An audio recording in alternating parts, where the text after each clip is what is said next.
Welcome home, gamer. We are back on Mechabellum for the Mechabellum Launch Clash Tournament. I know you guys have been absolutely looking forward to this for weeks, I'm sure. I've been looking forward to it for weeks. We are going to have 32 of the best Mechabellum players of all time competing for a $1,000 cash prize, which was sponsored by Paradox Arc. If you guys don't know, Game River are Bear Lakes studio in China. They are the developers of the game. Paradox Arc, a subsidiary of Paradox Interactive, are the publishers of the game. So they've been the ones responsible for marketing and driving things. They are, of course, our title sponsor here today. So joining me here in the booth today is going to be none other than the dev himself. Hello, Bearlike. How are you today?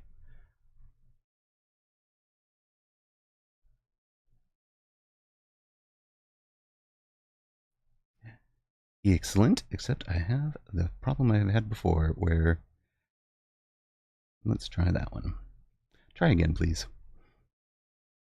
Can you hear me? There we go, yes. Welcome, how are you today?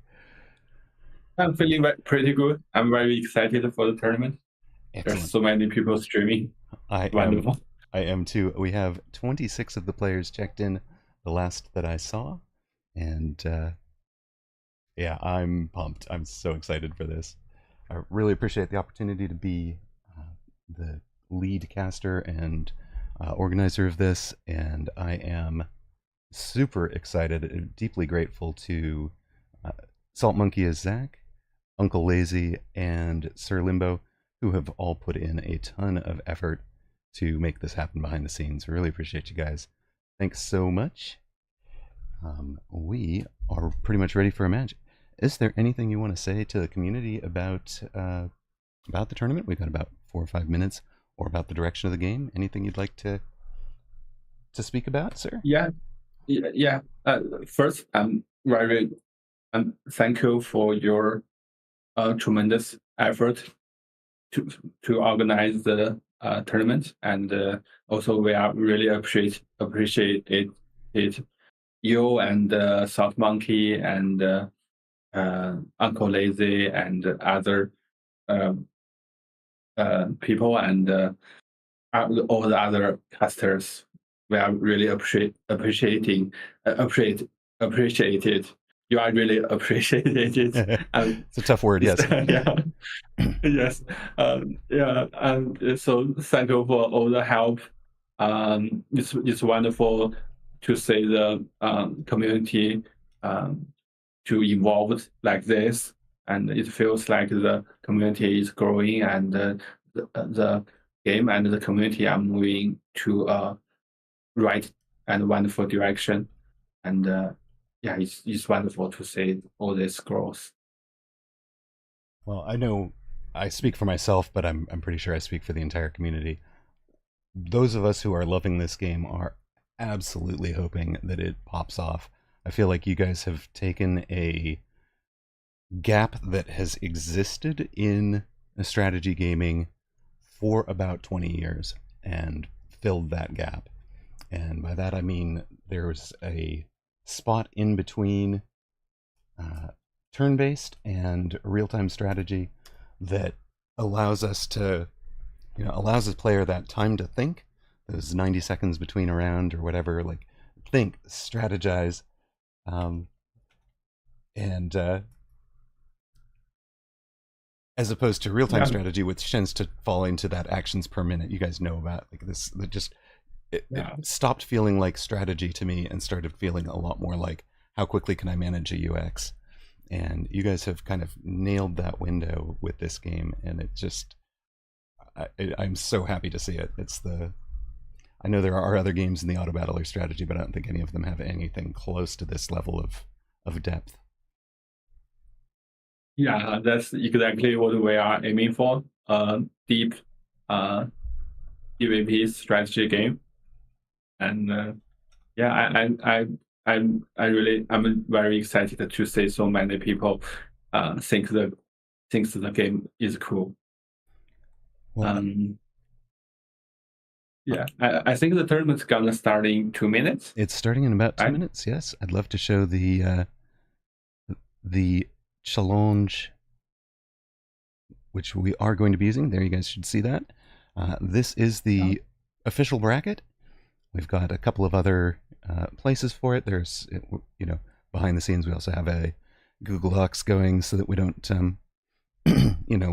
lose things if challenge gives us a problem. But we believe this is going to be fine. So I believe Baru is a no-show. He was a special invitee. So I believe Joda is going to have a first round bye. We are going to be casting Argoneer versus Cast in about 60 seconds. Other stations will be casting other matches.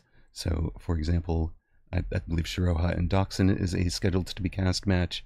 If Surrey is streaming right now, or Steelsane, you'd be able to catch their match on their channels. Matches 1 through 8 are going to be are going to be run concurrently. Then matches 9 through 16, which include all the way from the Flower Fairy of Penglai to Godog and Prince Boji. Rajin here deserves a special shout out. This is the only player who made it through the Mechabellum Launch Clash qualifiers after not even having reached the cutoff for inclusion. He was on the wait list, reached the, not enough people, no, we knew people weren't going to show up. That's why we had a wait list. So we had a couple of folks ready. He was one of the folks that jumped in and managed to qualify through his group. So his reward for that is a one and done with Flower Fairy. Good luck, sir. If you can continue that run, it's going to be amazing. That would be a story to follow. But Flower Fairy, Yeah, Flower Fairy, so good for so long. yeah. Let's say if Raging gonna be the black horse of this tournament. Yeah, yeah. I don't think the dark horses are going to be doing very well. I expect some of the at least our top 16 or 17 should make it straight through. Um, I am just waiting for Zach to send us a room. We'll be ready from that point. Yeah, cool.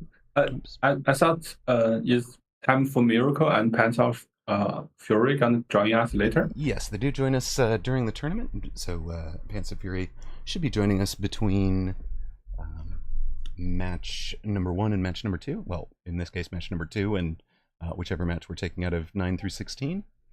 And aside from that, Oh. so what can you tell us about? Do you know Argoneer or Cast particularly? Have you played them a bunch? Yeah, I have played against both players. Also, is anyone gonna invite me to their match? Yes, that is the plan. Yeah, okay. I'm just waiting Cool. on. So I have, yeah. Just waiting So on I Zach. have played against both of them, and I think they are both top players, like top 30. In my mind, I think they are top 30. So I think they are pretty good. And Cast have win some tournaments in the past. Yes, Cast is the all-time money leader in Mechabellum history. He won the $2,000 DreamHack. It was a $3,000 prize purse for the DreamHack summer tournament. Yeah, true. And 2,000 of that He went to beat the Rat, winners. right? Yeah, he beat Rat in the final. Yeah. And was A, fantastic to see, and then B, Yeah. Yeah. Cast is really strong. Agnew, I'm not that familiar with. But I have played against him a couple of times. He's definitely one of the stronger player out there. And I think Cast actually plays standard. Yeah, Well, yeah. Cast plays standard very well, but what he does exceptionally well is reacting to aggro, and playing, uh, being able to cover all of the angles. So if we watch his formations when they start, um, he'll have he just instinctively covers all those tricky ways that people love to hit you, and uh, that so is, he's good at defending. yes, Yeah. but it's more like he's building a board that is going to be good at standard long term, but is also going to be exceptional at the defending. All right, I see we have a room. Yeah.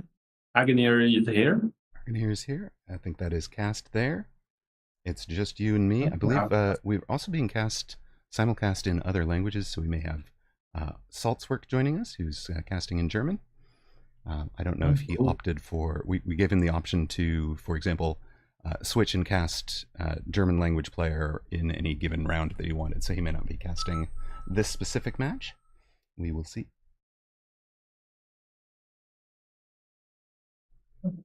So we are waiting for cast Cast is, join. yeah, cast is in the room. We're just there we go. I suppose it's time to stop showing you folks a bracket and show you folks what we're seeing on screen. This is the round one match between Argoneer and Cast. You guys are on the main stage with Amarok and Bearlike. Ladies and gentlemen, start your mechs. And I think cast have a ice portrait and Agneer have a fire portrait. Yes, it's brilliant. Fire v Ice. Let's go. Yeah. Really cool.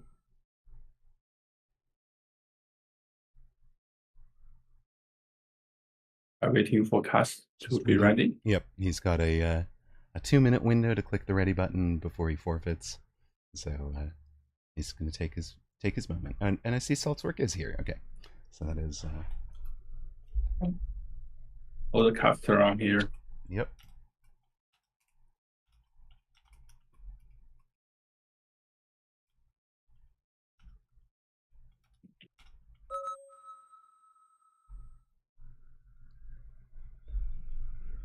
And so, of course, we will be on a 90-second delay. You can see their current MMRs, 1973 and 2090. Of course, both of these players were well above the 2000 level when we did the qualifying bracket. We did the bracket by...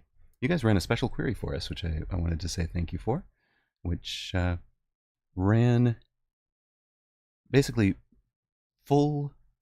How to describe this? You picked the maximum elo that they had achieved between the 26th of, I think it was July, the 26th of July and the 26th of September, which I really appreciated you being able to give us that.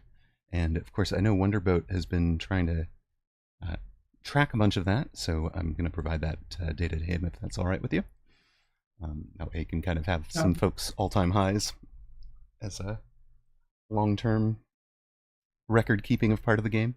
There's some of us like are hoping that this game pops off so much that we wind up with you know how baseball is with statistics, or football with all the stats. That's a dream. Yes. I want to have a wiki page with all the top players, and you know, you jump in, you see Red Hair's logo, you get all the tournaments that he won, even back in early parts of early access. Like, you know, I'm curious who, like, would you guys be able to pull that kind of query? Like, who won Weekend Tournament Asia #1? Like, or is that data lost to time at this point? Yeah, I think it's probably lost time. No, it's fair. It's understandable. Yeah. We should. I will check with my colleague to see if we can recover all of that. All right. Oh, maybe this, maybe it's archived somewhere. It might be archived. All right, folks. Welcome to the first match. $1,000 prize purse on the line. We have Cast and Argoneer as the official first match kickoff of this Mechabellum Launch Clash tournament, sponsored by Paradox Arc, hosted by Amarok. Let's go. Cast is going to be near side Fire Badger Specialist. Fire Badger's so good. With Stormcaller and Fang. On the far side, Arganeer and Aerial Specialist, starting with Crawlers and Tarantula. You can already see Arganeer coming out up front. We do not need to know who everybody thinks is going to win. We're going to hide chat. There we go. And we talked about Cast cutting off angles. Look at this already. Those fangs are in that. You guys think about this. You know, a lot of folks might place a Rhino here and run at a tower, or you know, wasps or whatever. He's got a pack of fangs right in the way already, just by habit on round one. Same with these Stormcallers. There's not going to be a trivial run from an outside corner. You're going to have to go through these vertically arranged Stormcallers. And of course, Arganeer coming out with the Aggro Tarantula setup. We've seen this from a lot of players, different versions of it. I haven't seen this specific one. But he's going to be trying to overload Cast's left side and should win early. Like, should win round one with that overload, but might not even, because Cast's Stormcaller is going to be engaging after the debuff from the left side tower is worn off. What are you seeing there, like? Stormcaller, yeah, I think Stormcaller is pretty strong against Tarantulas. Yep. Basically, I think it's an early counter to Tarantulas, but by focusing all his army on one side, I guess Arganeer have a chance to win here. Yep. Especially because Cast's Arclight is a little bit too out on the side. This one. So it will take, will take the Arclight a little bit longer for the Arclight to join the fight. The right side one. Got it. Yeah. But still, I think Stormcaller is such a strong counter to Tarantulas. Okay. 2 volleys will delete a level 1 Tarantula. And those volleys, of course, happen about 6.3 seconds apart. You want to talk a little bit about... Let me just rephrase this. As a game developer, one of the things that has deeply impressed me about this game and the way that you guys have developed it is how you've handled the various breakpoints, and in particular finding things where it's, you know, a breakpoint shifts one direction at when you're matching level 1 v level 1, but as soon as each player has taken a tower level up, you know, plus attack and plus hit point, all of a sudden that breakpoint has shifted, so it's now 2 shots instead of 1 shot. That's really impressive. Can you talk about, you know, who on the team has been responsible for that? Whoever it is deserves a amazing pat on the back. And then maybe talk a little bit about the process, how you guys develop those breakpoints. Yeah, it's I was in charge of all that. You personally? Okay, well, I was meaning to pass. I was meaning to pass compliment on to somebody else. Yeah, I was, but now it's Mizim. Mizim is responsible for. Mizim is responsible for handling all the break points. He have this big Excel spreadsheet. Yep. Where we track all the break points, and I think he handles it better than I have done. What I have done before. I mean, basically, he did it more professional than what I did. Well, even when I joined a year ago, if you were responsible for it then, it was one of the parts that drew me in and was like, oh no, this team knows what they're doing. This is deep. Because you know, you start out as a player, you know, and I don't even think these are the correct breakpoints anymore, but you know, I started out as a player, and you learn first figuring things out. Like, okay, wait, Arclight counters Crawler, right? Crawlers are overrunning. Okay, Arclight counters Crawler, great. Let me learn this and be able to throw out some Arclights. But then it turns out, wait, an underground Crawler beats the Arclight, but a charged shot Arclight beats the underground Crawler.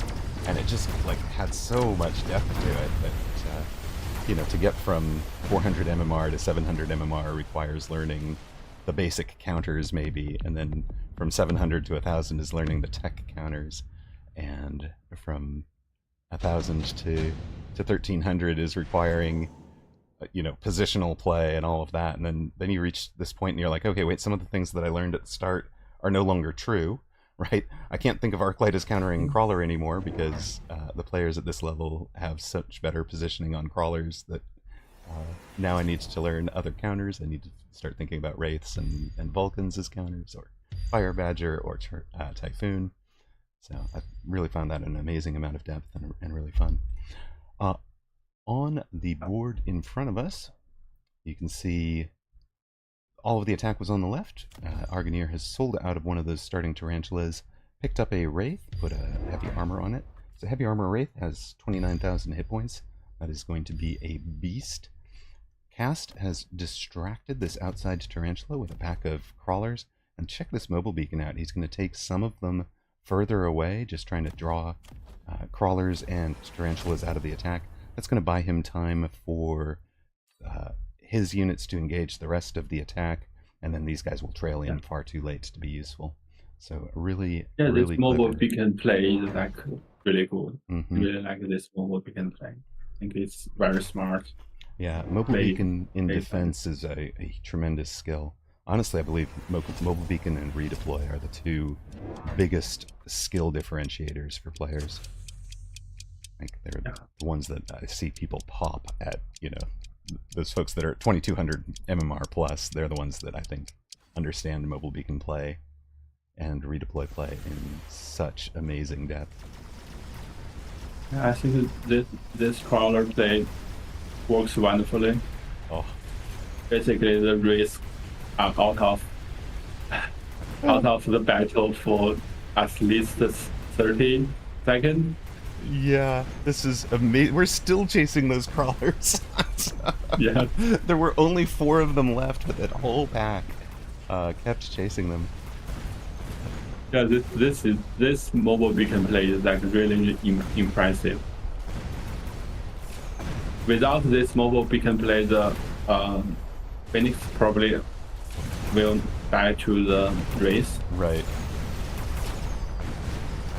And we can see how close this fight was, right? If these units have been involved in it from the get-go, what's left is not enough to have cared. Yeah, Cast actually still lost 1 Phoenix. Yeah. But wins the round. He's won all 3 rounds. Argineer down to 2488. Cast on 4700 still. Argineer's going to try a Rhino Assault. This is one of the things that Cast will have already covered, just by habit. And yeah, you can see Argineer is having to play it defensively. Nope, wait. Argineer's playing it offensively in the bottom left. Cast playing his offensively in Argineer's deep backfield.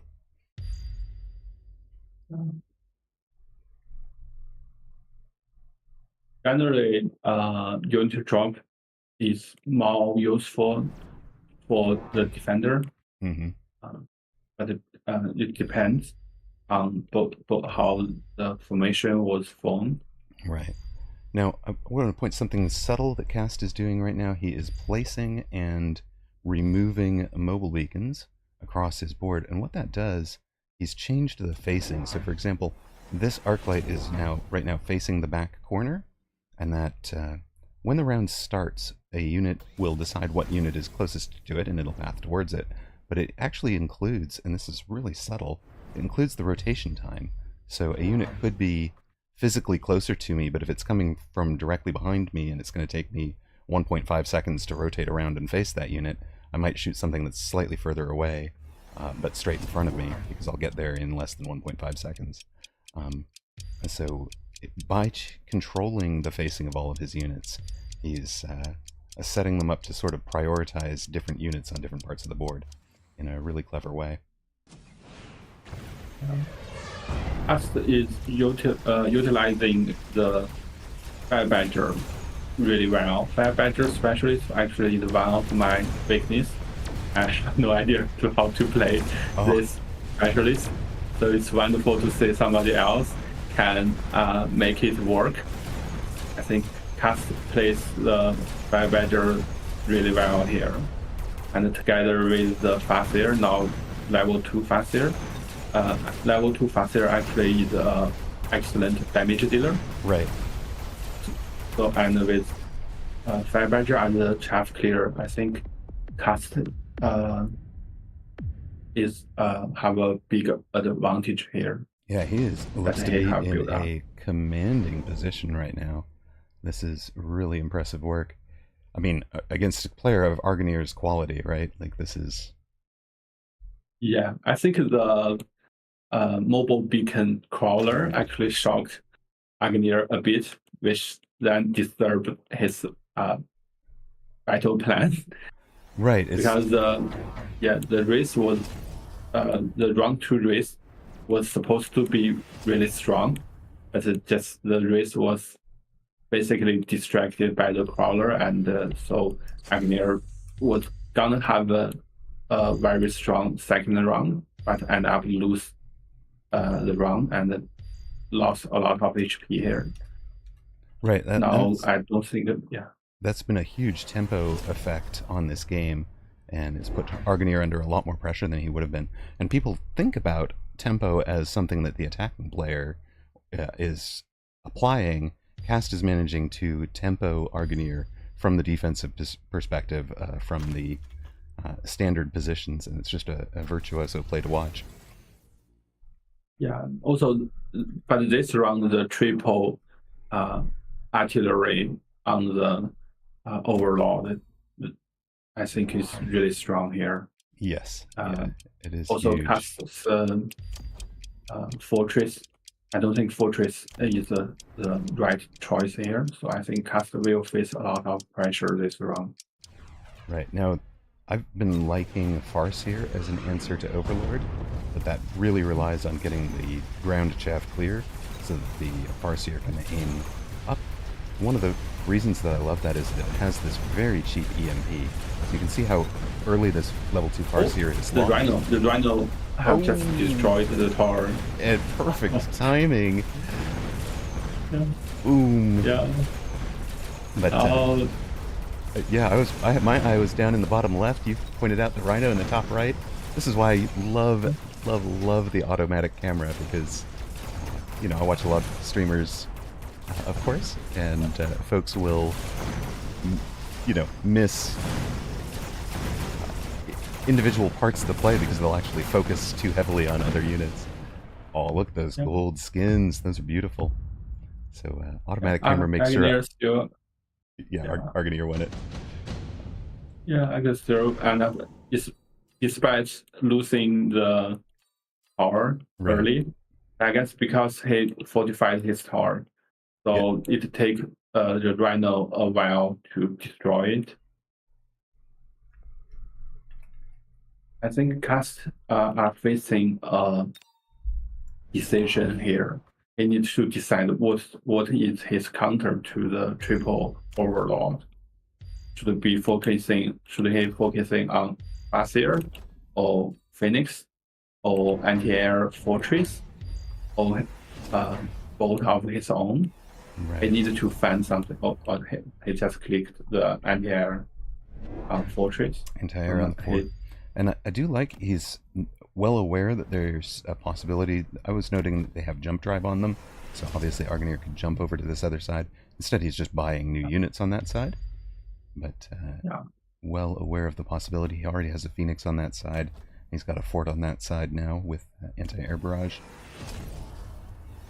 Yeah, I'm not too hot about the anti-air Fortress against Overlord.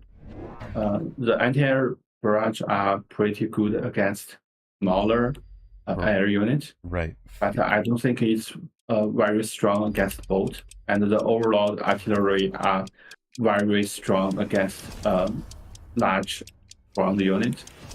So I think Pat's gonna have a hard time this round. Yeah, this is not the direction I would have expected to see him go. Personally, I really love the Phoenix or the Farseer as my answer into these He has both of those unlocked. He has them on the board. Could be conceivably teching them, and is not. Yeah, basically Fortress is countered by Overlord. To choose something that countered by Overlord to to solve the Overlord problem, I think it would be a mistake. And that 5 surviving giants is a lot of hit point damage for those of you that are new to the game. Basically, a unit does hit point damage to the bar based on the purchase price.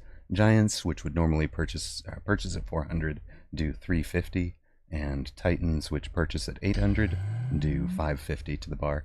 But 5 surviving giants times 350, that was 1750 hit points of damage to cast bar, and that means not losing round 2, right? We talked about how bad that would have gone for him without the mobile beacon, or round 3 even. Abuchi in the chat actually point out that the Overlord is mass-produced Overlord. That's why that's why cast thinking that the Fortress anti-air barrage are enough for the mass-produced Overlord.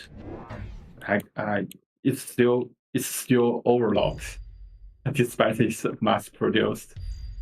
And the double Rhino here gonna be a big DPS check on cast. Right. I don't think cast actually have the DPS to deal with the double Rhino. There's just too many Overlord here. The Overlord is so cheap, and it's the mass-produced Overlord still have its Overlord artillery still have the 4 damage. Right. Same is true for a Fortress Barrier or Fortress Anti-Air Barrage, things like that. They do not get debuffed. The only thing that gets debuffed is the actual ATK, not core powers like that. Yeah. Cast did add Fang Shield, so that will be requiring these guys to take multiple shots to kill work through packets of Fangs. That will slow those Overlords down a bit. That's true. Actually, right side he's won. Cast actually couldn't win here. He's got 3 giants left. Yeah. 2 Phoenix will be 400 more. Is that 1582 hit points? Yes, it is. Yes. Cast gets it done, as your chat pointed out. This shows how strong a player he is. I definitely didn't. I guess the fan shield really worked here to delay the attack of the Overlord. Right, it just bought so much time with the Overlord artillery shooting down into the Fang shield. And Fang shield, it's an expensive tech, right? It's some 500, but really showed why it costs that much. If you can shut down a 7 Overlord push with Fang shield, that's really useful. And of course, these were mass produced, so the anti-air barrage doing great work against the Overlord. Yeah. Do you want to talk briefly? I've always wondered this, why you guys made the decision that debuff of a unit like mass-produced Overlord is multiplicative, and then the various buffs are additive. So you have, for example, Arganier is running plus 13% hit points from Aerial Specialist, plus 15% hit points from Defense Enhancement, and of course that is plus 28% instead of times 1.13 times 1.15, which would add up to slightly more. Do you want to talk through why you guys made that decision? Because it has some really fascinating implications, and it's something that new players should know. Yes, it's actually the reason is quite simple. For debuff to work, if the debuff is multiple to each other, it's additive. If the debuff is additive, it will result in basically HP that's below 0. Right. Yeah. And You wouldn't want that. all that. Yeah. And also because if you do it actively, the debuff it will have a what's that? Will have it's like the line that will keep increasing, meaning that the more debuff you have on one unit, the later debuff will be much more effective than the earlier one. That's how the math is working there. Because if you minus like 50% on a 100%, you still have 50%. But if you minus 50% on 50%, it's like basically 0. Right. So you will have 0 HP. So we have to do it multiple. Right. The multiples on the debuffs made perfect sense to me, but the additives on buff have some really interesting implications. And one of those is the way that, for example, a power like Scorching Flames increases attack by 100%, does not double the attack, so that if you're increasing off of the research center, you give yourself plus 12% from the research center, you're not getting plus 24% on the Vulcan, you're just getting another plus 12%. And I think that is a subtle piece that keeps a lot of things much better balanced than they would be. And I've railed against it in the past when I didn't really understand the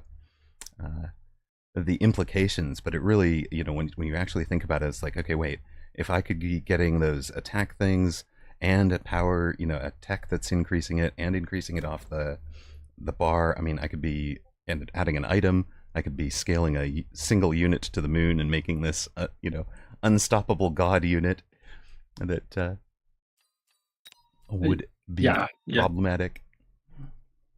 Yes, that's exactly the reason we need to make it addictive, so it's manageable. Yes. Also, we already have a multiplayer there. That is the HP and damage unit received from the level up. Right. From the rank up. When you rank up unit, you increase its base HP and damage. Those are will be multiplied by all the other buffs. So our stats of units are already super crazy. Right. So we cannot have other buff to multiply with each other. That will just be too much. I think right now Mechabellum probably is surely is the most crazy game in stats wise I have ever seen. Yes, absolutely. All right, that will put Cast through to face Jota in round 2. That'll be an amazing match. Elsewhere, we have seen Zemp beat Play Archer. Shiroha beats Doxin. That sets up Shiroha versus Zemp. Up here, Red Hair still going against Math is Might. Rat beats Steel Sane to move through to match 19, where he'll face presumably Red Hair, but we don't know yet. And Tungdill beat Only Fangs to advance. We can be ready for our match from the 9 through 16 group, and joining us in the booth for that will be Pants of Fury. Hello, Pants. Welcome, welcome. Hey, Emrock. Hey, Bearlike. Thanks for having me. Excited to be here. Yeah. Hi, Pants. Super glad to have you. And speaking of people who pushed the game, I know that you have occasionally been critical, but you have always been really supportive of the dev team, and I appreciate the way that you've gone about that, expressing criticisms with respect and all of that. It's been good. Yeah, pushed us to get better for sure. But also, sure. I was going to say, it's exciting to meet you, Bearlike. This is it's meeting one of the devs is pretty exciting for me. I did not, Bearlike. Cool. I did not let Pants know that this was happening until a couple minutes ago. So. Okay. I wasn't sure you were going to be able to do it. I didn't want to promise. I don't like to promise something I can't deliver. So, obviously, if you'd had a back-end server issue or something to deal with, you weren't going to be able to be here. So, yeah. I was not certain that I can be here. Yeah, I'm glad you made it, and of course, I know it is the tournament started at midnight China Standard Time, right? So obviously, you may well dip out at any point, and just let us know when that is. It's fine. So what's the next?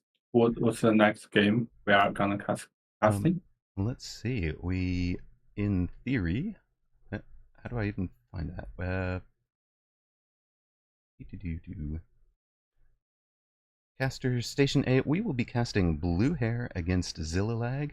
You might know Blue Hair as Single Truth, legendary player. And when we went to set up the qualifying format and said, hey, anybody who's won 2 weekend tournaments gets into this finals. We wanted to reward people who had been participating in the weekend tournaments and performing well in them.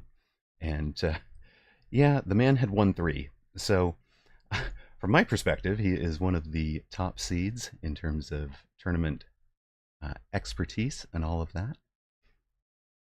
Yeah, sure. He's one of the oldest player of the game. Yeah. Actually, he played. I think he have been playing the game for more than 3 years.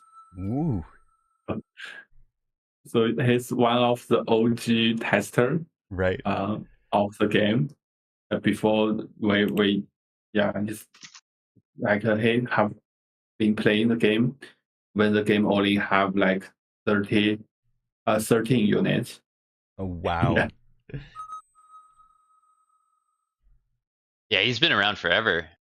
Bear, like, can I ask a quick question of you as much as you're unbiased, you have to have a few players that you're really excited to watch or you think might go far. Is there anyone that you are really excited to see or that you think might be a favorite? I think actually Blue Hair is one of my favorite players, because he's being very creative with his strengths. I always like the player who have creative strengths, and so I always like his play style. He's always inviting new strategies, and sometimes because of this, he drops. His MMR will drop a lot, and he's not care. And sometimes his new strat doesn't work, and he will win a bunch of tournaments with his new stretch. He always plays. He do not play the for most of the time. He do not play the popular strats. He was wanting to find some strategy that's working for him only. That's what I like about him. Yeah. I'd add to that. I almost always make sure to cast him at least once in a tournament, because he's always showing up with something new. It's not, and so many of the things that he's done, that he's come up with personally, have gone on to define the meta. So, for example, what we see now is that Worm, Wraith, Wasp aggro. He originally developed with, I'm going to play a bunch of Wasps, I'm going to bait out people doing the Fortress anti-air barrage, and then I'm going to have a healing Wraith that just tanks anything they could possibly do. Yeah, that's true. The ball race strats that was popular a while ago, it was started by him. And he have a lot of the Wasp meta. He's one of the top player who's behind the Wasp meta. Right, he's been amazing. I'm very excited to see what he have. Blue Hair, this match. Blue Hair, appropriately enough, is going to be blue, but wait, is playing the red-haired Fire Badger specialist. Yeah. Zillalag on the far side, red, aerial specialist, cost control, fortified. Takes the cost control with sledges and fangs.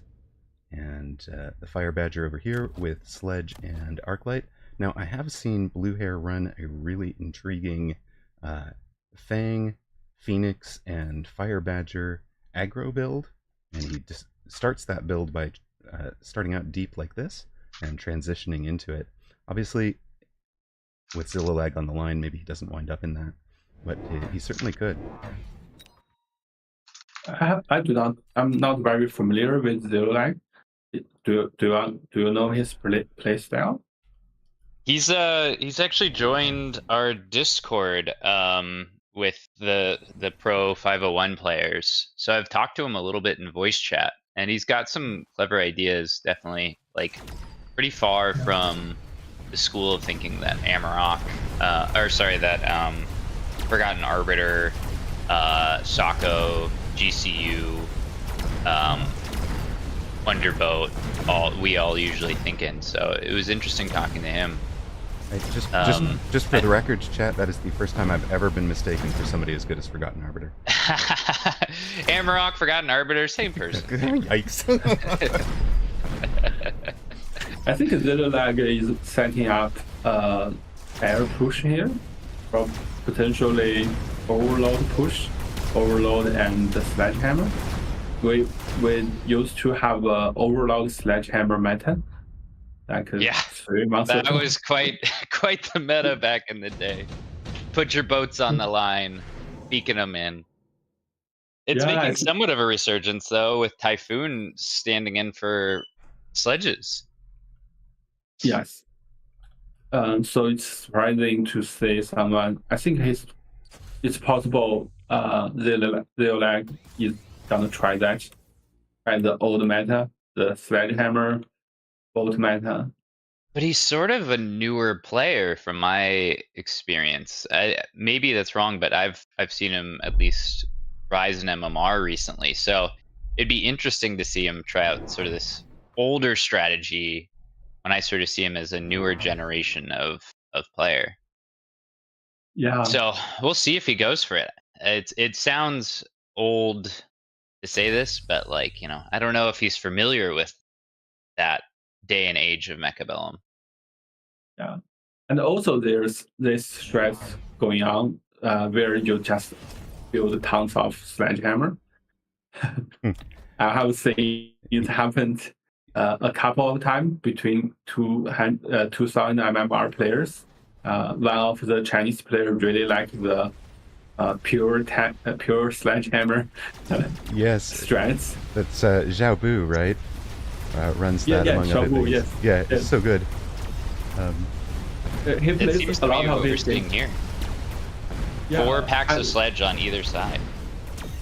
Yeah, it's amazing to me that by just building sledgehammer, you can reach 2000 MMR. Right, he's climbed on just that strat, right? It's amazing. Yeah, he plays all his game with like at least 8 sledgehammer. Right. Okay, so Zillilag loses the second round in a row. What are you thinking he needs to pair with his sledges, Bear-like, to turn this around? I think he needs some damage dealer. So both players choose Overlord, because Zillilag he's the cost control specialist. So his sledgehammer is weaker in one-on-one battle. So what I think what for him the heavy damage dealer like Overlord could be a good choice. So basically, I think he just rediscovered the old meta. Yes, I have found myself reinventing Vulcan Phoenix many, many times without even intending to get there.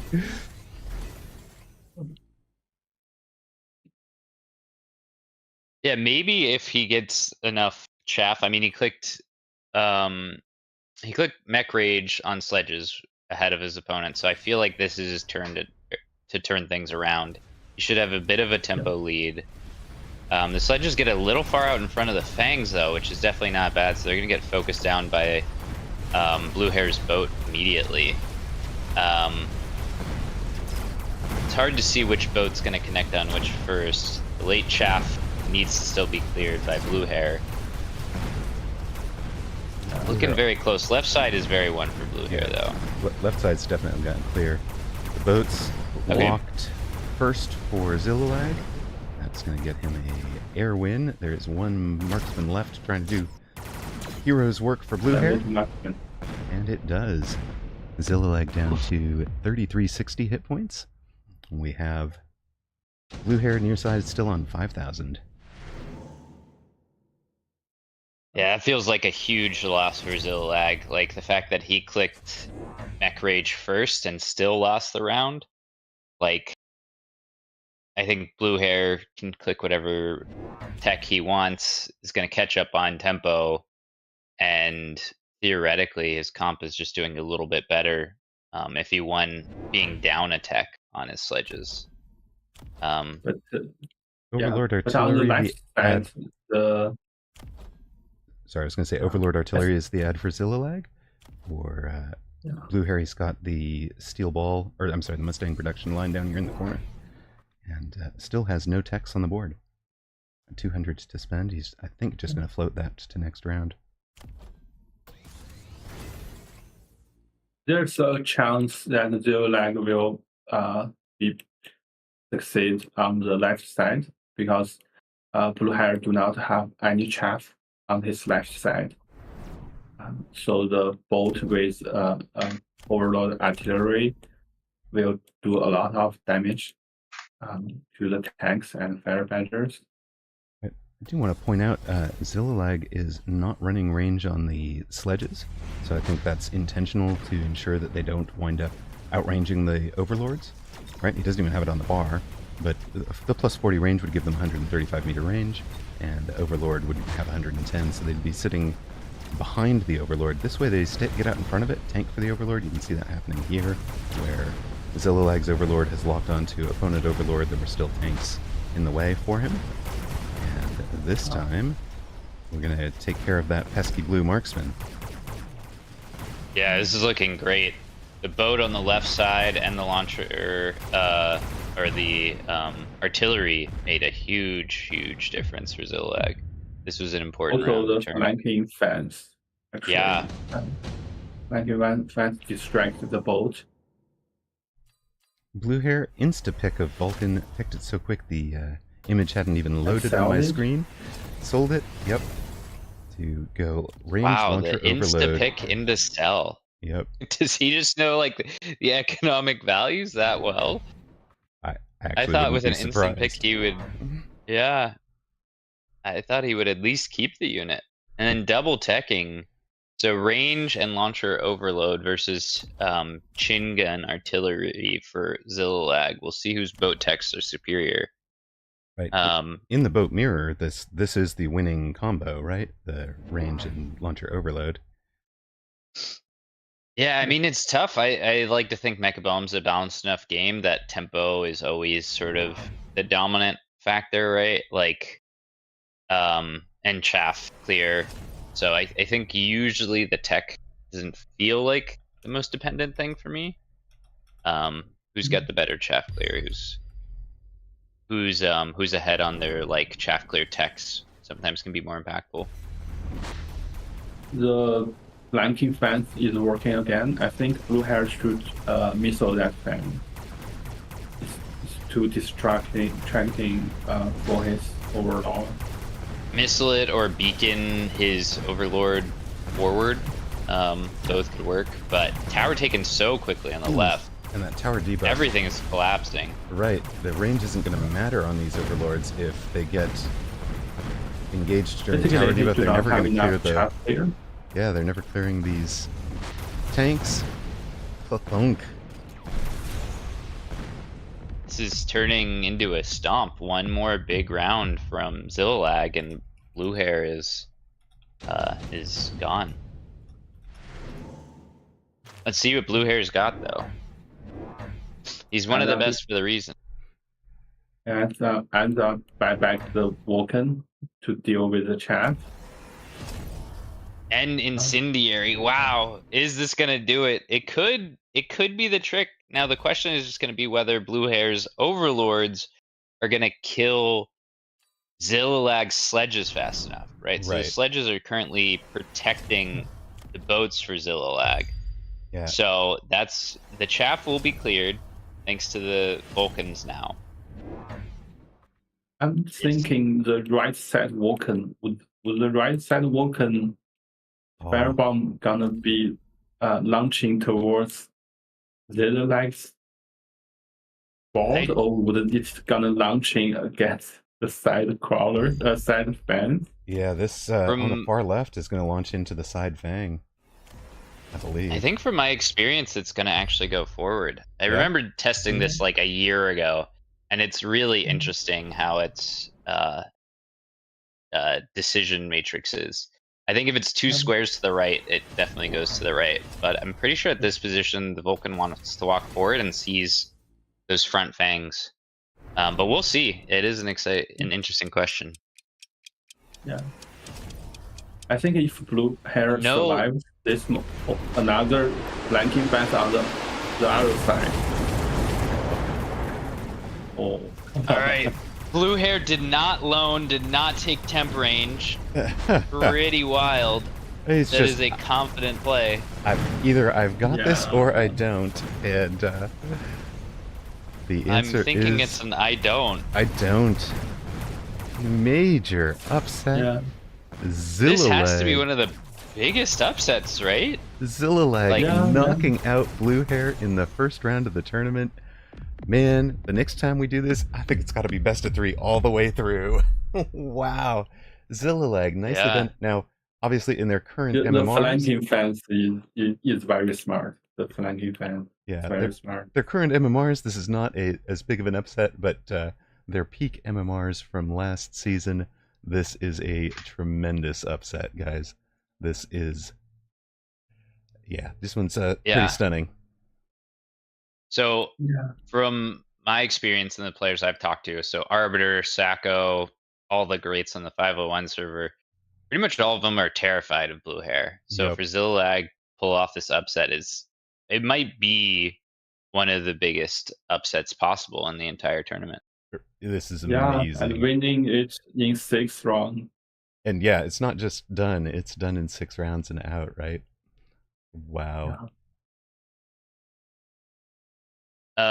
And then I think there might be a few. So there's a lot of new results if we want to take a look at the bracket, Amarok. Sure thing. I think there's some exciting developments to talk about. All right, we'll step out to that one moment, and this time we'll try not to leave that up during the start of the match.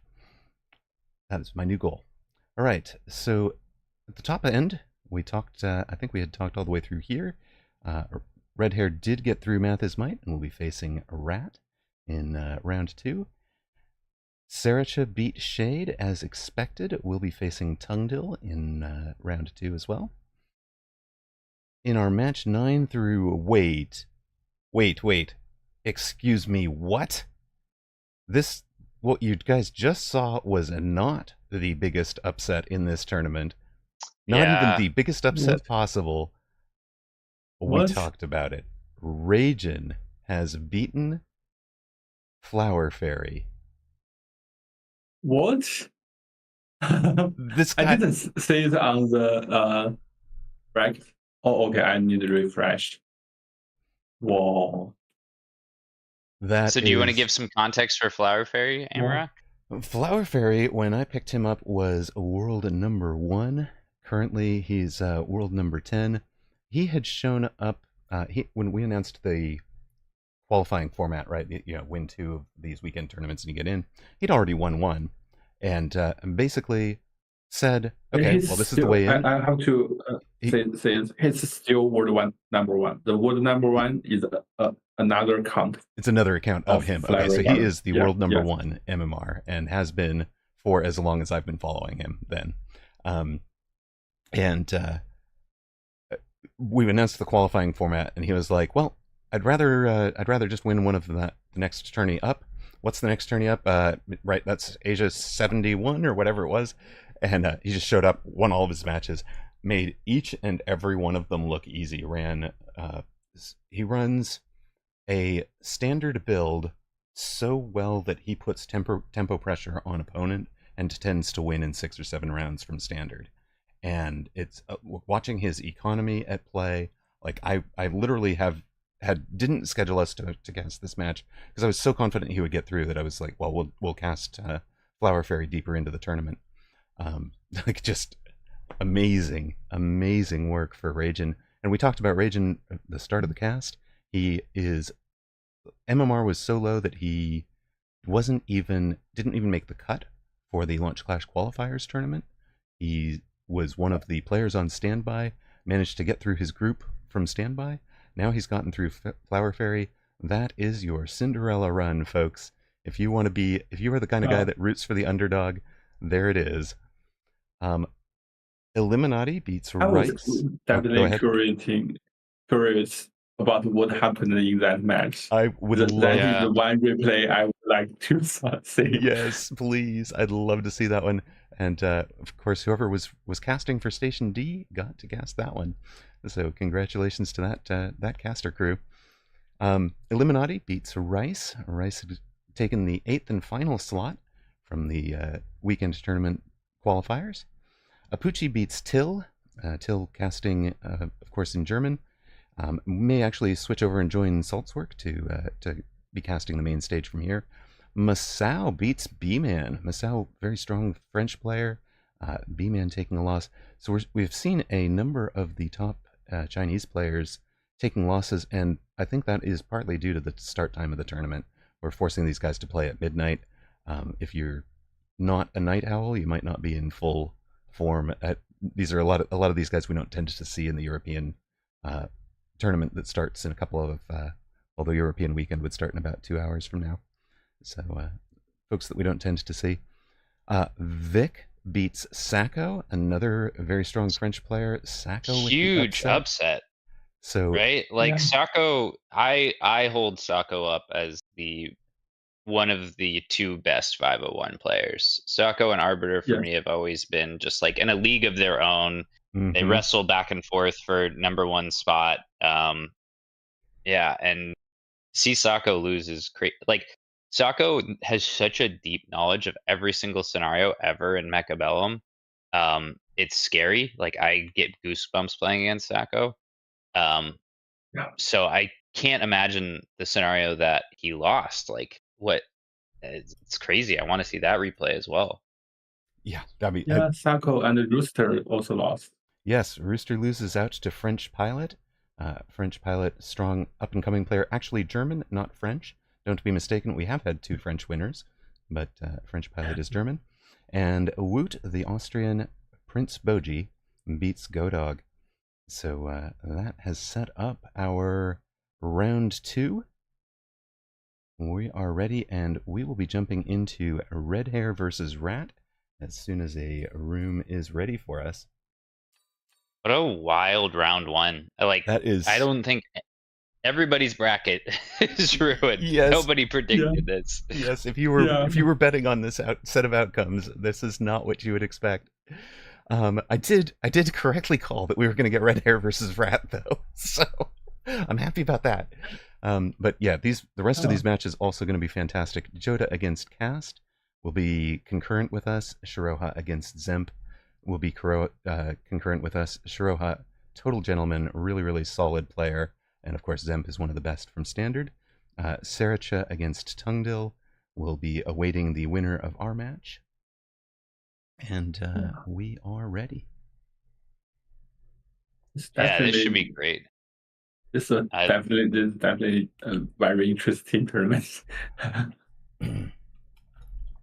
Yeah, for sure. Like, I don't know how you could have predicted this, but at least, I mean, the beautiful thing about this tournament is there's so many amazing players that it's like, okay, 4 of the best players got knocked out, but there's still so many huge names. Like for us, for everyone I know in the community, like Red Hair is just like the worshipped the ground he walks on. Like we just since day 1 have felt like he's Red Hair maybe the best player in the entire game. Red Hair was a legend to me before I had ever installed the game. That's how strong he is. I was I was following other streamer content. That's how I got to the game. But yeah, this should be epic, and it's ready to go right now. It's currently world number 6 on the MMR leaderboard. So, Bear, like, do you have any insider lore for us on Red Hair? Red Hair is one of the player who's he actually is the opposite of the blue hair player. Mm-hmm. Red Hair are more like refining one or maybe at most just maybe 3 strategy to the extreme. I just played his several strategy to extreme. He do not like to change his strategy a lot, but he are very good at the detail of his game. So even if you know what he's gonna do, it will be very hard for other people to stop him from doing what he good at. So he basically is a attention to detail player. That's his play style. And he's also got creativity, but those creativity always is around his core strategy. His core strategy rarely change, but he have a lot of creativity surrounding the core strategy. That's his play style. With all that beside, there was a big there was a Chinese tournament yesterday, and he lost to Fiery Guard 0-2. So I think he's have take a big hit on his confidence because he just received a blowout yesterday. That's why he's not hit on the top 5 on the MMR leaderboard. So I'm not sure. It's a question if he recovered from yesterday's loss. Right. And of course, we all know Suri, playing under the name Rat, casting as Suri EZ. And he plays a very aggro style, super creative, basically throws everything that I know about economy out the window in terms of he doesn't think about economy in terms of cost effectiveness of his supplies to his board. He thinks of economy in terms of the cost effectiveness of supplies to hit point damage. He's willing to forego deploys. He's willing to forego units on the board. He's willing to sell out of just about anything to hit you from every possible angle. So here he is setting up with Steel Ball outside, and Crawler is a Sabertooth specialist, so he'll get a Sabertooth next round, which he might sell or might place somewhere. Red Hair starting as the Fire Badger specialist near side with Steel Ball and Arclight, and you can see he has set himself up very defensive right inside of the towers, well aware of Rat's tendencies and ready to play some defense. Yeah, what do you think about the defensive balls, Bear? Like, is that something you think is good, or how do you think about that? I think if you play it right, the defensive balls can be really good. Because a lot of aggro play revolves on something that have a lot of HP on the ground. So defensive balls can be really good here. Like it can counter tarantulas or enemy balls. And also because Red Hair is Fire Badger specialist, Fire Badger are extremely good at defensive positions. So I would imagine Red will have a little bit trouble here. And now we can see the race. I think both players will pick race. I will be really surprised. I will be really surprised. Okay, so wow. none of them are pick the race. Okay. Scorpion in defense, and he guesses correctly, puts it on the same side as that Rat is, keeping the steel balls. That might have made some sense because there was the extra crawler on that side. If Rat was going to commit to a side, that would be it. Rat taking the storms, going to go ahead and hit from range on top of the stationary positions. Everything that Red Hair had was fighting from tiny little clumps here and here. That may not be the true without the steel balls on the outside, but that's the side he'll have the level 2 storms on. Yeah, so Rat selling out of the steel balls is definitely on the left is a sign to me that and buying storms is going to be this weird modified aggro where I don't think speed is going to be the name of the game. He's actually just going to try and transition into sort of one of these weird, like, he's effectively playing standard, just forward 10 squares, more or less. That's my guess. So Rat actually made a Phoenix. I think he's probably anticipating a Wraith. Yeah, that would have been the anti-Wraith play, right? I'm surprised he put it on his weak side, but it is over there. Now we're in a... With the level 2 Stormcaller, it's probably gonna be his strong side now. Right.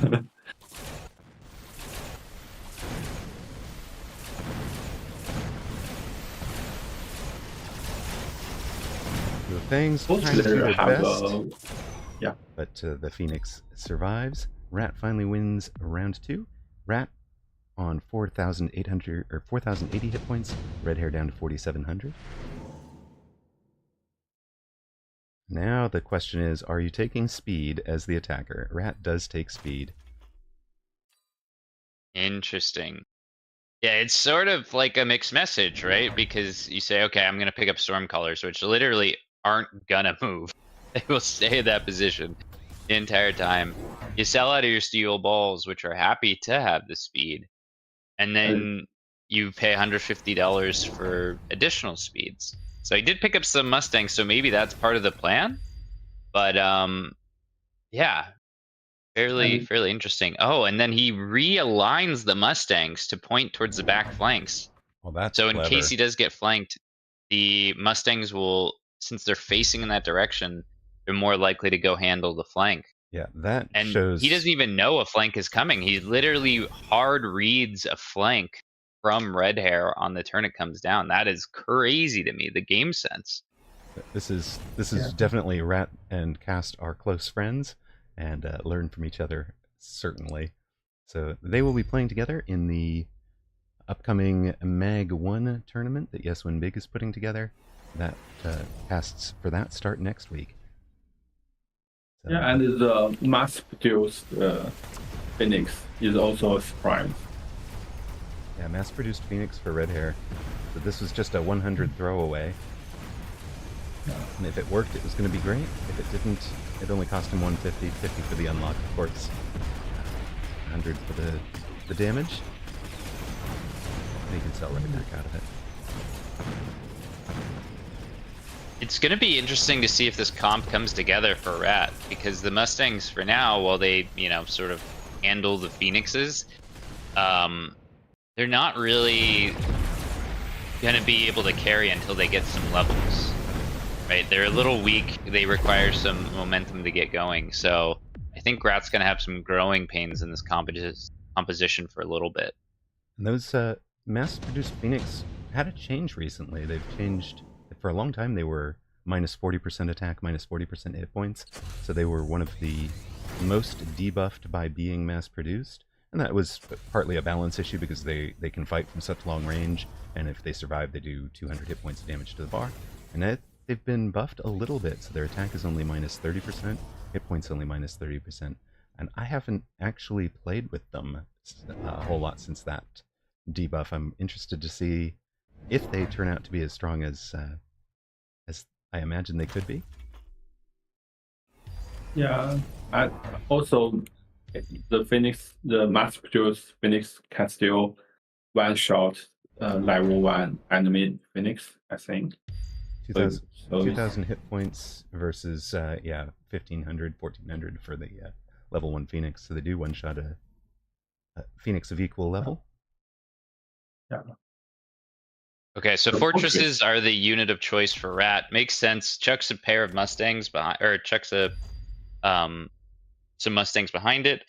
Makes sense. The Mustangs are going to need range pretty soon for them to have any real effectiveness in the fight.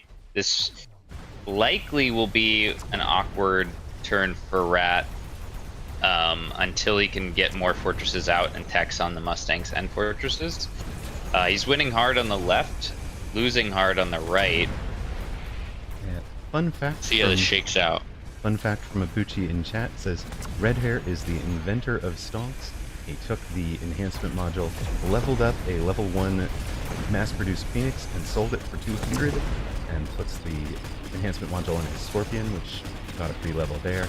We presume he's going to sell out of that, just farming the enhancement module for additional resources, essentially.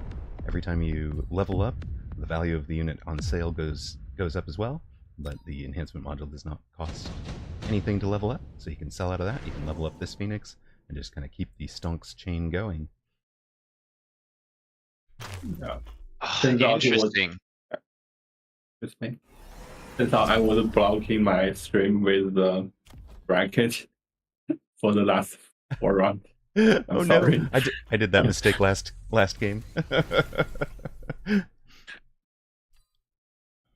All right, Rat takes efficient tech research. It'll take a while for that to pay off. I think you need 5 techs for it to start profiting.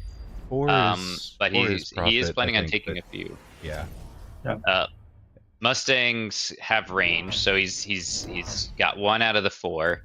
A Melter is the answer for Red Hair. Chucks it pretty much immediately answering this fortress, but Rat, with the predictions, knows that's going to be the answer and is flanking with a pair of crawlers and fortresses to protect his fortress that's already on the side there. This looks pretty good for Rat. I mean, I love these plays. He's hard reading Red Hair's counters over and over. The Phoenix was hard read. Now the Melter's hard read. So he's playing well now. Can he turn the corner though? He's at half HP, so this round is super important. I think Red Hair actually played very well on the left side with the mobile beacon and additional crawlers. I think Red Hair have a chance to win on the left side. Wow. Lock on fortress. That is really another Rat. Instant fortress. Both players are playing well, but Red Hair's just getting the slightly better plays there. Like the fact that he knew to missile the crawler there, and Melter got the insta-lock was just such an impressive counterpunch. Counterpunch to the counterpunch. I suspect he was trying to missile out the crawler and get the lock on this fort. Didn't even know the second fort was coming. It turns into insta-locks on 2 forts. Rat down to 528 hit points and in a lot of trouble. Wraith. So this is so difficult as Rat. When you see a high level Wraith as the unit drops, it's just tough because it's sort of like a rock, paper, scissors of like, okay, I don't have a whole lot of anti-air. The Wraith, I have to play around this Wraith. I have to respect that it could come down. If they play the Wraith properly, I could just lose to it if I don't respect it. But on the flip side, if you over-respect the Wraith, then how are you supposed to turn around a board that you're already losing, right? That's a difficult one. He decides to go with Typhoons, Triple which, Typhoon. you know, like, are decent against the Wraith, but if the Wraith, or I guess, yeah, the Wraith has efficient maintenance, field maintenance. Yeah, field maintenance. It's going to be super hard to kill. Yeah, there's this 2 Phoenix have to kill this Wraith. The level 2 Phoenix is only the level 2 Phoenix have a chance to kill this Wraith.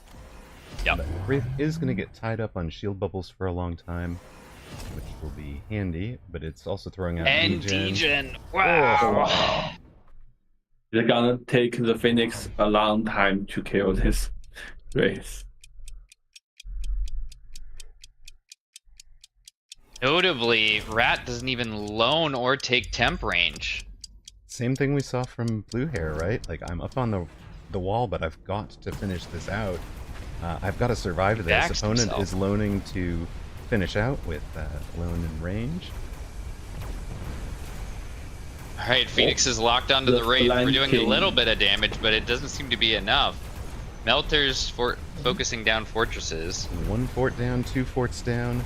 Third one is locked. Fortress might be able to take this tower. Does get a tower. Okay. Phoenix have taken care of the Wraith. Now the Phoenix are working on the Melters. The Melters don't heal yet, but they could next round. Rat is so greedy, but it pays off. He's got another life. Yeah, if I was him, I'm definitely taking a loan. Stay alive. Stay 500 and no loan. Okay. Let's see. Smoke is an option for Rat. I can't see Red Hair picking that up because there's bubbles everywhere. Missile Strike, always good money. That's what Rat wants. Red Hair with the skip. Skip for Red Hair. Is Red Hair going to play around the spell? It doesn't really need to, but this is a semi-juicy missile killing some orange crawlers. Oh, you're on the ground. EMP available on Rat's Phoenix. He does take that immediately, so that's the answer to Suck. He's preempting.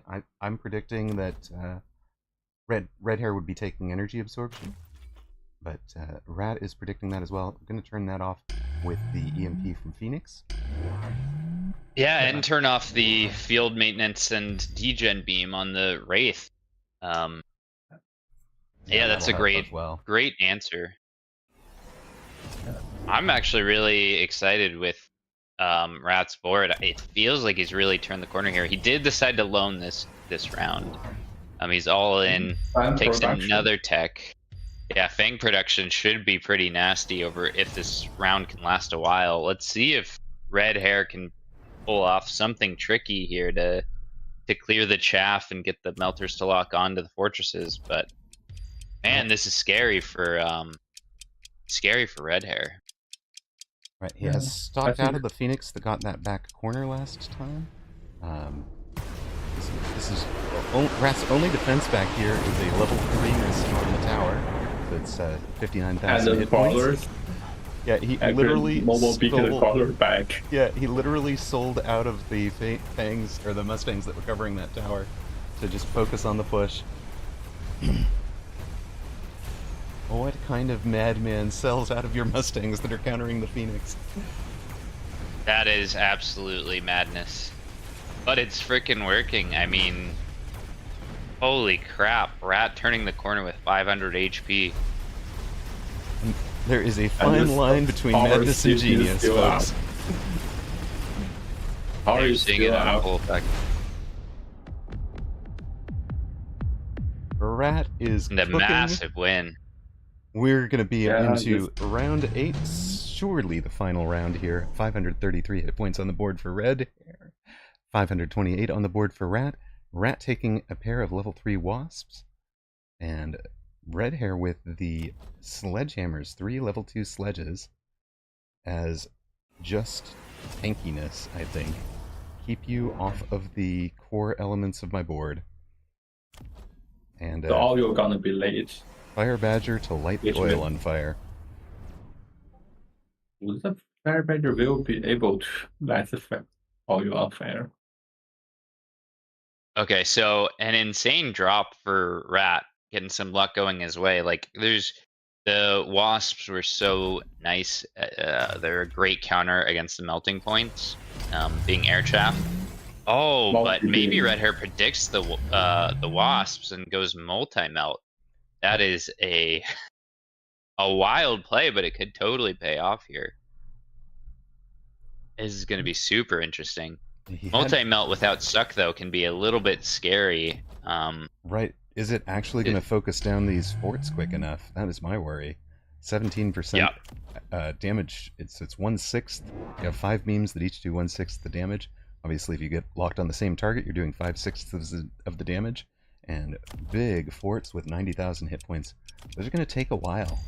Like, even with the melting points ramp up, it takes a long time to get through a level 2 fort.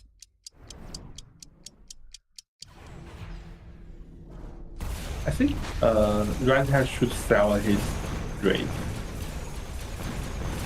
Now that it's double teched, though. It's so sad. He does not swallow his pride, keeps his rate there. Melting points trying to do their job. Forts encroaching. It's looking scary. Well, it's actually He's working. got it. It's working. He's gonna hold. Nothing's focused on the The tower. Phoenix has EMP. The Phoenix are EMPing only the outsidemost one. Nope, it does This not looks like hold. 2 forts are going to survive. 2 forts will be 700 hit points and a game win for Rat. Wow. This is a great game. That's amazing. Wow. Okay, I don't Wow. know how you can't be anything but super impressed by Rat's plays. Like there was so many call outs every step of the way of just having a good idea of what was coming. Like even when he sold his Mustangs on the that were protecting the flank and then peeking the crawlers back and knowing it would work out perfectly for himself. Just There's so many very creative play. Yes, this is amazing. How proud does it make you, Bear, like to see players taking the game that you guys had invented, the mechanics you'd invented, and taking it to this level of play? Like this is just exceptional. And we're only in round 2. Wait till the finals, folks.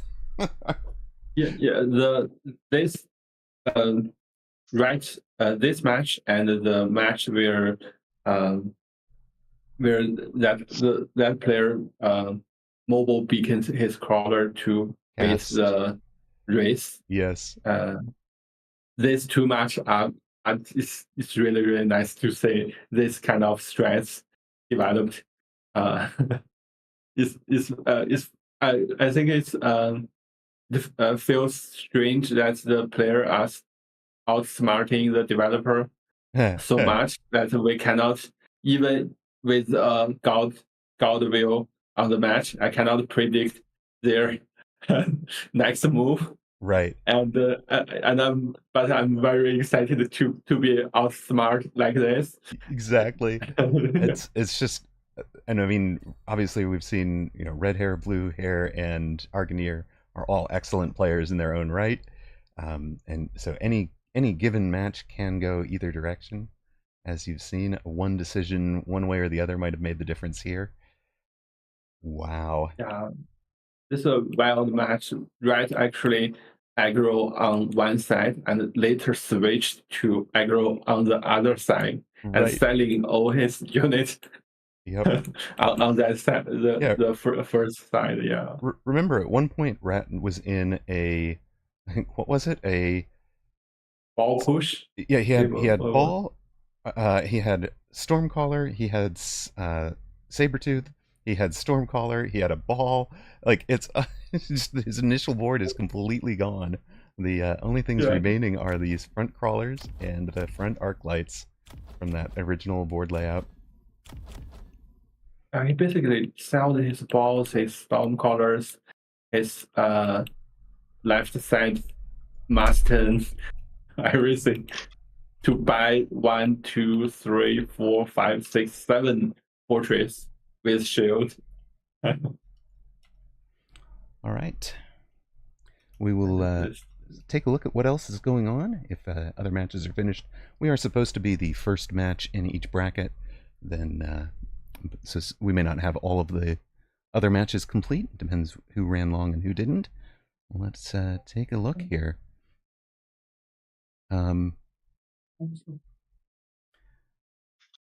Cast beats Jota. Jota, the #1 seed in this tournament by virtue of having the highest MMR on the 60 days preceding the tournament. His MMR was up over 2,500. He gets a bye against Baru. Admiral Baru was invited to participate in the tourney and then no-showed. So he was, in fact, the 32nd seed. I don't suspect we lost much in not having that match. But Yoda threw with a bye, didn't get a warm-up match, might have been sitting cold for almost an hour before that match starts, right? And Cast, coming off of that amazing win that we cast in round 1 against Arganier, gets through Jota to make it to the quarterfinals. From the quarterfinals will be best of 3, so that's where the best of 3 starts. Zemp beats Shiroha, so that is our last Chinese player knocked out.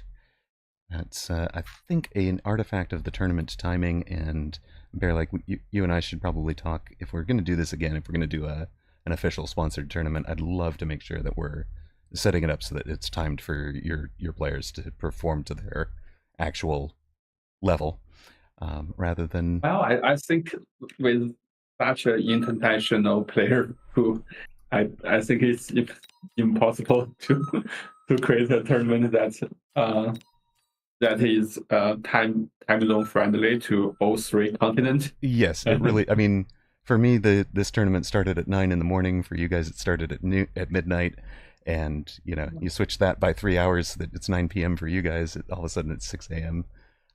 For me. Yeah.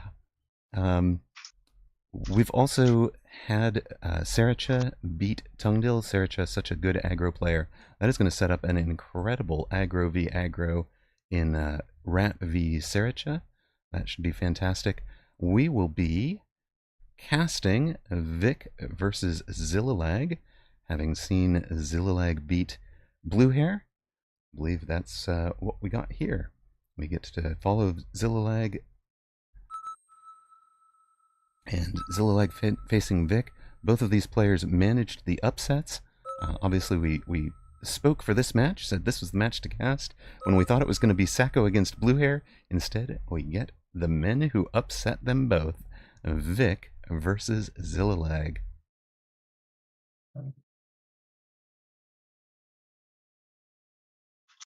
It's gonna be a Black Horse against Black Horse Yes. match. Ragin is up against Illuminati, Apucci is up against Masao, and French Pilot up against Woot, playing under the name Prince Bochi. Yeah, I heard you said that actually Woot is from Australia. Austria. Austria. Okay. Yes. We do have Australian okay. players. In fact, one of the most fun things to me is we have managed at least once to raid the audience all the way around the world.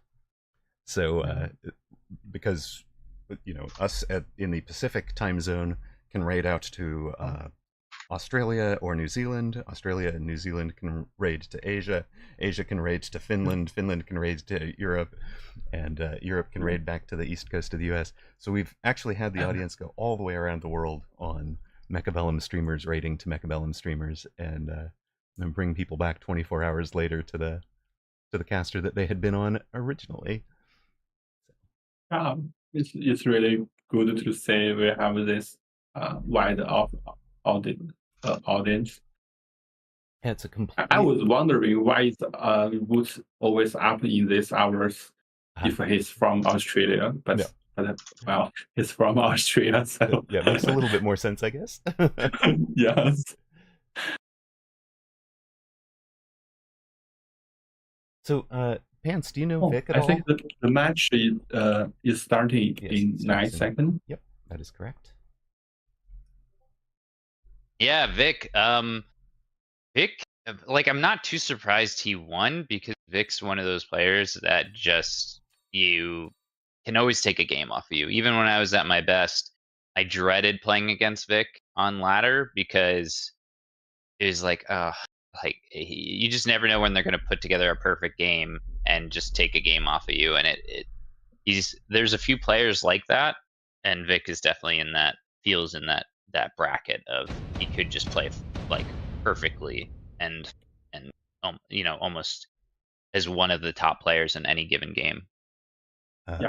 Vic is going to be the far side in red Sabertooth specialist with a Stormcaller start, Stormcaller Fang, Zillalag near side, Stormcaller Arclight start with Aerial Specialist.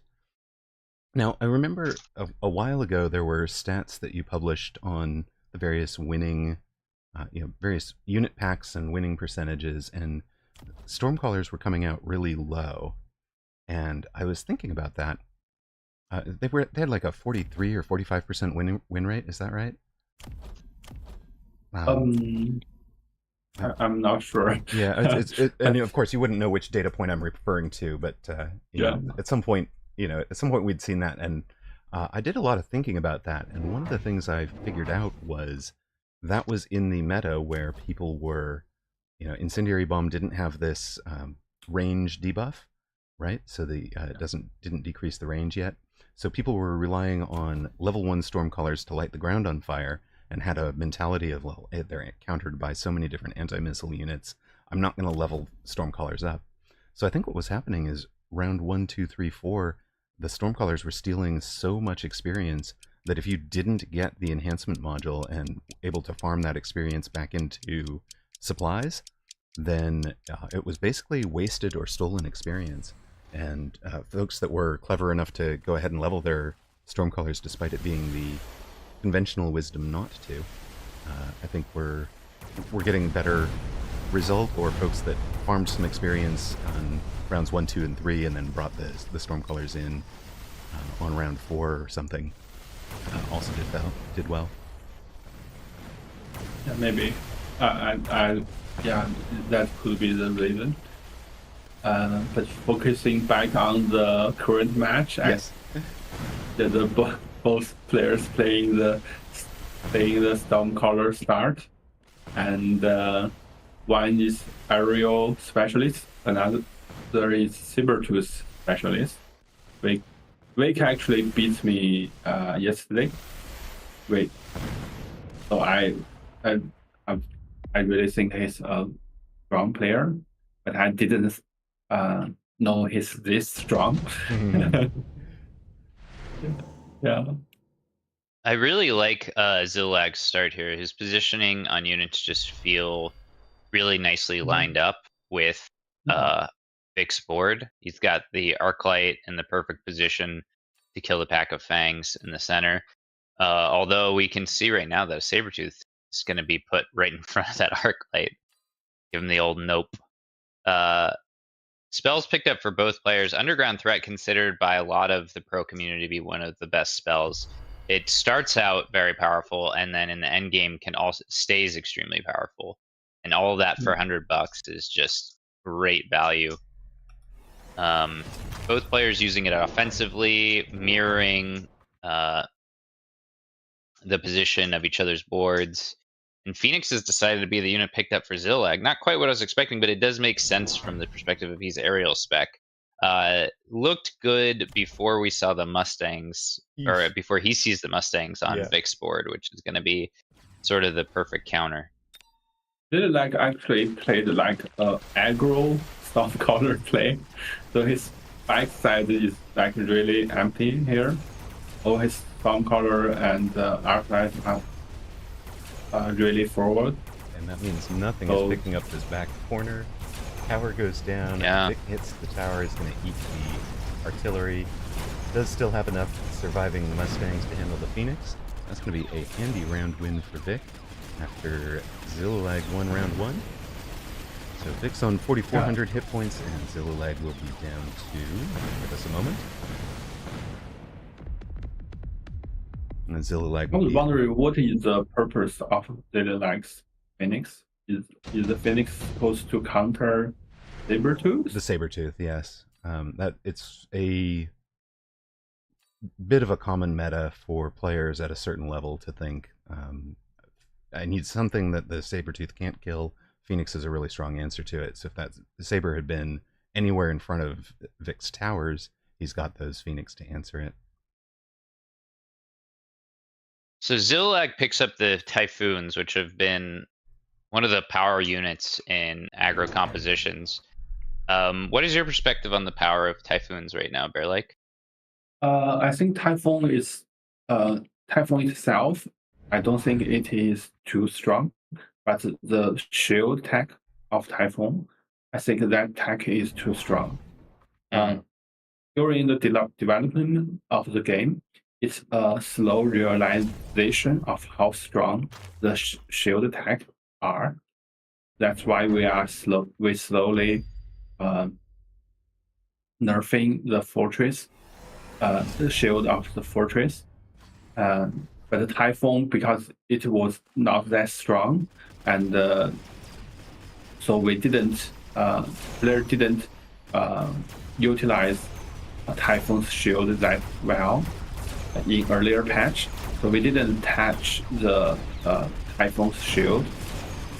Right now, from what we have seen here, Typhoon's shield became extremely strong in aggro play because it can shield a lot of chaff from the missiles and all the chaff clear enemies.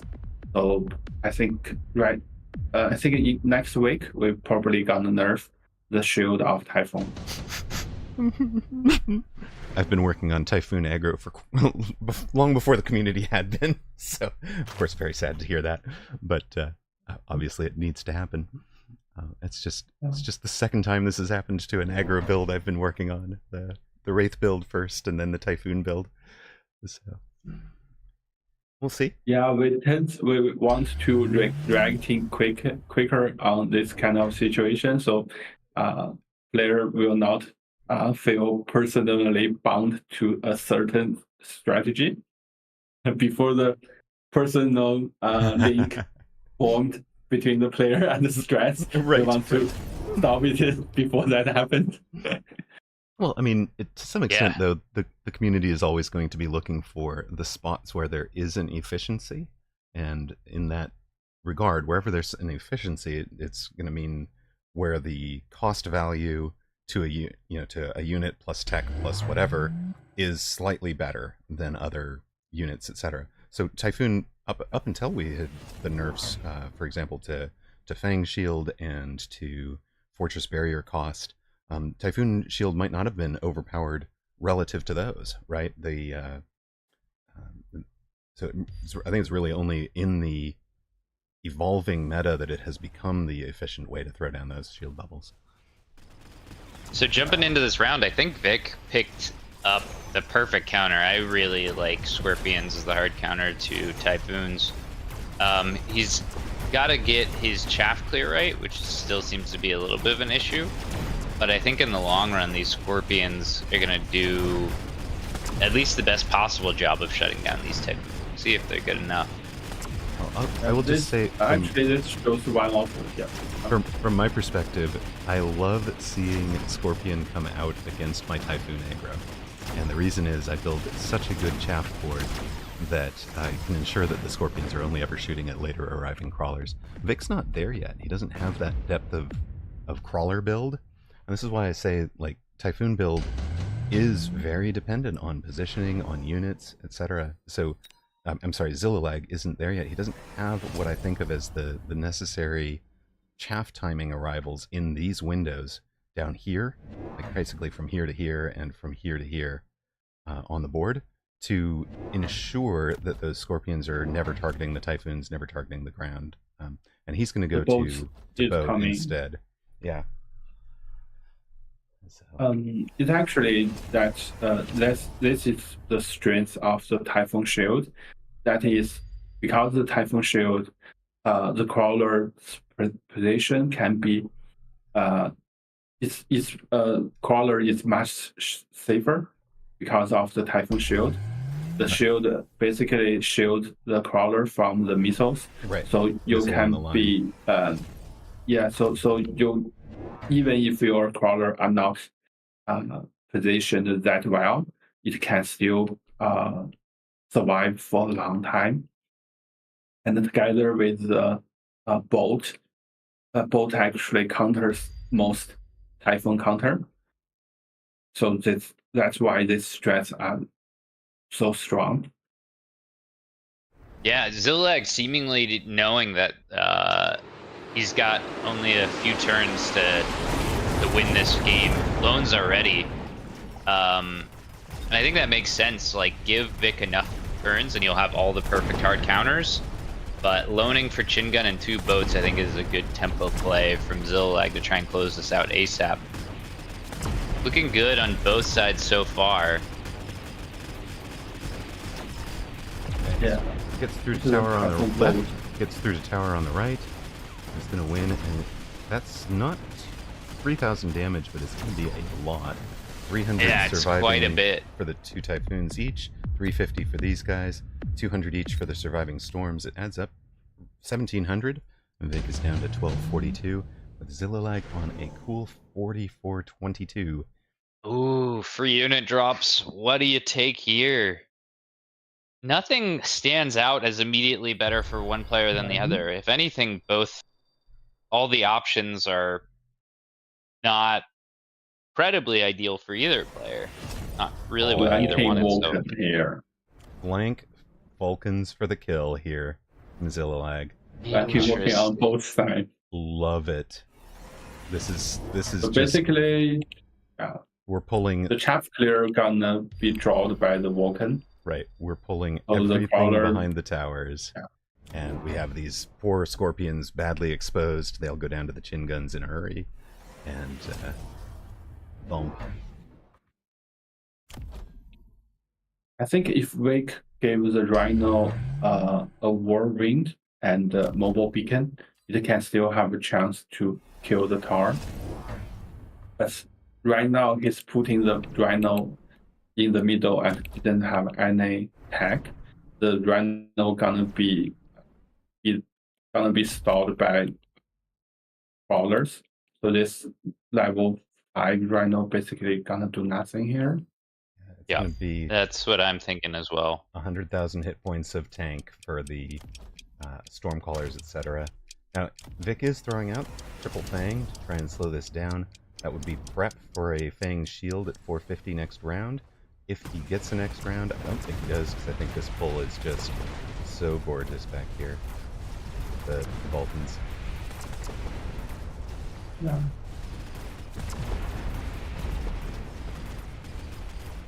Zillalag actually put out a blowout wing here, I think.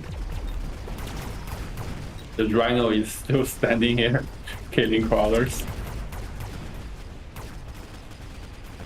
Probably not the most cost-efficient way to kill that many crawlers.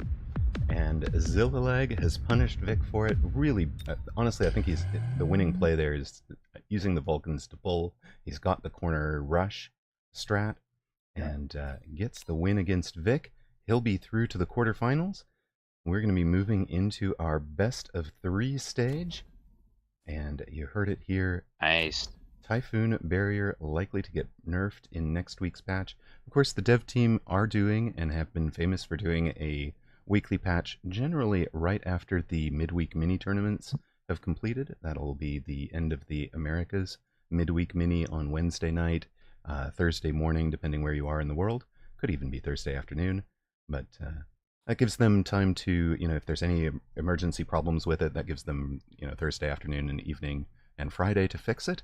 So we don't go into a weekend with a, with a bad patch or anything, and doesn't interrupt any of the tournaments. So that's the general timing for those releases. Would be, your Wednesday night, Thursday morning. Nice work from Zillalag.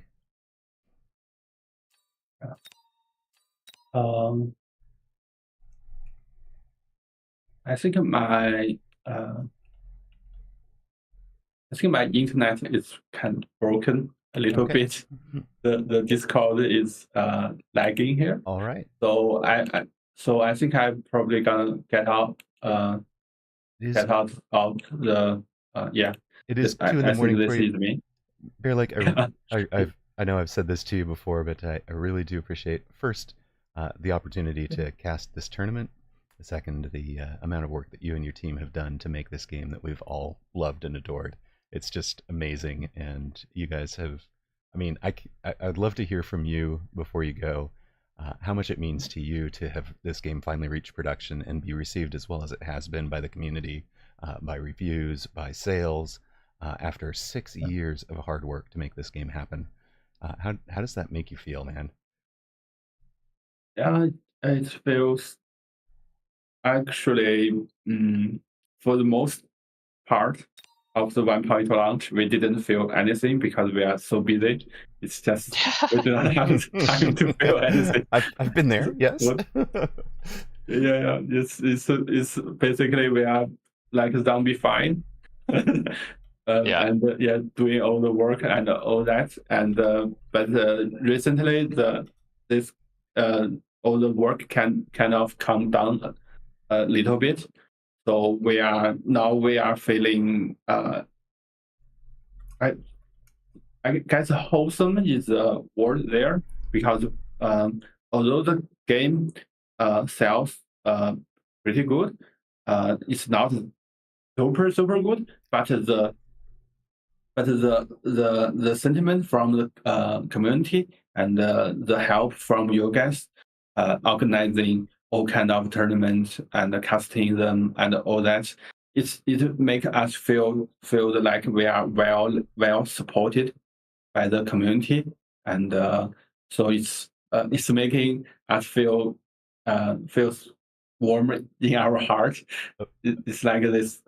We want to do more for this community, uh, because the community support us through the whole year period and support us during the year during the 1.0 launch, where we actually were overwhelmed by the work and all the stuff we need to do. And you guys organizing the tournament by yourself actually saved us a lot of work and effort. And seeing all these tournaments being organized uh, so well, it's like it's because it's not your job to organize this kind of stuff, and you are willing to put in this kind of effort.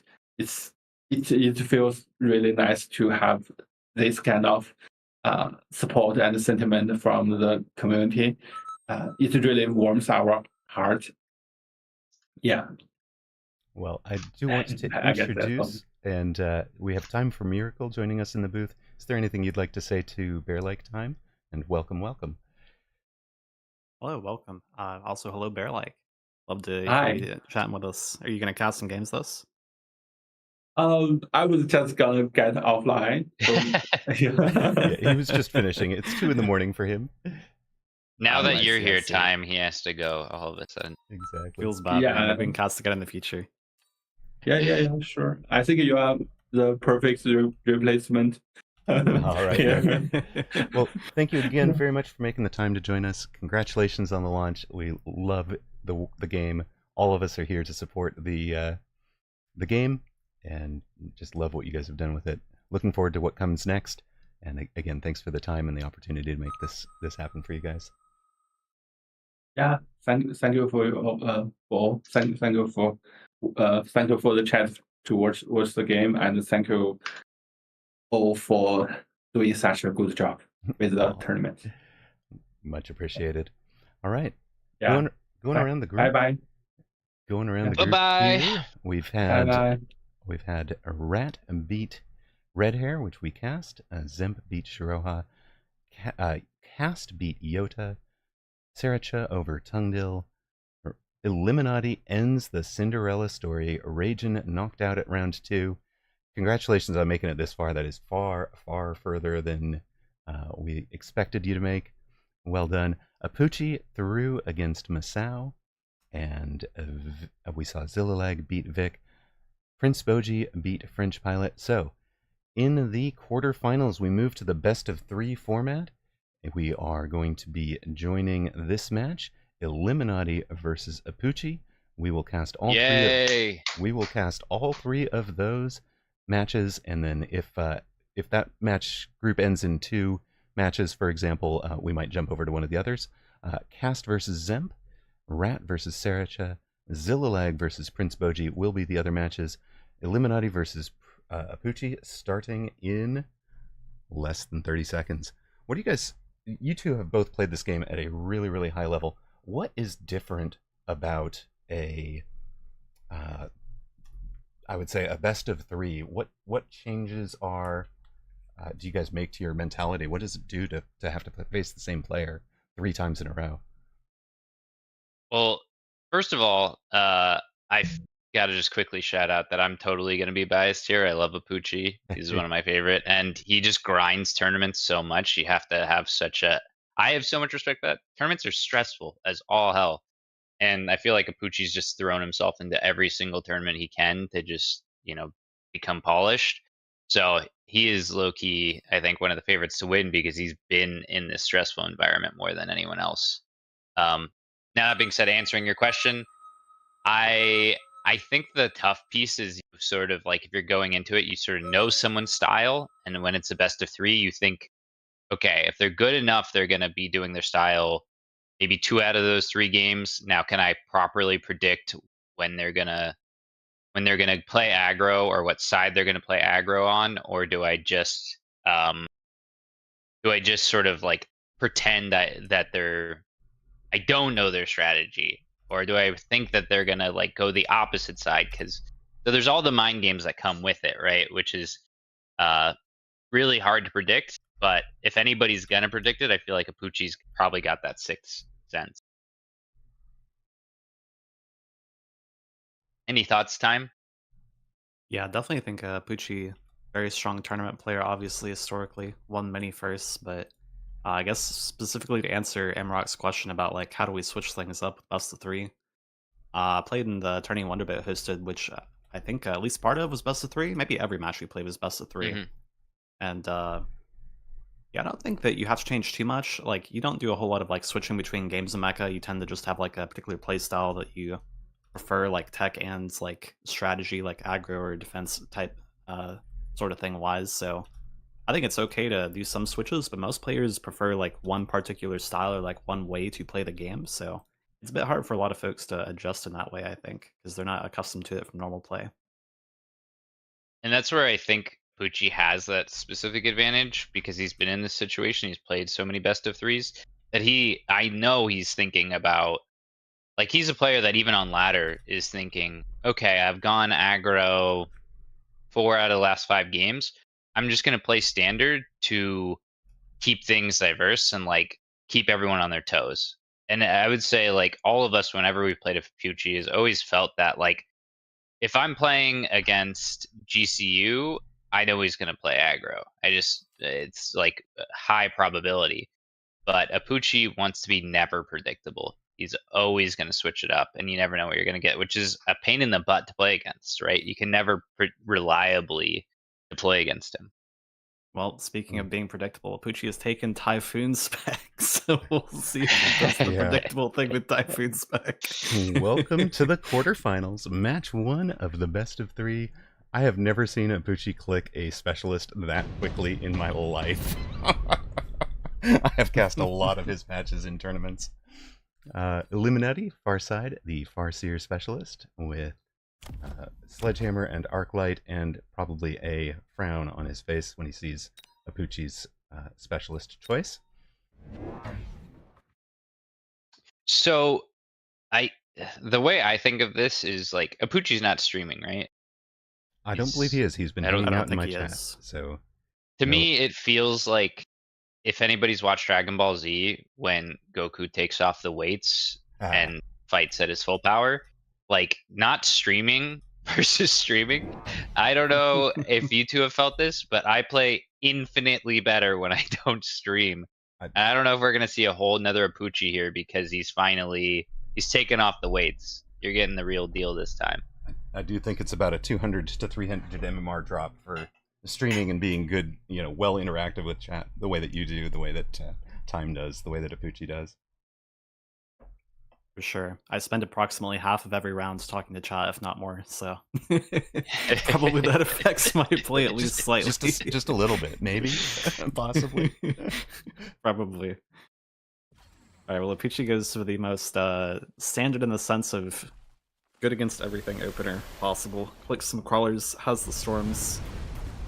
There's only one crawler, or no, sorry, 2 on the opposite side, so if his storms are fortunate, then he will win the round, but if he's not fortunate, they will not win the rounds, but pretty standard stuff. Maybe he doesn't know if Illuminati wants to push or not, is why he chose to do this.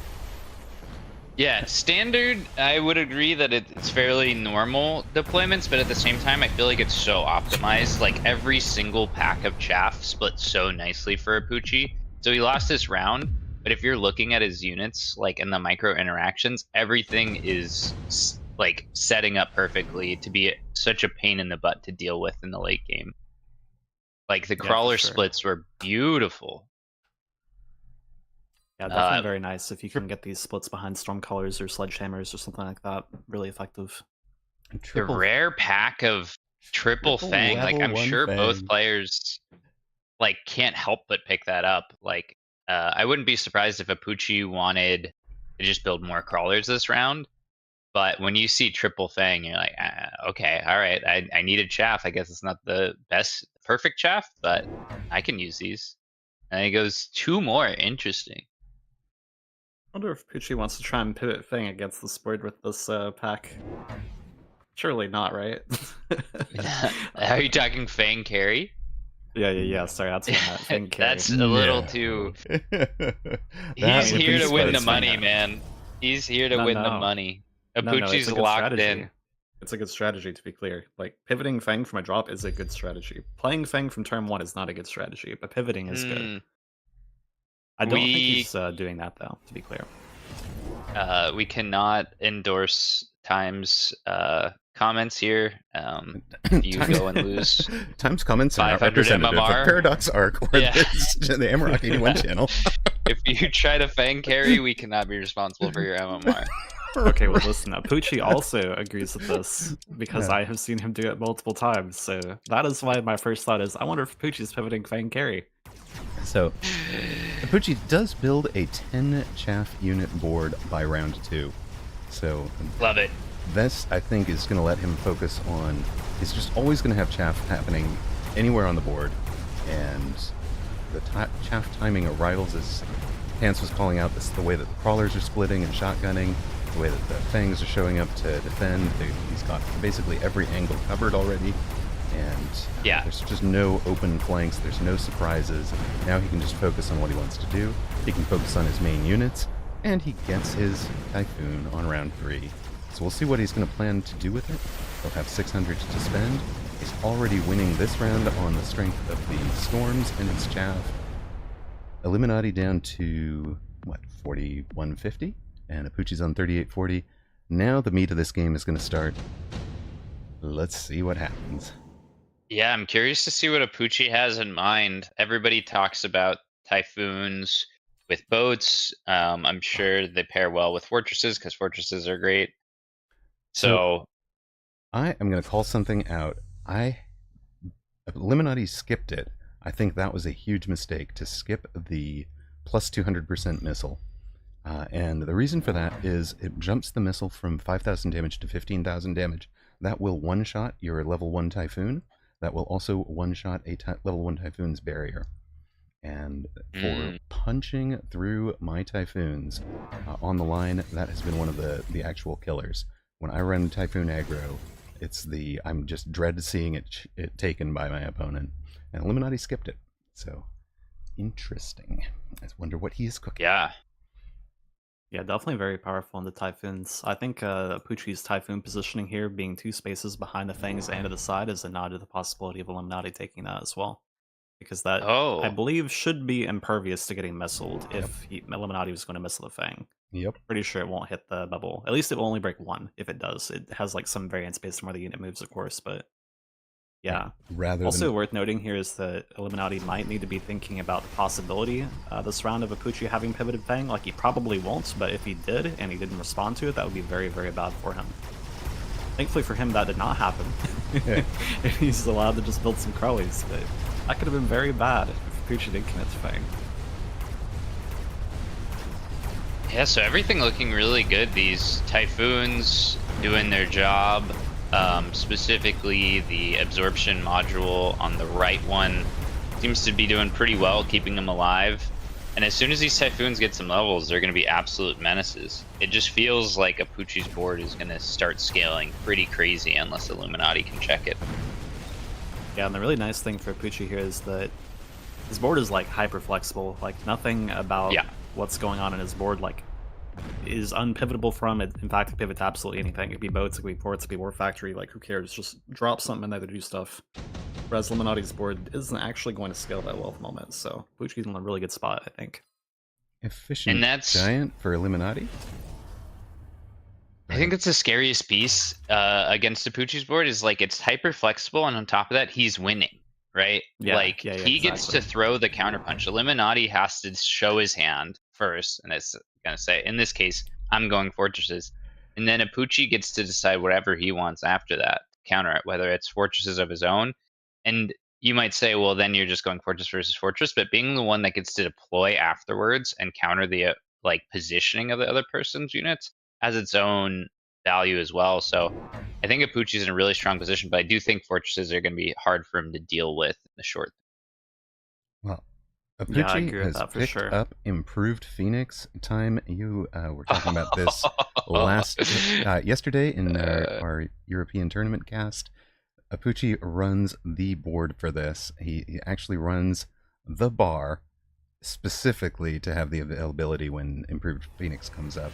Rather than running a full carry, like I'm going to run my Phoenix from behind the tower, he's got range, he's got launcher overload, he's got charged shot, he's got energy shield. When you slap 250% additional hit points onto the Phoenix and then shield it, that's obviously a zillion hit points, I think is the technical term. And then it's doing additional attack, shooting more frequently, doing more damage. It's brutal. This is so hype. I mean, effective for sure.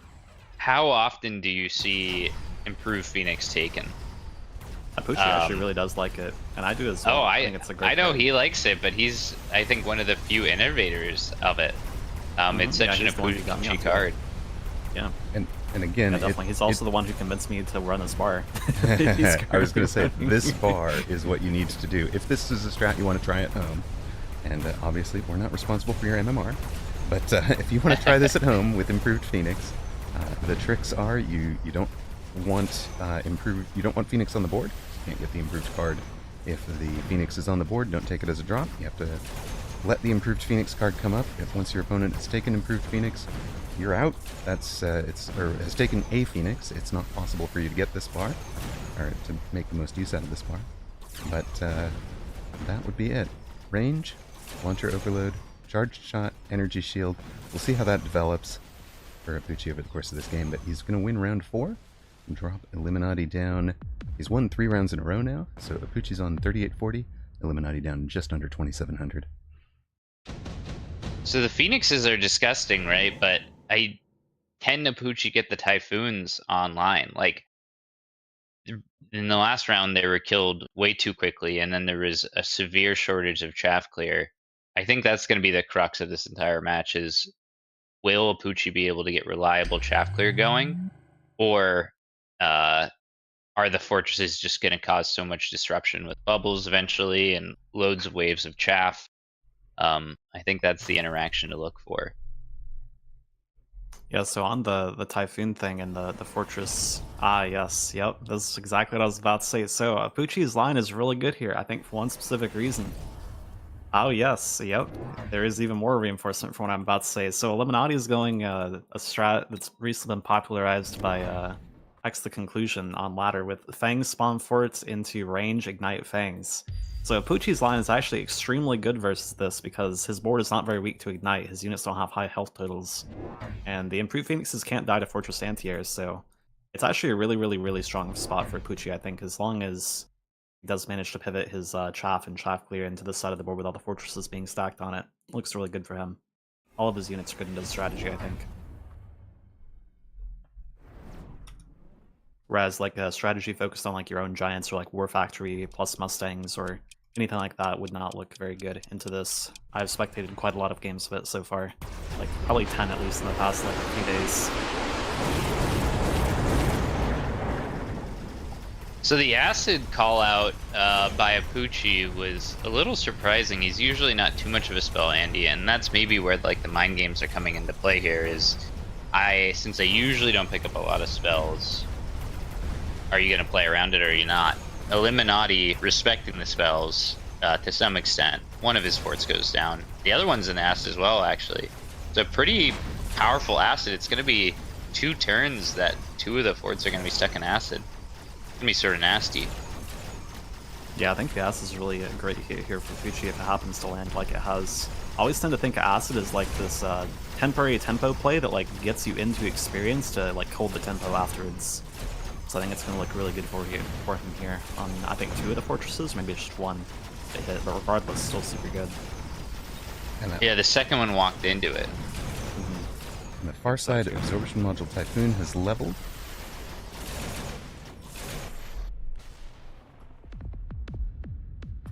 Wolf Factory apparently in chat was correct with Rage and Jim G raging on that bracket.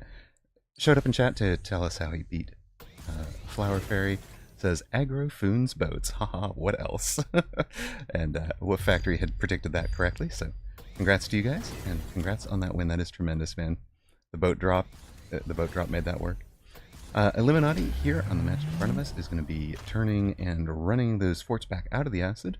Sensible enough. Bring them over to the other side of the board. Apucci got levels into both Typhoons. I missed this one. So now he's got the barrier Typhoons in 3 spots. Level 2 for a couple of them, backed up by the improved Phoenix. What's the out for Illuminati, do you guys think? You've talked about how well Apucci's lines fits into this. The Ignite Fang isn't going to do any extra damage to barrier.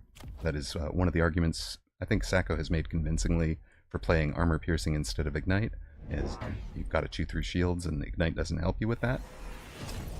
Obviously the forts are going to be doing that, but what's the next direction for Illuminati? He's on 1500 hit points, he's got to turn it around. Well, the spot just really sucks for him. He doesn't have launcher overload. Like, he doesn't have a single unit in his board that does DPS to barriers besides a fort, and that fort has no text to help him, so he just clicks $350 forts and hopes it does something. His fangs also don't have armor piercing, as you pointed out, right? So, like, it's just a really bad spot versus Typhoon, I think. It still is a $350 fort, but that only takes you so far when your buttons don't do stuff. I think I'm a little bit more optimistic than you, Time. I think $350 forts is a pretty good deal, and I think when he's building 3 of them every single round, as long as he clicks his enhancements of eventually, like, he's gonna be extremely cost effective even if he doesn't have optimal techs. Oh yeah, I definitely agree with that part. I think as Apucci's board gains techs, the difference will become more pronounced, but I think right now Illuminati has a fair amount of tempo. That probably will stop him from exploding imminently, I think.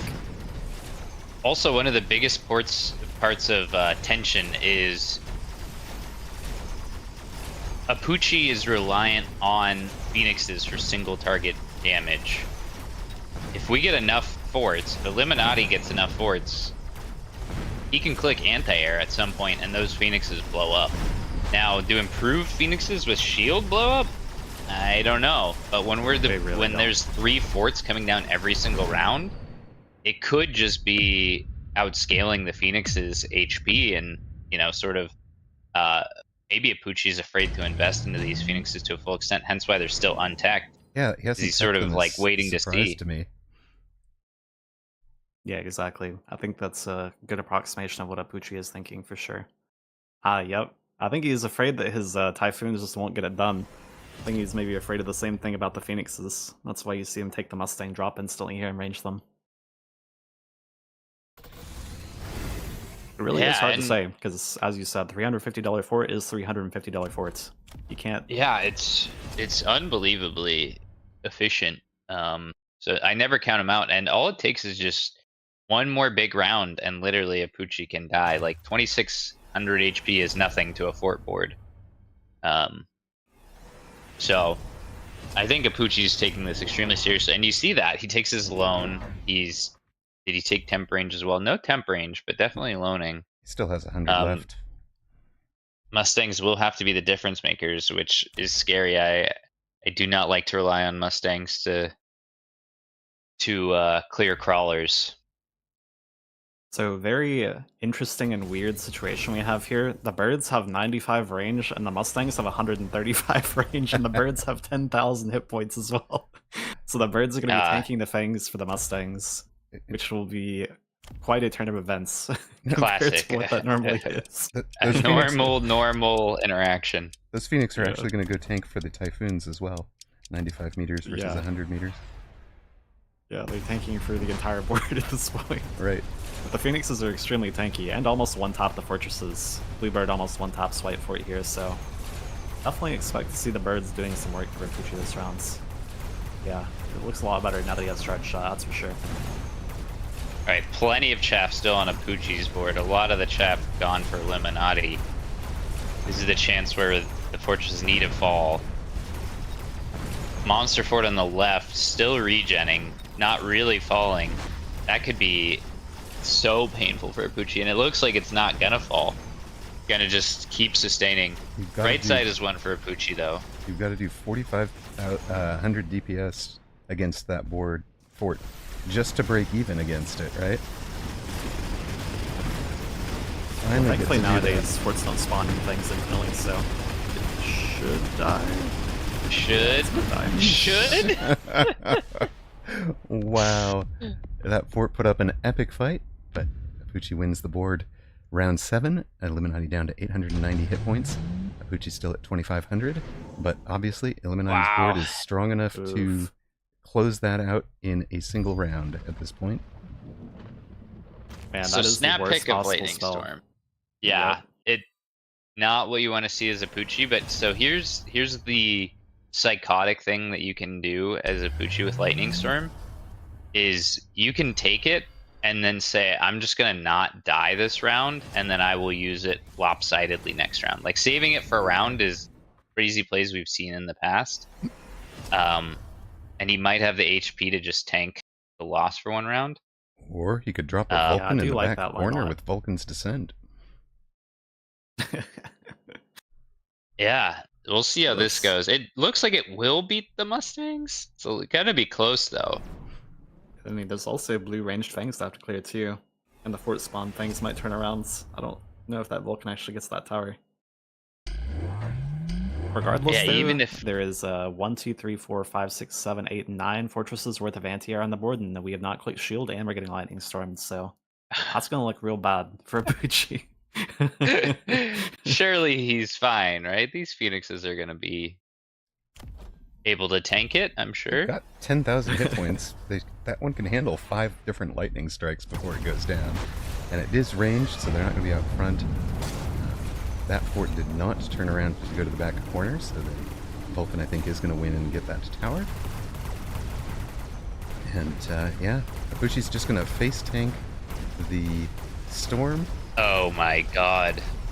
He face tanked or he's lost to Surpar, face tanking a nuke, and then going on to win the Europe tourney yesterday.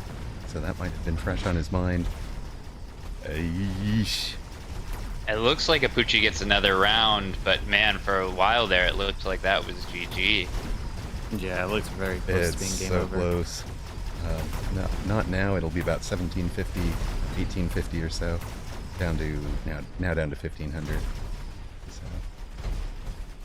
I do think this is a really important round for Apucci to not lose, though, because now he gets to see the Fortress Anti-Air being clicked and click shield in his birds, and that will probably make a pretty big difference for him.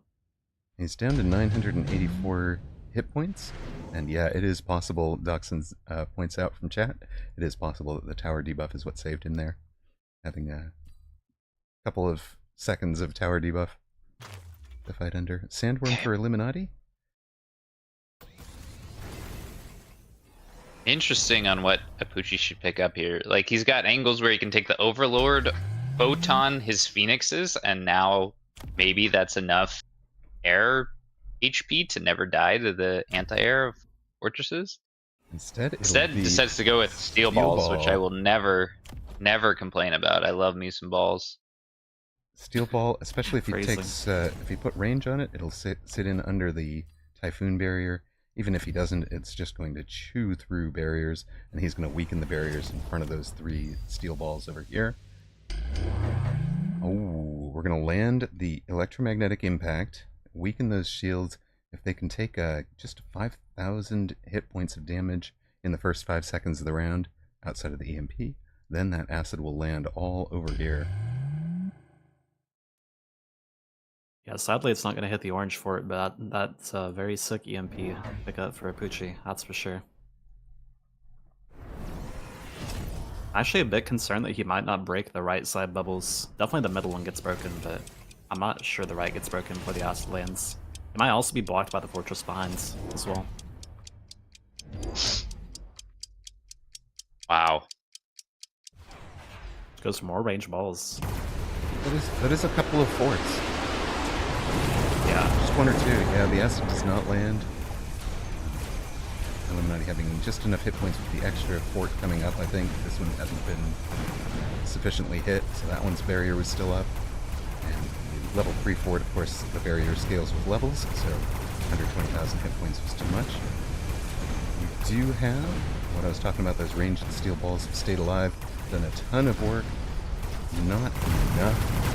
And with exactly what Time was saying earlier, when there are enough anti-air barrage happening, even the super tough Phoenix go down.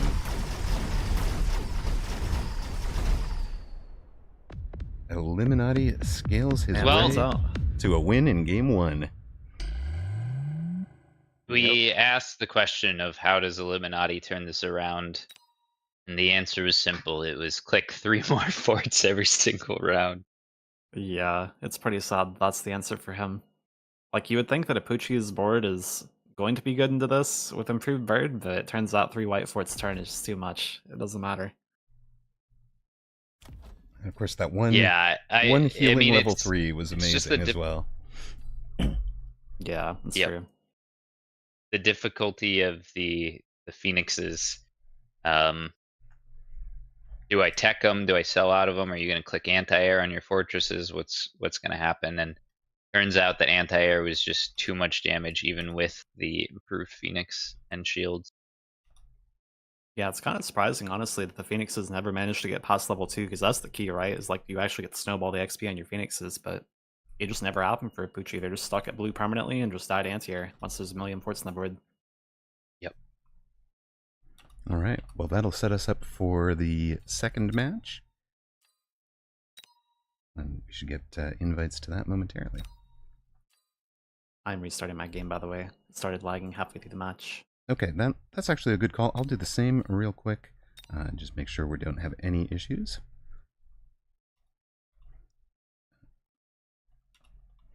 While we're doing that, of course, we can throw the bracket up for you folks. So there is something to see. I'll be right back 1 minute while we wait on the next match. Yep.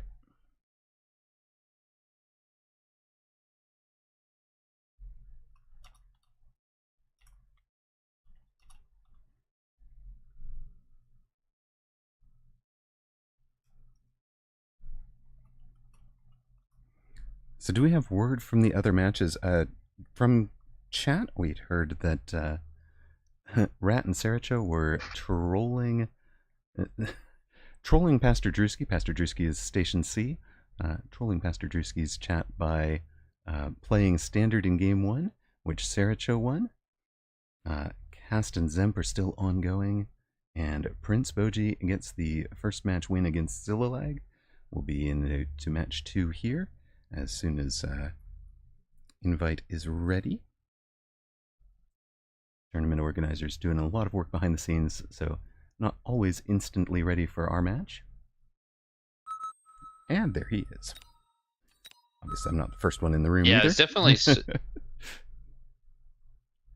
definitely surprised to see Rat go Standard, but Saracha, when he was the scariest on ladder, was, in my opinion, when he played Standard. Mm-hmm. And then he did have, I'm not sure what he's been playing recently, but he definitely had a phase where he was learning aggro. Yeah, his comment to us was that he learned aggro and felt like he'd mastered it, and then wanted to challenge himself to learn aggro as well. So, and then now he's reached the point of essentially having mastered both, and just fantastic to. I mean, first to have gotten to the point of being scary to somebody at your quality in one format, let alone in both, is just amazing. Yeah. I'm so excited to see what Apuchi does in game 2 here. I mean, this is the fun part of best of 3, is like if anybody's going to have the nerves of steel to be down 0-1 and just win out from here, yeah, I would put my money on Apuchi. Yeah, definitely. I think Apuchi's got really strong mental as a player, so hopefully don't count him out just because he's down 1 match or something. At the same time, Apuchi, I think, has to fight the urges to do the Apuchi specials Like, the improved Phoenixes are an Apuchi special. He's definitely put that on the map. But you can see maybe that was, to me, that might have been the defining moment of that game, was deciding to go improve Phoenix into, I don't know if the forts were up yet. I don't know if the forts were deployed on the same round. The giant specialist card was available on that round. Yeah. So, if anything, we might see Apuchi just going more cookie cutter this round, just saying, I don't need to get fancy. I can just beat you with what we all know is good. And I wouldn't hate to see that, because I think Apuchi's got some of the most polished gameplay. Like, if you're gonna go an exact mirror match, I don't know who I'm putting my money on before Apuchi. Illuminati taking the full 2 minutes to get readied up, shake off the nerves, shake off the adrenaline and excitement, and get a drink of water, whatever it is. He does have 2 minutes from the moment he's that Assault Monkey said the group is ready. So here we go. Okay, so quickly before we jump into this, I feel like it's only right to do a quick inventory of how many players from each region remain in the semis. Seems like 501's showing out.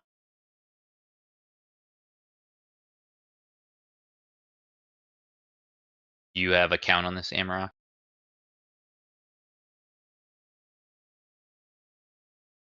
I'm looking at the bracket right now, and it looks like we have 4 501. Illuminati is 501, right? Or is he 301?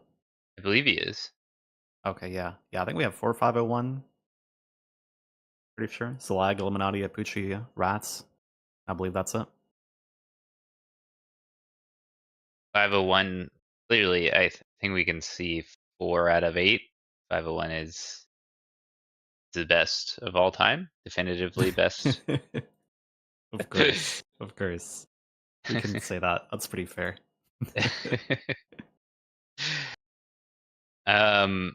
Dr. Sir Par in chat said, need to let Apuchi get a speed spec pack and let him cook. Yeah, that is an Apuchi special if there's ever been one. He loves his speed SBC. I think he's taken, like, from what I knew, it was at least 3 speed enhancements or cards over the course of the game, and I'm sure it's been even more than that at some point. If he sees speed, he is taking speed. Speeds are super good. I have always loved speed, and it just seems to be getting better and better with time.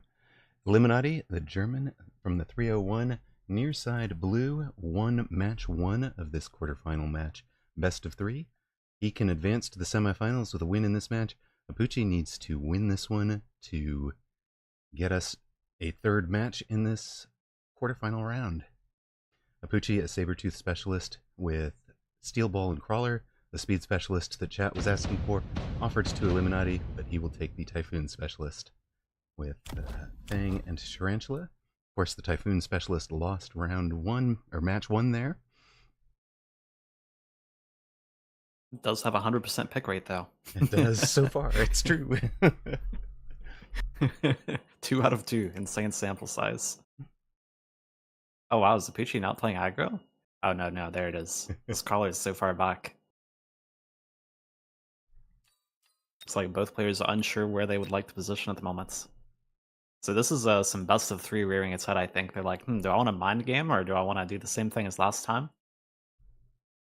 They're thinking through that. So, Time, can you speak to where Tarantula's place in the meta is right now?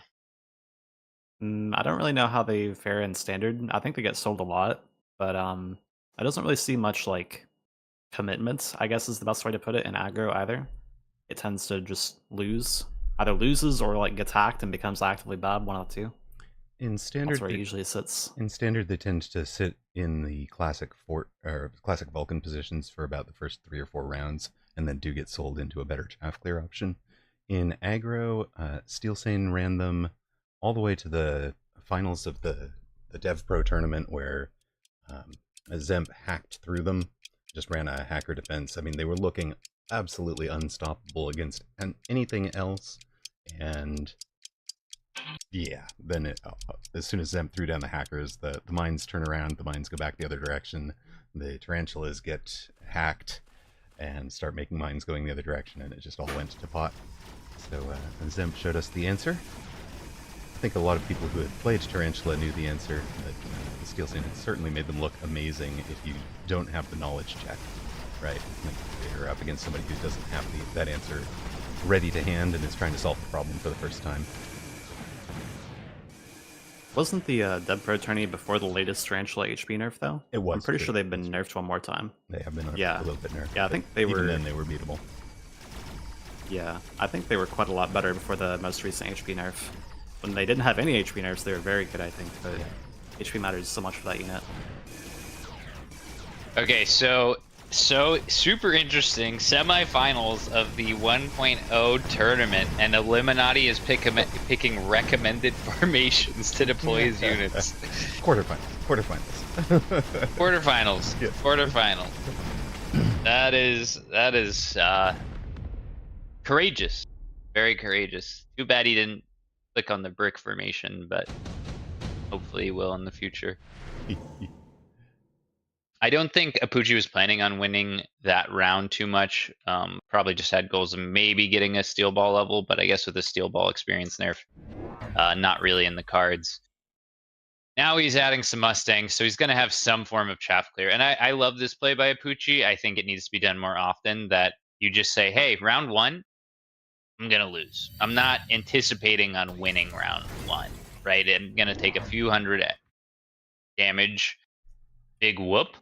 But I want to get in really good deploys and set up for the rest of the game. And Apucci just, sort of giving up round one, now getting good chaff clear in round two.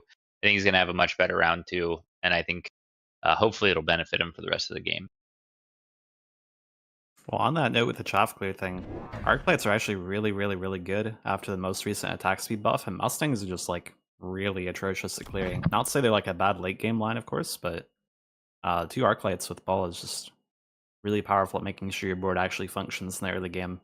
And doesn't tend to look that bad versus Tarantula. It certainly depends on like what Illuminati chose to do. Like, he could be headbutting Apucci, he could be ace him like this, he could do all kinds of things, right? So it's hard to predict for Apucci, and that's probably why he chooses to go to not buy the Arclights on turn 1. He just thinks it's like too inconsistent, but there's definitely a strong possibility that he just simply wins on turn 1 if he buys the Arclights. Not that it costs him very much HP, but worth thinking about for the snowball and like the steel balls, as you pointed out, do the level on round 1 or not, which is always a big factor, right?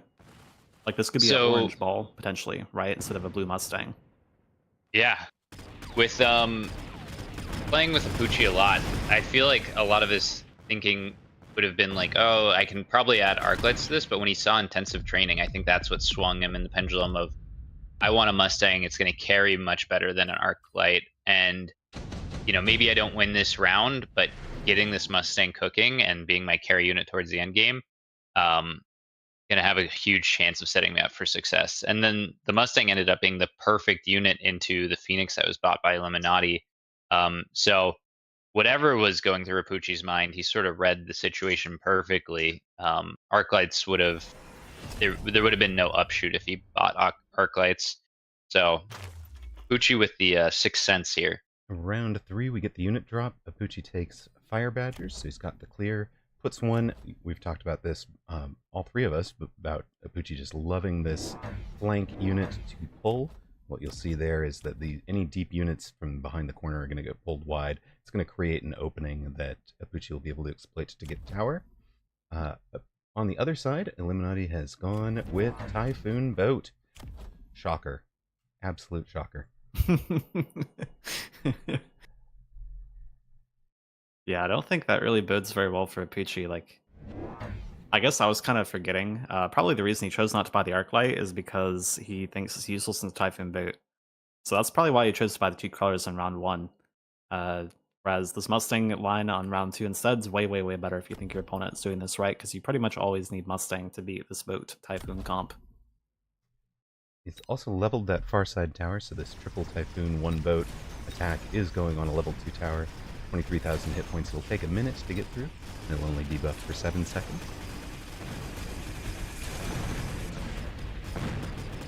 With the pull on the right side, Apuchi has a nice opening on that tower. Gets through to tower quickly. Now the question is, do we have enough surviving Mustangs? And can we get anything to protect those Mustangs, please? No. Nothing wants to protect the Mustangs. Sorry guys, you're on your own. I think it's way too hard in this round. He just doesn't have range on the Mustangs yet, so it's pretty hard to be a round 3 triple Typhoon boat push on one side. Well, here is how to do it, folks. Eat your words. Wow. Hey man, tower debuff sometimes does the tower debuff thing. So I think this is one of the things do it. Illuminati takes 900 hit points. He's down to just under 3,000 hit points. I think this is one of the most skill testing board situations that you can see in this game. Both players pushing on opposite sides.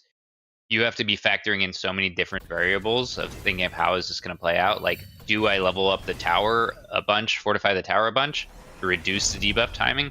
Sometimes you're okay with losing the tower being the first one to lose the tower because not a lot is going to play out during that debuff time. So it can actually be a benefit to just say, screw it, take my tower, be the first one to take it. I'm going to take your tower next, and you're going to be debuffed at a critical point fight. So I think this is just going to be like super interesting to see exactly how they decide who takes what tower at what time. Oh, I was expecting Illuminati to put that oil kind of more here, where it's going to be involved in the second fight, not the first fight.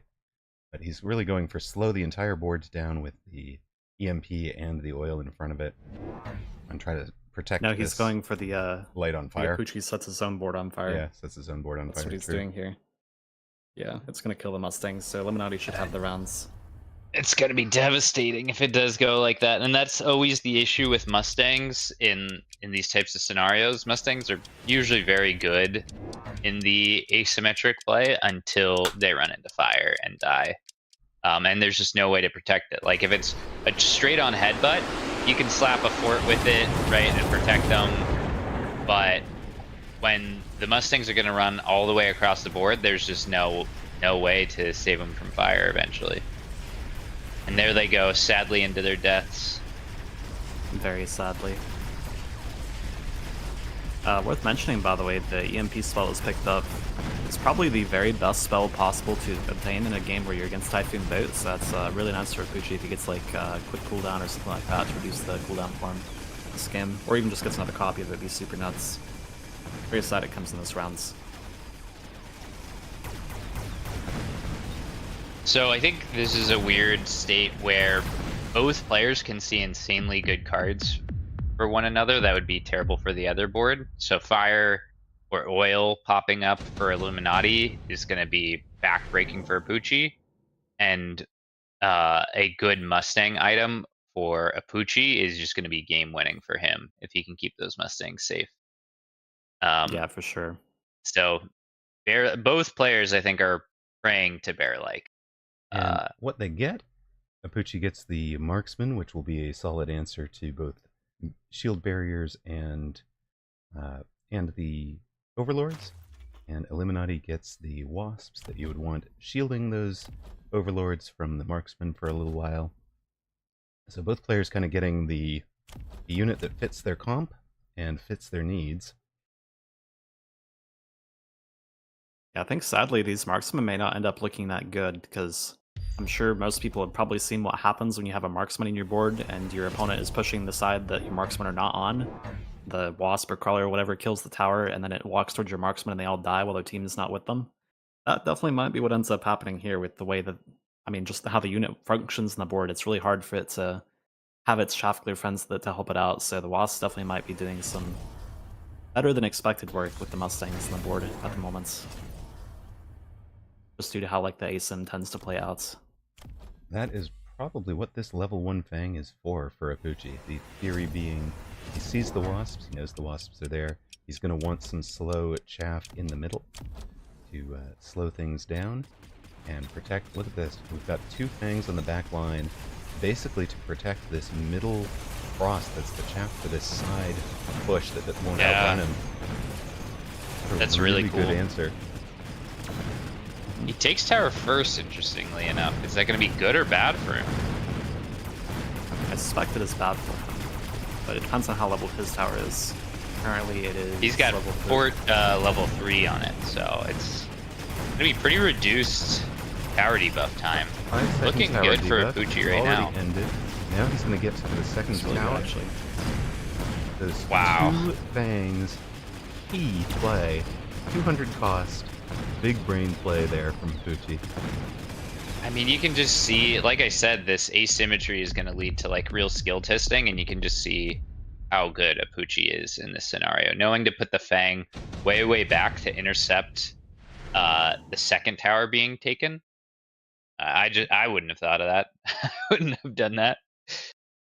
Yeah, I suspect that this introduction of this tech of putting the Fang back is due to some scrimming that's been happening recently. Because this Typhoon boat comp's not been around for a super long time, but I've started seeing some people doing this the past like day or so. Just putting things really far behind / in the middle of the tower that you're actually playing from, and just completely abandoning the fortified side. Seems like it's a pretty good tactic, although it still is very hard to beat Typhoon boat for sure.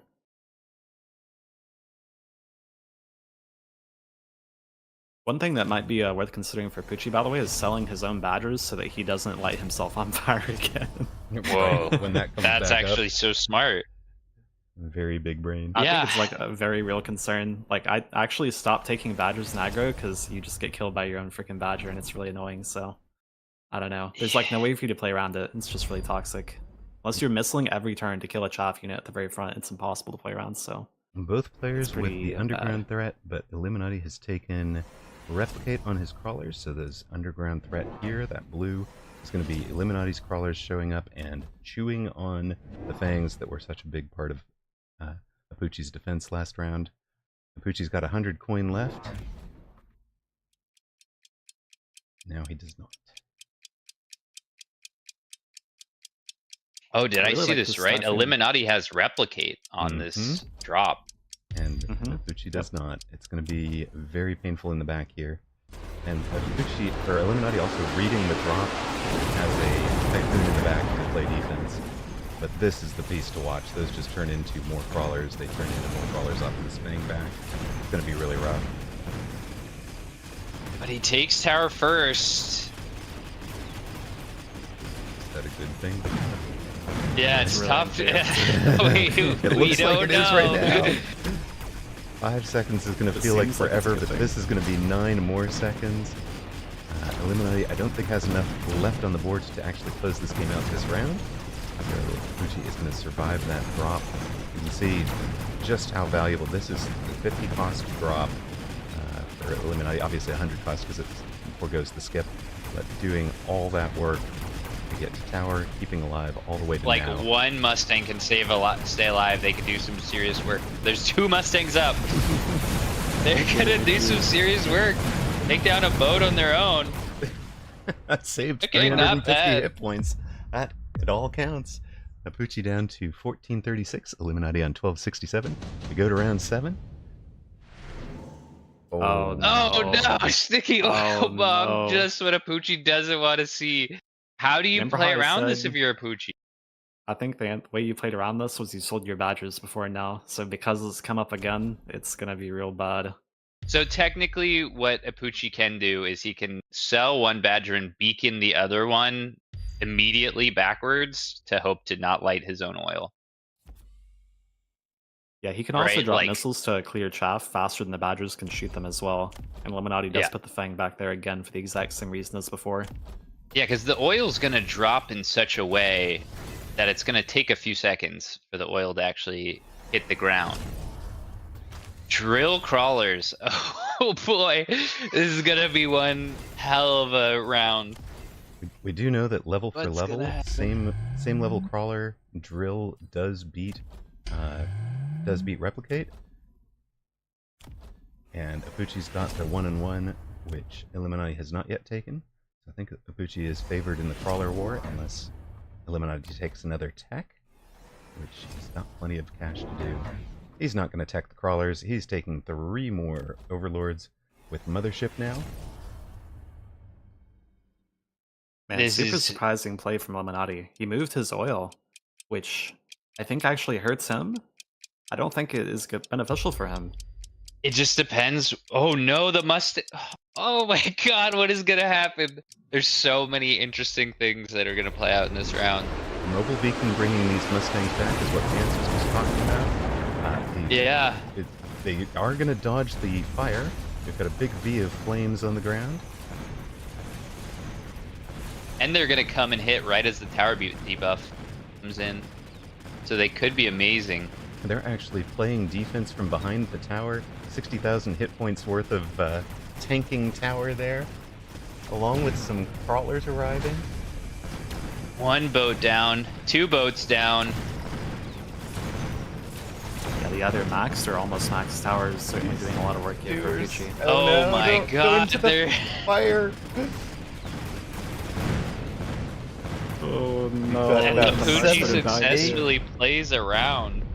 7 or 8 surviving Mustangs back behind the Oh, tower. Wow. Just baby. enough to get Apucci the match 2 win.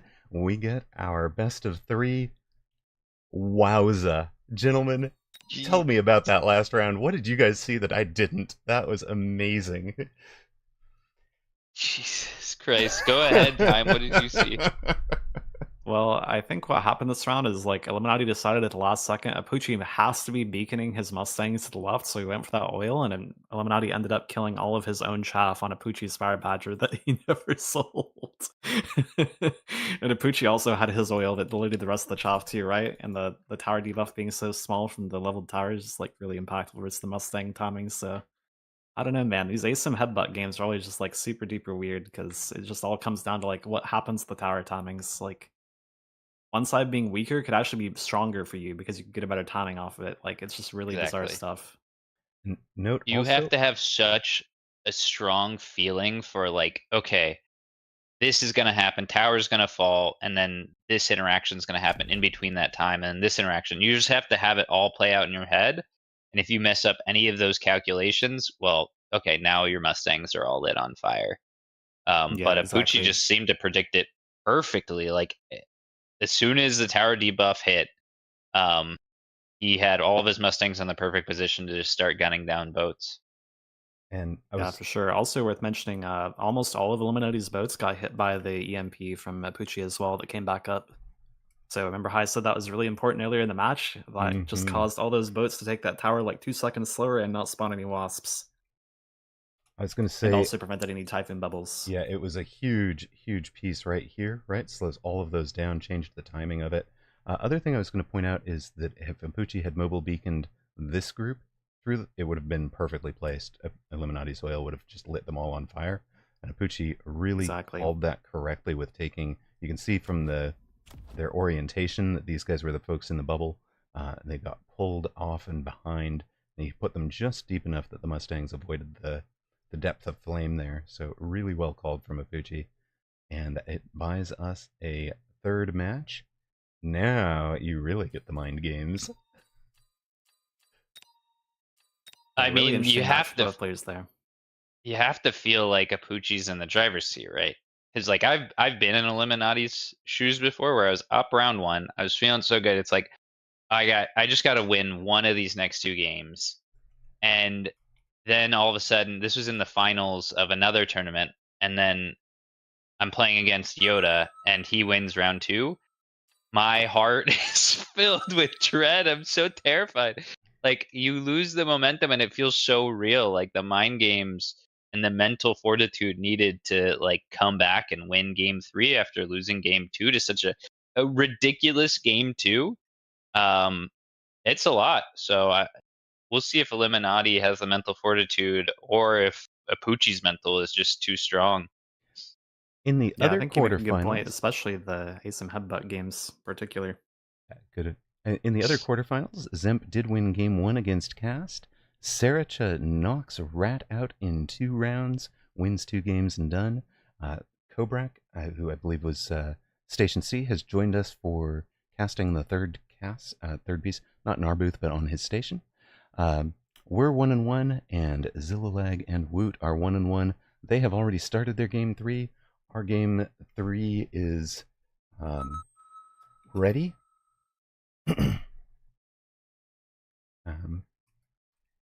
Oh. And well, I'm a bit sad to see Rat knocked out. You can't help but feel like Rat is one of the most entertaining players in Mechabellum. Rat is, like, you know you're going to get a good game. Rat is absolutely entertaining, and I'm very glad we got to see him in round 2. Picking which of these quarterfinals to cast was a just absolutely difficult, impossible decision. Do we think that cast being still in game 1 versus Zemp, or just finishing up game 1, is because they're both playing Marksman Mirrors in Standard, and it's just round 13? You gotta figure it's Zemp is in round 13 of some Marksman Mirror, yes. Yeah. That's definitely gotta be it. Yeah, Uncle Lazy said Zemp and Cast are doing death by 1,000 cuts. Oh, baby. Riveting. Goodness. We should have a punishment for Sako to have him watch that. Cast it. Yeah, for real. I hope somebody's forcing him to cast it right now. Force Sako to cast it. That would have been epic. I did. Well, maybe this game that they're playing takes so long, we could just go cast that one after we're done. I actually think that is legit what happens is we wind up in game 3 of that one. Yeah, for sure. All right, well, anyone want to play some bets on... Do we headbutt again? Are we playing Standard this time? What's going on? I think Illuminati is going to go headbutt. Okay. Apucci is unpredictable, which is a strength. So I got no clue what Apucci's going to do. Okay, what do you think, Camerock? I think Apucci is going to come aggressive again, and I think he's going to win it. That is my prediction.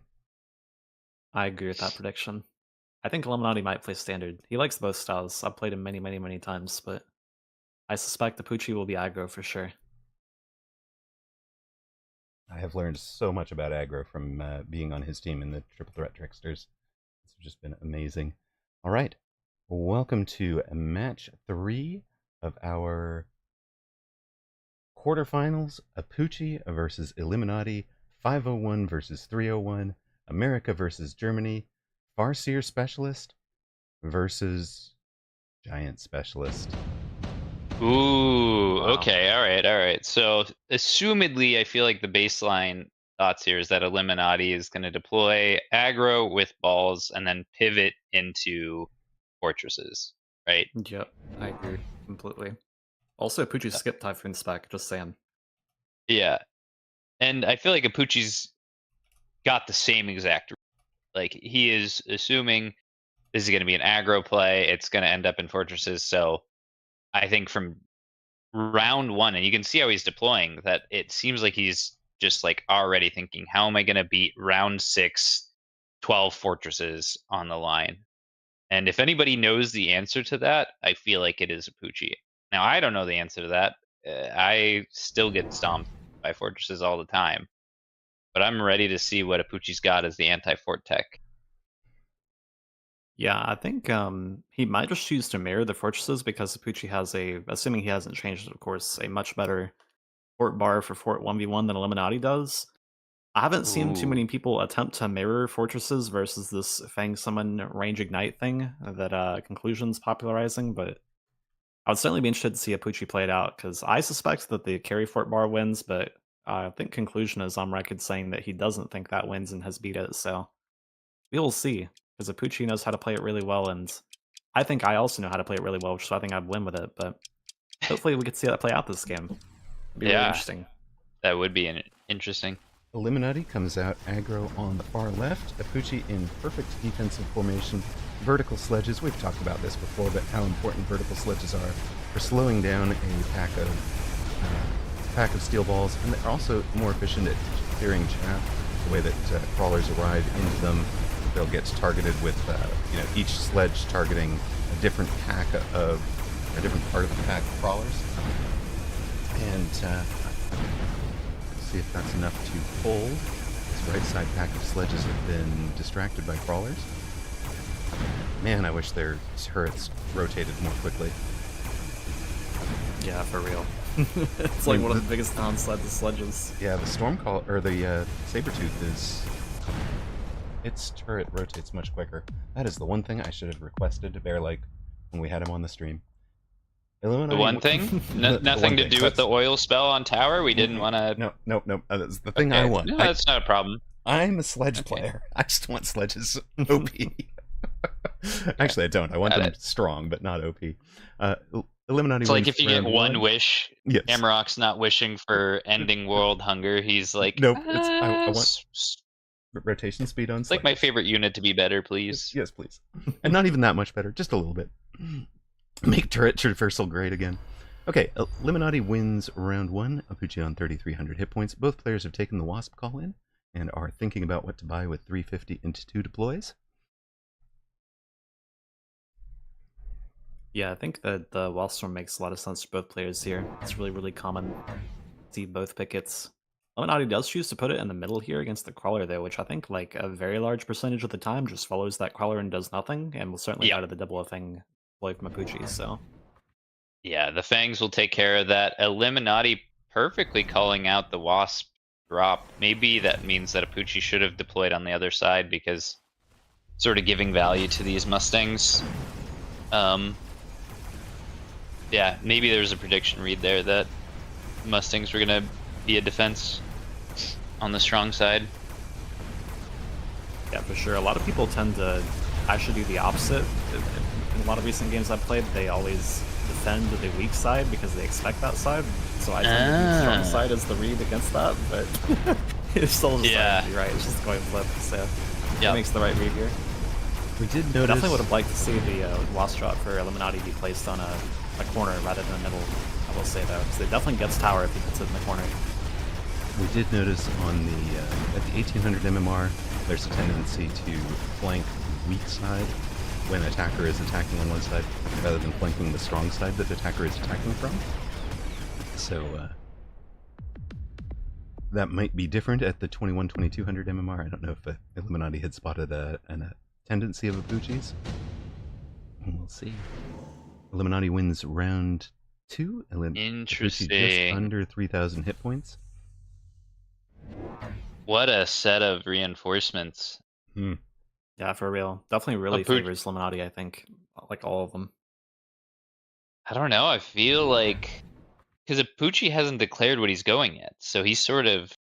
there's the advantage of he can pick up whatever he wants and slap it on whatever he wants. I think if you see this damage item, there's a very high chance you're buying a Mustang and putting it on a Mustang, which is declaring where you're going. That's Bear like declaring for you that you're doing that. Oh, it goes for it on the Farseer. I like that, actually. Sounds really good versus Steel Ball. Big fan of that. Yeah, and I wouldn't be surprised if this Farseer eventually gets sold. Well, it's just like, you're going to wear it until I have something better to wear it later. Yeah, for sure. He probably wants to like sell it and buy 2 packs of Blue Mustangs at a later rounds. Or like some drop gets it, perhaps. We'll see. That makes sense to me. No, I'm not at the Apuchi level, but I actually love a firepower or attack increasing item on a Farseer. Because they have no text that can increase them, they have actually a pretty solid DPS. It's slightly overtuned than it would be if they had something like the AP for Fangs or armor piercing for Mustangs. So when you get attack firepower on them, it's actually pretty strong. And so I kind of like it as a home for it for sure, whether or not it's a temporary selection or a permanent home. Yeah, I think that's definitely a good read and certainly a good tempo play. It tends to just be that the item is just so powerful on a Mustang, it like has to go on a Mustang. Mustang makes sense on the board. Which it's really nice that we don't have like 200% damage item anymore. It's just this 170% one, right? Because it was like always correct to go on a Mustang back then. Unless you have some, I don't know, like Giga Fortress that's killing some Giga Melting Point or some nonsense. Right. But definitely a call back to that meta to see Illuminati have it on this Mustang. Gold damage dealer, 2/3 of a level for that Farseer. It was the right place for it this round for sure. And you get your Typhoons. Illuminati takes a This is pair going of to be a Farseer sabers. cell into Typhoon. Like, what's gonna wear that item better for Apuchi than a level 3 Typhoon, right? Yep. Exactly. Is he gonna sell? Let's see. Doesn't look like it yet. Apuchi does take a long He's time probably thinking. considering- He's got the APM that he's really not concerned about having dropped down Yeah. into the last 30 seconds of a round. Yeah, For and the sure. sell doesn't have to happen immediately. Mhm. He's a very patient player. But his defense looked great last round. Now I'm just afraid for the inevitable forts that are coming down, right? Like, Pucci must know the forts are coming. He's placing his chaff in a lot of ways to prepare for that, but he still needs that definitive answer of, okay, what are you going to do when the forts arrive? Because prepare for 3 forts every single round as soon as it starts. Yeah, absolutely. I think it's also really good a lot of times to like preempt the forts coming, unless he thinks that he wants to like recruit blue forts for himself because of the aforementioned fort carry text that he runs. So, oh god, he's mech rage the sludges. Oh no! Oh What? no! You don't click that button. Yeah, that button's forbidden. We can't do that. Now, I do want to point out Uh, something really clever that Illuminati did on round 3. He's the giant specialist. He has the free unlocks. He unlocked Melting Point so that there's no chance that Apuchi would get the Melting Point as a drop, either in this round 4 drop or in any future drop. Right? He just locks that out, so that really indicates he is committed to going into one of his giants. He's obviously going to make one of the best use of his specialist. But Similarly, I think it's really important that he unlocks forts so that Apuchi cannot be dropped forts, because he does not want Apuchi to get fort drop for free. Like, he doesn't want to play on an even playing field with that, because Apuchi's fort techs are superior in the mirror. underground threat for Illuminati. It's interesting to see how patient Apuchi is, because I've played with him so many times that I know that he just wants to snap pick underground threat. So he must be going through every single scenario in his head. Like tournament Apuchi is different Apuchi. Must be weighing out, is there any angle for the drop? Do you end up picking anything? Do you skip? He He skipped. took advanced missile. Oh, and took enhanced, Advanced missile. Love it. Wow. It's pretty good versus the fort bubbles on the line like this. You can drop just like 3 missiles and kill both fort bubbles, for example. So he's Pretty dropping powerful. one already to just nuke this saber tooth on the right. Yeah, it's half He damage wants to it that. dead.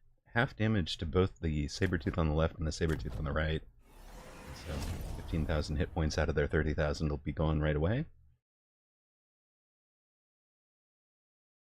All right, so Yeah, I here feel like is the Apuchi's fort turn. spot- Yeah, here's the fort turn that we were going, oh god, about the sludges for last turn. Right. So we know that Illuminati is sold out of 1 ball, and he has 1 saber, so his comp needs a tank, obviously, right? And he's giant spec, right? So he's obviously going fortress the following rounds, unless some drop crazy shenanigans happens, right? So really not a And- fan of the mech rage button. Yeah, and Apuchi's like such a good player that he knows the forts. Like he's not even surprising. He could have probably predicted exactly where the forts were gonna go. So we'll have hopefully. I think he's relying on the chaff to be the powerful piece of his comp right now. Mustangs just take forever to clear leveled crawlers, and sure enough, it's looking good, right? Like still clearing crawlers. And the Typhoon's doing their job. Yeah, for sure. I think by Apuchi clicking the mech rage button, he's signaling that he wants to tempo Illuminati out of the game, less so than like build a board that manages to actually beat fortresses. So looks like a good call from the result of this turn. He's got Illuminati down to 640 hit points. We could get a drop this round. We do not get a unit drop. Tank production line, quick teleport, Vulcan's Descent, Rhino Assault. Rhino the quick pick for Illuminati. I do expect that Fuchi would be thinking between both of those. He decides to skip. Your Wasp Swarms are up for both players. They're both playing it defensively. Okay. And Apuchi, as we thought, but a few turns earlier, takes a sell button, sells the Farseer, and slaps it on the carry Typhoon. He needs every lick of DPS he can possibly get at level 2 War Factory was the answer. Holy guacamole! All right, who had that on their bingo card? Doxson had it on his board.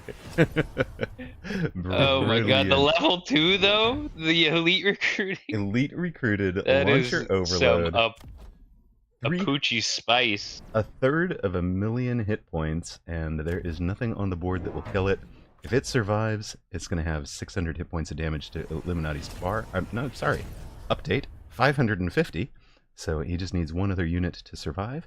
90 more hit points worth of surviving unit. We'll do it. We'll get Apuchi through to the semifinals. Farseer, and I guarantee that you, Blue Factory might just kill the entire board. Farseer sold. Item on a Typhoon as well, and Typhoon and Factory right next to each other. Keep each other alive. If one of those two Typhoons survives, that'll be the 150 that he needs to add to the Typhoon, or add to the War Factory, and that would be enough. One fort down. Second fort falling. That Typhoon's like, no, I got this one.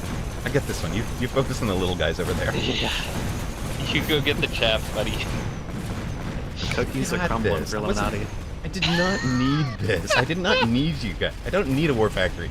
I'm gonna take care of these forts by myself. Wait, help! The game might not actually be over. Help! Help! I don't think the game's over. Where's my War Factory backup? Shoot! I do not have this all on my own after all. Okay. Oh wait, there's a sludge still. Oh, never mind. I think the game's over. As long as the sludge lives. They're outrunning the War Factory. Oh no, a sludge died. There's still 3 fangs too. Maybe? It's like really close. It's so close. It's gonna be like tens of HP. The oh no debuff. The debuff that caused from War Factory doing 600 hit points to 550 hit points is the difference in this match. That is a recent balance tune. Illuminati staying alive by the skin of his teeth. He's got 30 hit points in a dream. Who says the devs aren't good at balancing? Hey, it's only impactful if he lives and wins the game, right? Otherwise, there's no death. Wow, he's got the triple threats. The Vulcan Melter Fort comp, a classic. Kind of makes sense though into the War Factory. Honestly, kind of like the range Melter play from Illuminati. I don't know how he wins otherwise. Or wait, no, he has a range. Yeah, he's got Fang Ignite for it. So he could have done that play as well. I don't know if it's a great play here for him, but that's also a possibility. But he chooses to exercise the fact that he's a giant spec to go for the Melter route instead. Very safe route. Oh god, and now the oils.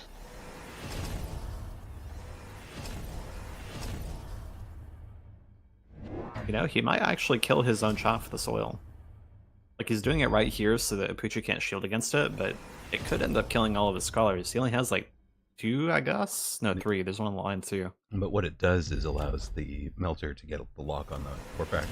The question is, can a level 1 Melter chew through a level 3 or a level 2 ranged launcher overload War Factory before it actually gets popped? We will see.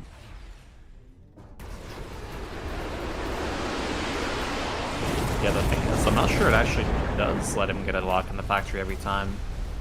Because the sludge is oil lit out of for the fire, both right? players. Yeah.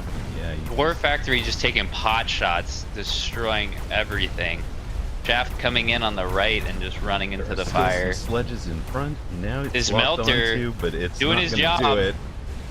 If that War Factory gets the lock, pop. Blasted. Well, that is definitely the round for Apuchi then, unless Is a it? miracle happens with Is the power it? timing. Is it time for a miracle? It is most definitely time for a miracle for Illuminati, that's for sure. 1 fort down. It's 1 looking fort like a locked miracle on to me. tower. It's a miracle. He gets it. Holy, he's alive. He Let's stays go. alive. Apuchi down to Oh my 2250. gosh. Illuminati on 30 hit points and Oh hope. my god. Miracle This game is too close. jinxing. Dude, those Mustangs are like 1 inch from that fire. They just could have gone to that tower and it would be over. Holy. And suck on the melting points. Alright, that is so scary. Would you like a level 3 War Factory with steel ball production now? Oh my god. Not sure how I feel about this super heavy on the level 1 still melting point here from Illuminati, but we'll see how it goes for him. I mean, the idea is that it's gonna suck, like it's gonna have just enough HP to sustain off of the suck. But against the level 3 War Factor, I'm not sure that calculus holds up. Well, I'm not sure it even gets the lock in the first place, because last turn we had fire, right? And this turn we don't, so... I would suspect that it doesn't, but we'll see how it goes. Saying we as if you're Illuminati bias? Is that why you cursed a Poochie? We're always the we, no matter what. Okay. You heard it here first. For Miracle wants a Poochie to fall. I want to see Orange Factor get it done. Super heavy. I bet it does. Super heavy melting point with suck for Illuminati. You're gonna have to burn through 95,000 hit points to kill it, and it can get up to healing 30,000 DPS, which is less than the War Factory can do. So the War Factory can burn the melting point down faster than the melting point can heal, but not by a ton. Holy shit, 172 spectators in game. That is nuts. I've never seen more people watching a game before. I think I've seen like 200 before, but I think that's the most. Really cool to see. War Factory popping off. There's no way this guy dies, right? We're not even going to connect with it. We're only ever going to shoot chaff. Apuchi builds such good chaff boards. Oh, and it's spawning level 3 balls. Mm-hmm. Yeah, I think that's the main problem. Like, Illuminati's board cannot kill level 3 steel ball. It just can't happen. Fortresses don't do that kind of damage. And Melcher certainly does not do that kind of damage. Nope, it is not going to. And Orange Factory is certainly going to get it done. The level 3 War Factory, 500,000 hit points, barely had the paint scratched. We'll see Apuchi through to the semifinals. Comes back. What a game! Comes what a game! back after losing round match 1 of this best of 3. Comes back to win the second 2. I kind of do wish we'd had best of 3 all the way through. Oh my god. Apuchi coming in saying big orange balls, Craigasm, which is like, I've played with Apuchi so much that I knew he was Craigasming on the balls. Like, it's such a feels good thing. Like, just seeing him run rampant. That was amazing. God. Apuchi, do you want to jump into the booth for a quick post-game interview? You're welcome to, and you know where the booth is. Oh my god, what a series. Like, I'm gonna take a quick victory lap. If anybody was gonna bring back a best of 3, I said it was gonna be Apuchi, and you know how good was this play? How good was this play? Although it's probably not a very hot take, because Apuchi's good enough that there it wasn't inconceivable, but yeah, exactly what I expected. We will give him a moment to get his mic and such ready, but Apuchi will be joining us in the booth in a moment. Hello. Hello, hello. Congratulations through to the semis. Thank you. You've got Pants and Time for Miracle present with Amarok. The voice you guys are hearing now is Apuchi. Guys got a question for the gentleman? Was War Factory your count? Like, I would imagine that you were expecting forts from turn 1. Were you just envisioning this board state turn 1? I was kind of envisioning it. If fort dropped from the cards, which I think it could have because he was unlocking a new unit every turn, I probably would have mirrored forts. Because my fort techs are better in a mirror. After I saw what he was running in game 1, I was just like, okay, I will mirror forts next time. But I was spacing for a War Factory. I figure he's the giant spec. The best thing you can ever do to a giant spec is buy an elite War Factory and just laugh. Is that what you did? that is kind of what I did. Yeah, I I thought I was a little scared when there was 30 health left. I was like counting the units to the left of my war factory. I'm like, okay, all these sledges just need to stay on the left, and then they wandered out in front and died. Friggin' bozo sledges, man. Yeah, This guy's and- trolled. I think just one more of them needs to live, right? Yeah, Because they do each, I 40. think, right? Yeah, they were 40 each. And lost by one sledge, or lost that round by one sledge. Yikes. But that game too, man, was crazy. Oh it's really yeah, nice about You- the defense there. we were watching it live as he readjusted his oil. I'm sure you haven't had time to see this, Oh. but he placed the oil in a better position, and then he canceled it with maybe 20 seconds left and repositioned it where he left it. And then you, after that, beaconed your Mustang to perfectly dodge the readjusted oil, and it was just like I think I literally just word vomited at the time, just being like, what's happening? I thought he was just gonna oil in front of my push again and just like let it burn, like he had done with the earlier oil in the game. So that's why I beaconed like that. And then That was his original deployment. Yeah. Okay, yeah. So my beacon was actually beating both oils then, right? Yep, I exactly. think- And I grabbed the marksman in it too. That was a lesson from yesterday. Was include if I had I lost a game to boats yesterday where if I had like included my marksman in my beacon, it was a very different beacon, but it won because it kept it with the rest of the team instead of leaving it, because they have such range, they stay where they are. So that felt vindicating. Yeah, I was really scared when I saw his oil. I was like, oh, I did not expect that oil, and that very nearly counters my beacon. Yeah, it was literally a few squares away from Mustang's inting. Yeah, I thought it did counter me at first, but the Mustangs were at the very back of the beacon, right? And they maintained that relative position, so they just ended right at the edge of the oil. Just like living on the edge. We were giving you credit that you had perfectly calculated this. You had Knew all the angles. Clearly, perfectly calculated it. All right, folks. I have a question for you. Do you think that you would have won if Illuminati would have Fang ignited you in this last game if you mirrored forts? Yeah. I think so too. I don't think the Fangs just die. Yeah, that's what I think. Like if you too. have launcher, the Fangs are just not alive. And the plan was just to go Mustang. I also reteched my Mustangs after that game 1. I was just like, well, because I had seen Conclusion playing that a lot, and I figure like maybe this is the 301 tech. Maybe I go in and change some techs. I switched like 3 or 4 techs around after that game 1 just to like be better prepared to face that comp. Oh, because it's not a common comp in the meta, so my techs aren't prepared. I had anti-missile on my Mustangs, and I said, well, let me switch my techs. Then I didn't use any of my switch techs. Conclusion said. Oh, sorry. Go ahead. I was going to say our other quarterfinals are finished. Zemp beat Cast in 2 matches. Sriracha beat Rat in 2 matches.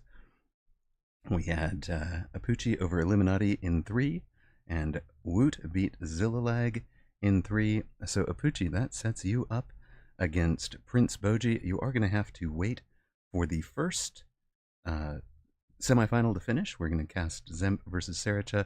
Then we will stay live to cast you against Woot. What are your thoughts going into that? And do you have a favorite you would like to see out of Zemp versus Sriracha if you made it all the way to the finals? I'd like to see Sarah as a viewer. For sure. I'm not sure. I'd maybe like to see Zemp as a player. I don't know. They're both fun to play, but I've had decent success with aggro into Zemp lately. Whereas Sarah is much more of an unknown to me. I haven't played him much, and it would be potentially a bit of headbutting. I don't know. Yeah, he's strong in both aggro and standard, so very difficult. And of course, we know what Zemp is going to run from super deep range war. Would be very interesting to see you take that on. What do you have in store for Woot, or do you want to keep that close to the vest? Yeah, well, you'll just have to see, I We'll have guess. to wait and see. Perfect. We know what Woot does. We know what Woot does best. So we'll see what your answers are to it. All right, man. Congratulations. All right. Good luck. Have fun casting. Enjoy your lunch break. And Thank you. We are ready for the semifinals. Stay tuned. We'll be ready for that in a moment. I believe we're actually in room and set to go. Yeah, am I switching out of here now so someone can join, or? No, you are welcome to stay through the end here if you're down for that. If you're not, if you have time somewhere that you need to go, that is fine too. Oh, sorry, I'm at the room. Oh, in the room. In the room. You are not currently in the room. Oh yeah, you can switch out of that seat. I see what you mean. Yeah, you can jump out of that when we're done. Yeah. Perfect. All right. Yeah, but now that you mention it, if you could just leave the cast as well. Yeah. Right. No. You are the last person joining the group, so we're just gonna run this group of 3 for as long as you guys are available. And okay, yeah, sure. Perfect. Normally I wouldn't be available, but I had some internet problems this morning, so I couldn't stream. So it was fortuitous, I guess, that you asked me to cast earlier. I wasn't planning to come on until 3, but I'm all good to be here, so it's fine. Perfect. Well, we're happy to have you. I love what you bring for it. I'd love to give quick shout outs to both of you guys in my Twitch chat. For those of you that don't know, these are let's see, it's Panso, right? Not Patso. Come on, Panso for you, right? Yes, but I don't. I'm retired. Pants is excellent player. Used to stream. I'm absolutely sure he will stream it someday. Again, I guarantee you want to be following that man, because if he does come back on, it's going to be amazing. And so please do give him a follow. Also with us is Time for Miracle, who has been streaming longer than either Pants or I. And of course, you guys know me, Amarok81 on Twitch and YouTube. And of course, we are on the Steam Mechabellum page as well. Really appreciate you guys watching us there. I understand we have more than 500 viewers on that channel. Thank you guys so much for being with us today. Hope you are enjoying the content. Hope this game is striking your interest. It is fantastic. I've put about 2,800 hours into it. Time, how much have you got in it? I know you've probably about 2,000-ish. Yep. And Pants, I know you were a little bit less because of the retirement there, but yeah, I only got 1,000. Well, baby. Little baby numbers. Yeah. Rookie. Knows nothing. Was top 10 world when he retired. Knows nothing. Yeah. Bad player. Where did you say we had 500 viewers on the Steam page? On the Steam page, yeah. That was really impressive. Yeah, really appreciate you guys being with us. Honestly, I don't even know how to see streams on Steam. Imagine how many people we've convinced to not buy the game. They're like, this is what it's like. Now that Apucci game probably can't beat that. Peak content. That was awesome. Yeah, that second game is really good.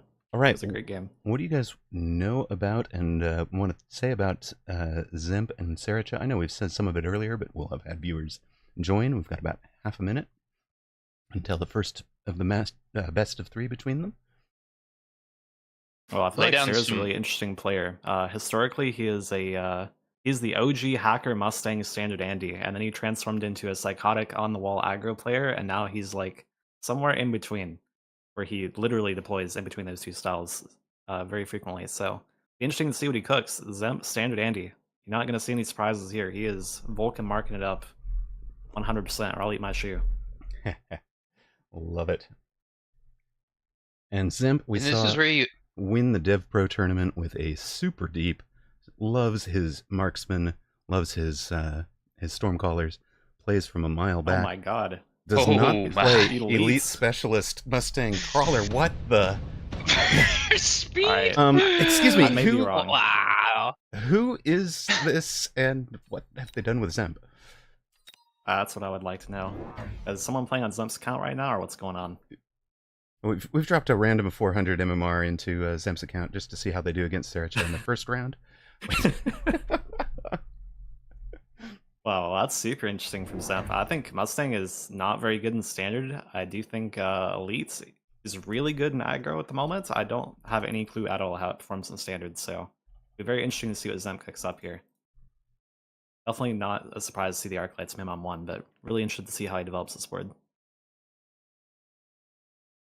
Right. Notably, the big weakness of Elites for Standard is that you love deploying infinite chaff in Standard, and having to pay 50% more for your chaff in Standard is horrible.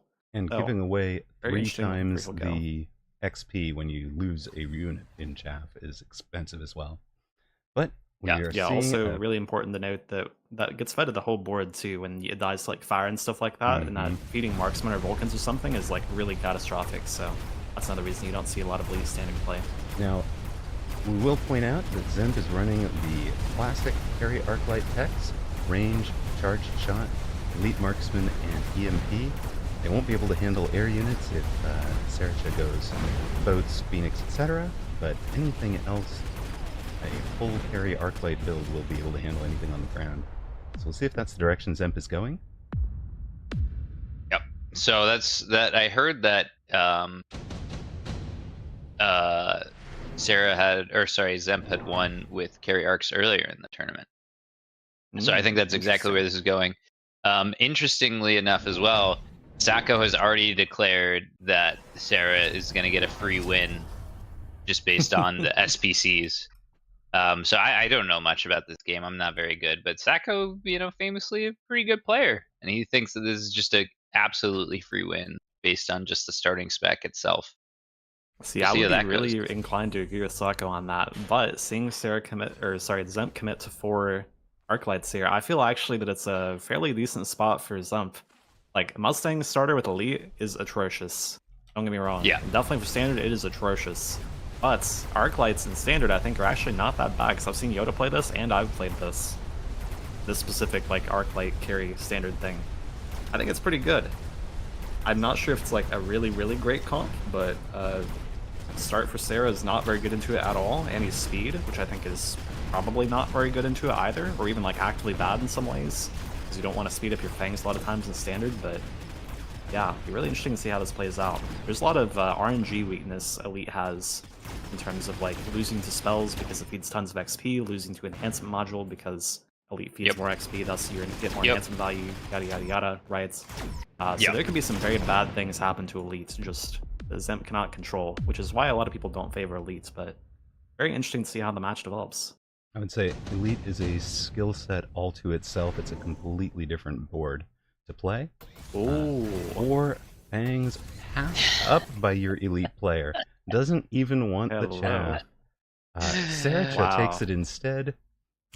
Would be able to pivot to a fang carry potentially. But not going to do that. Obviously just using them as chaff here. Going hard into the marksman. What do you guys favor for defeating a carry Arclight? Because honestly, for me, this was one of the things that stopped me at about 700 and almost 800 MMR. It became a skill check, a knowledge check. Like, how do you beat carry Arclight? And I know there will be plenty of new players or people thinking about the game for the first time, maybe right now. So, what do you expect to see Saracha do to try and beat a predicted carry Arclight board?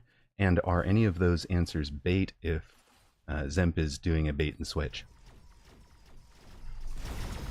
Yeah, well, for me, it's... go ahead, Vance. For me, it's Shield Fangs was the answer back in the day. Loads and loads of Shield Fangs just kept the arcs shooting forever and ever. And then you just pair that with something that's got really good stats like a Fortress, and it just makes carry arcs look laughable. Yeah, absolutely. So high HP units and the chaff tech that disables the carry arc from doing the thing where they actually like have impact on the board, right? So interestingly, because we're playing this in Standard, we're not playing like an aggro position with Zemp.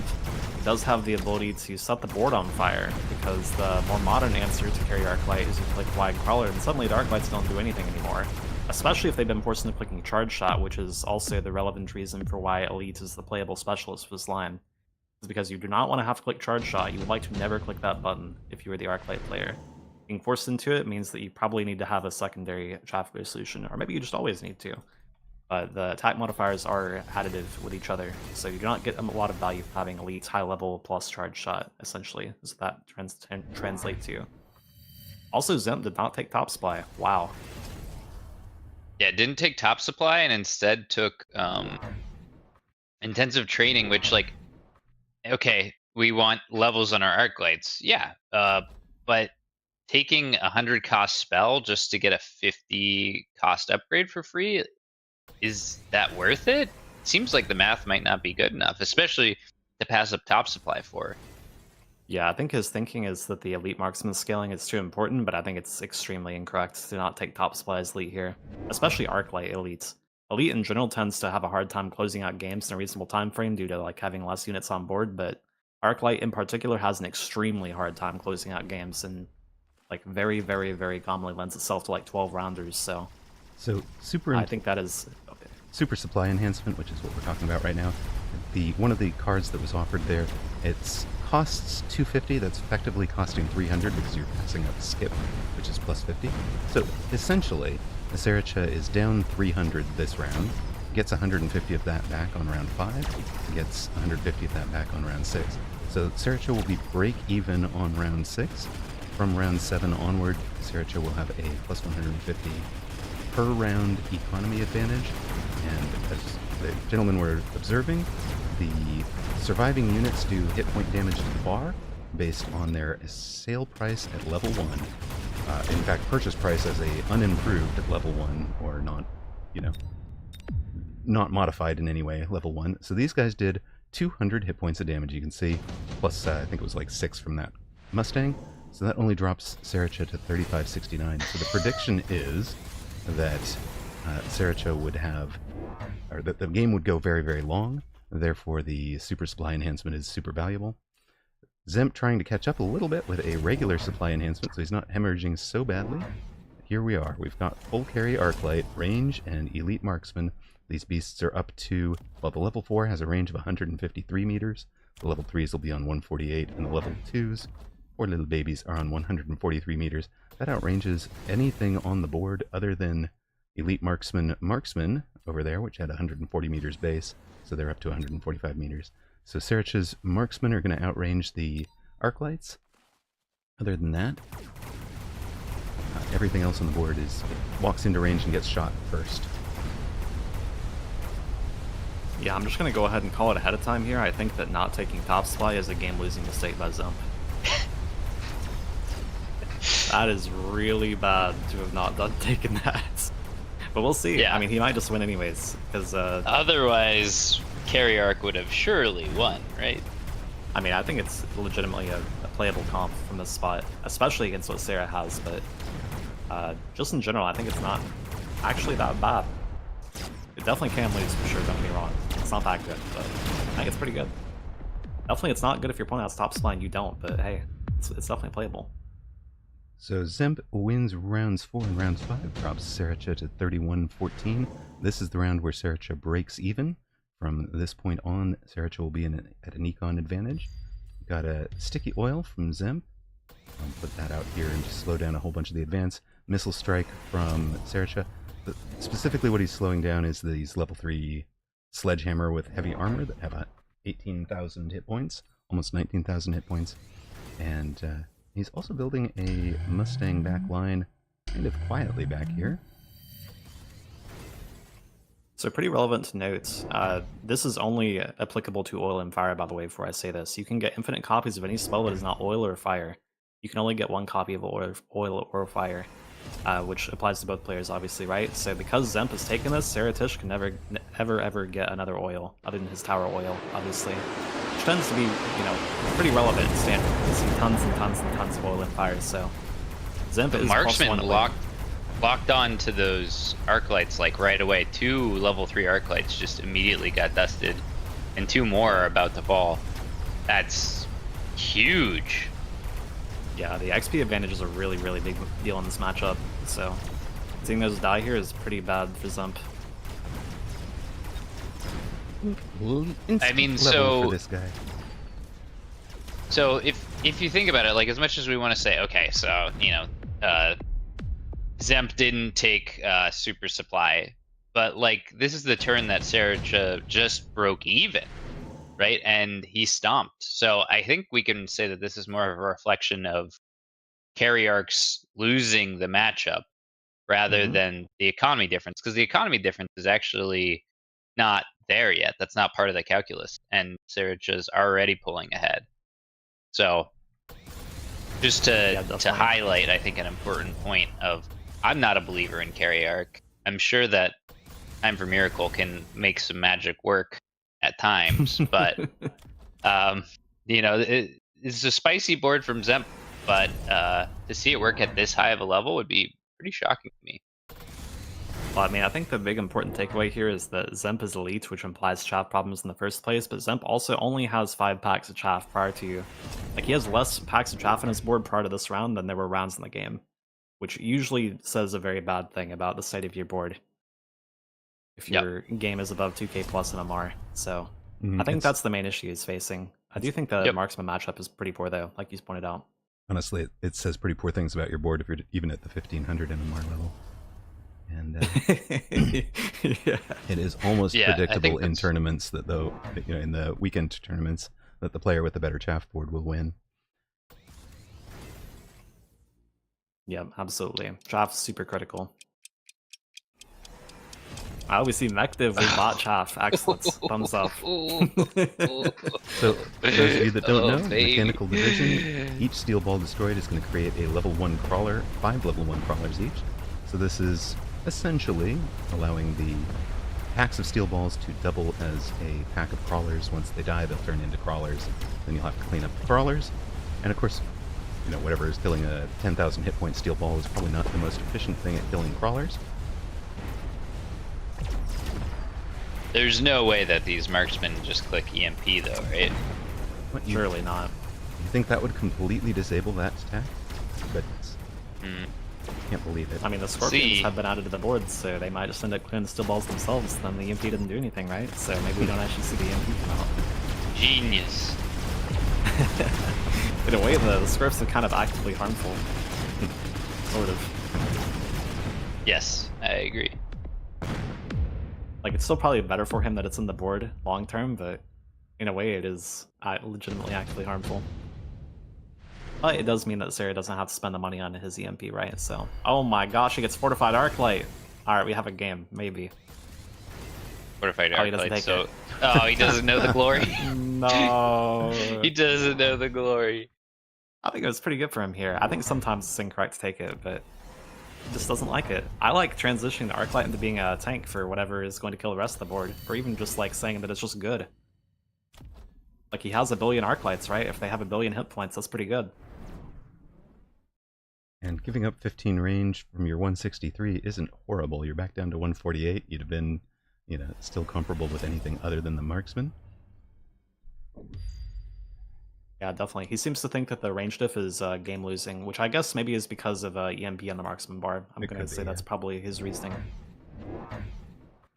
But I don't think he outscales the matchup is the thing. I think he has to say that he is going to lose the scale war versus the top supply elite marksman, and that he needs the tempo from Fortified, but he disagrees clearly. We do have loose formation crawler. Kind of a neat algorithm that the team have done there. That's a bird flock algorithm where the crawlers will still move towards their goal. They might even all still be targeting the same unit, but they also, kind of magnetic repulse away from each other just a little bit. It's what birds use to avoid crashing into each other in flight because they make huge blocks. If you've ever seen starlings or something like that.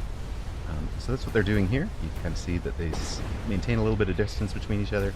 That means that the Arclights are going to be spectacularly inefficient at clearing them. But I guess Zemp's answer to that is the Mustangs. Those are hanging back here and helping to clean up.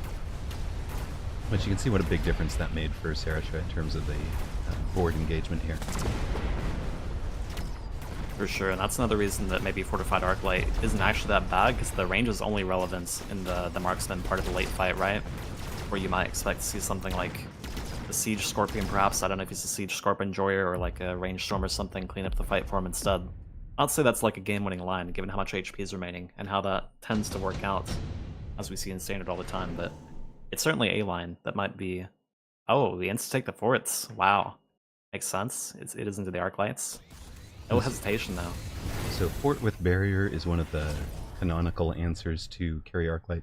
Not usually this late into a game.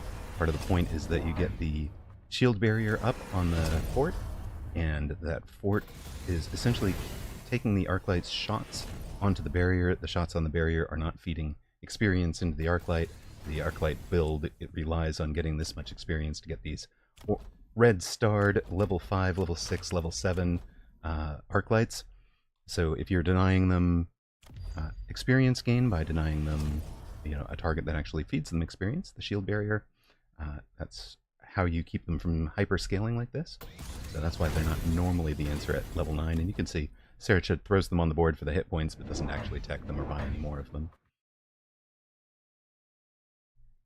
Yeah, I think important to note too, I believe Sarah was probably planning on this line, given how he instantly took the fortresses and instantly clicked 3 blue Mustangs to range once he got this drop. So I think he's super, super happy to see this based on how quickly he picked that. And the Wasp will look really poor for Zem because he clicked the 3 blue Mustangs insta too. Feels bad, man.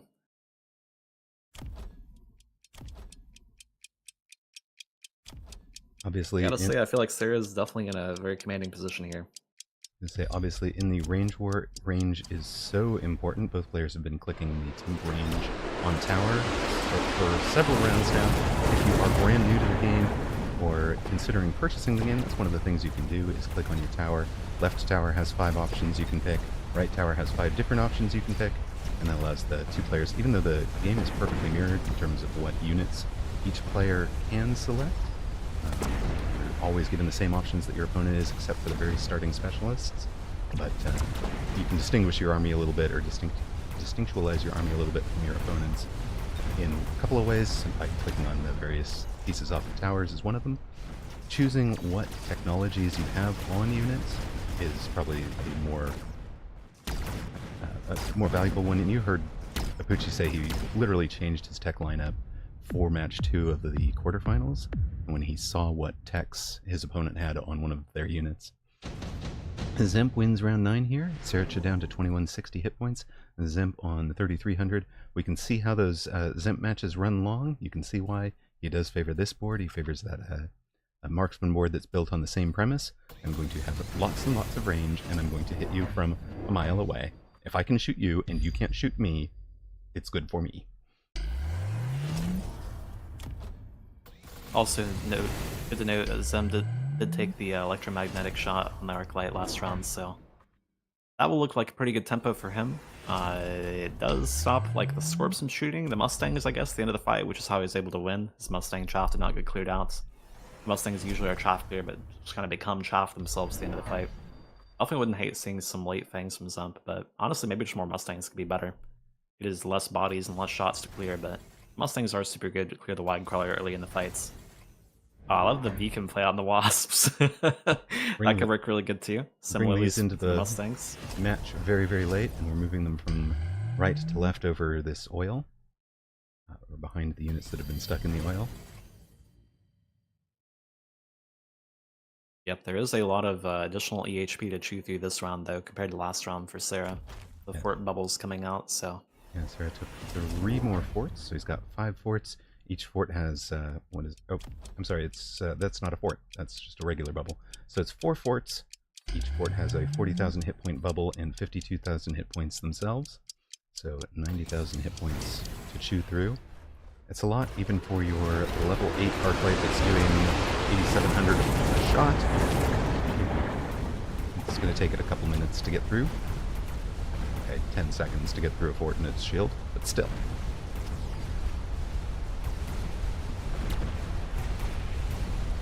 Yeah, it looks to me like I'm having a hard time seeing because my game's lagging right now really heavily, but I think the Arclight's is doing pretty good. Looks pretty good, even though Sarah got a lot of bubbles, so that bodes pretty well for Zemp. Looking a lot better than expected. Yeah, the Vulcan drop to light the oil on fire was pretty disgusting. Definitely helped win the side that Zemp was constantly losing. And now Sarah's down to his effectively 1 lost round. He's done. We go to round 11. definitely. Oh, an Surge looks EMP similar blast to- is so good for Zemp. Immediately gets rid of all those bubbles. Yeah, I'd say that's probably gonna seal the deal. Being able to break all the fort bubbles. Oh and my keep god, those and he shields. takes laser sights. So greedy. He wants to make the long-term play. I'm just going to have my best. Holy. Come on. He wants the level 9 arc with the 200. Yeah, there it is. 198 meter range. And Wait Zemp's a for it. Giga Enjoyer. We're going to click enhanced range off the tower, and this thing's going to have 213 meter range. Maximum possible range for an arc light, unless you've picked up one of those techs that are specialist pieces that allows you to increase range.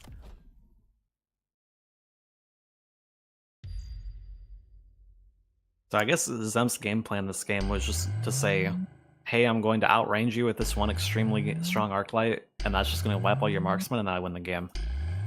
And I guess that's what's happened. Yes, okay, chat, you are right. You could also use Farseer range bonus to increase the range by 10. Still, maximum possible natural arc light range, 213 meters. Okay, but what if we got like 5 copies of range spec, and then it's like 273 or something? Those are very fun games. Let's do it.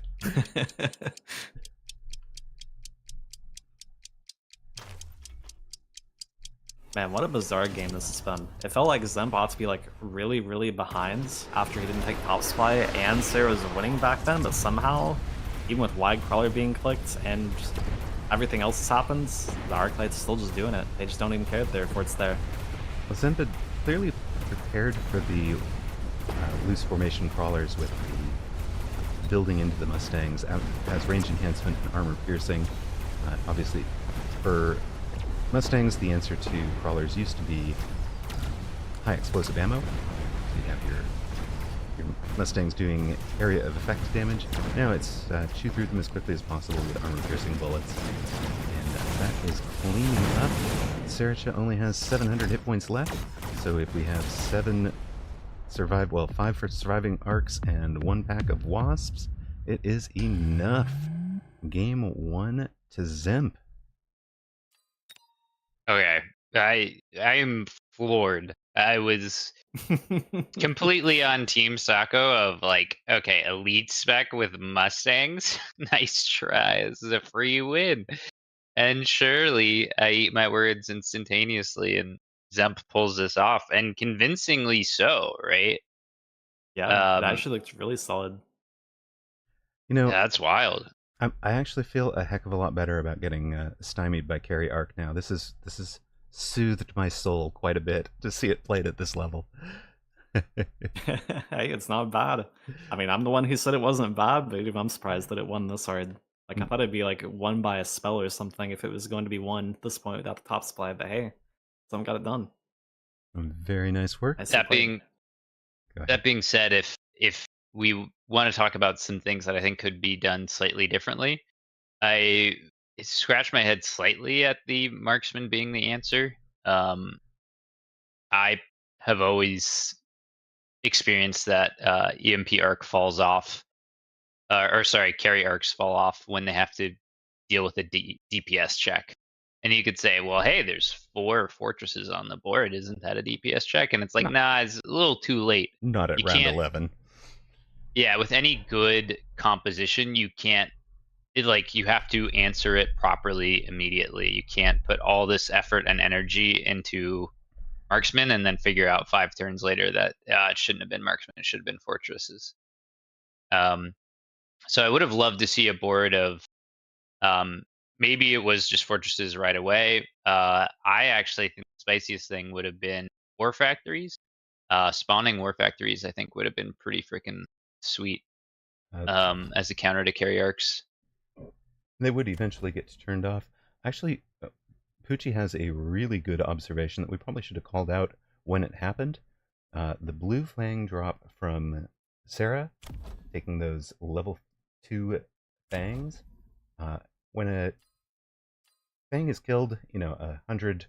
When a unit is killed, it gives its purchase price times level times 2 minus 1 to the enemy. So a level 1 unit gives X, a level 2 unit gives 3x, a level 5 unit or level 3 unit gives 5x. That level 1 or level 2 fangs just fed XP into those arc lights all game long. And Sriracha never did what Time had recommended, which was throwing portable shield on the fangs. Again, that would have been hit points that the arc lights are dealing, shots that they're dealing that aren't actually contributing XP to them. And that was kind of the key to shutting down the arc light carry, is denying that early XP. We didn't do that. Instead, we fed XP. We never took shield bubbles. We never took portable shield. And I think that is part of how these things scaled out of control. Well, to be clear, I do think that Wide Crawler is a much better modern answer. That's just like the old answer that we had to do when Wide Crawler wasn't in the game, because we get shield fangs. I don't think it's actually a great choice there for Sarah to commit into Fang Chaff instead of Arc Chaff. Unless he like really wants to commit super hard to the marksman line and just like thinks he has to have the late chaff, maybe then it's a good choice. But I haven't seen that played out too much. Yeah, I was just definitely thinking, the blue fangs like losing the game actively for sure. Yeah, I think so.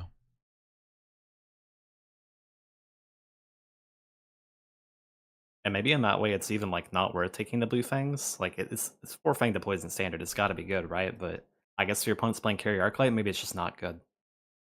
Possible. So we'll have folks should be back to. Dachshund says, "Wait, tell the players to take a break so we can get snacks." That is not. You've got 90 seconds. I mean, there we go.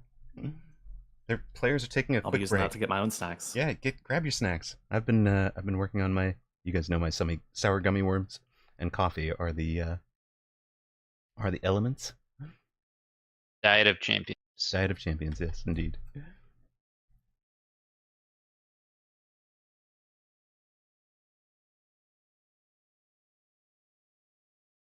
I feel like I haven't watched a whole lot of Zemp where this tournament series started, but the thing I've noticed is everything he does is very well thought out, and I think that's such a huge part of Mechabellum at the highest level is like having a very cohesive game plan, knowing the counter punches that your opponents can throw and being ready for it.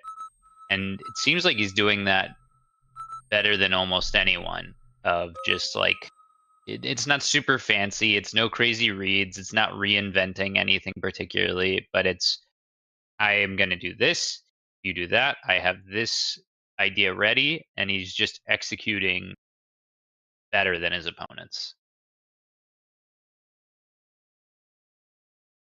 I would say that is what describes Zemp it to a T. He just plays this range war, and he has run through all the permutations of it. Uh-oh. That's the other day. New room. Not sure why this happens. Oh, you can go spectator and come back. Because he just winds up without the ready button, I think. So,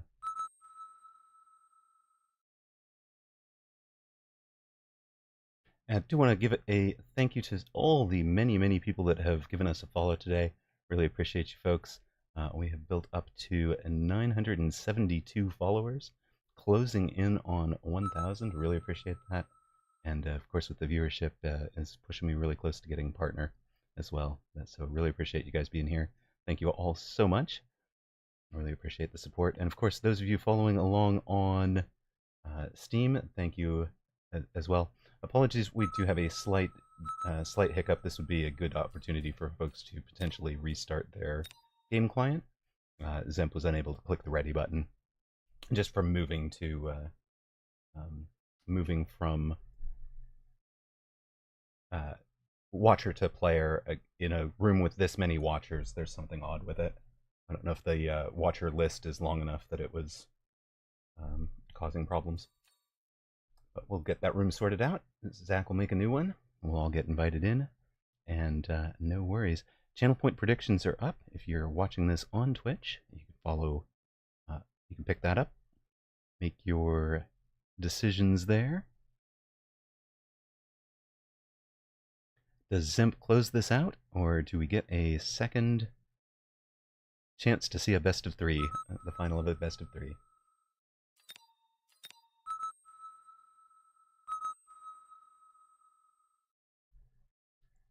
you can just see we have so many casters. I think that's winding up being the problem here. And this is not the normal way of making a room. Do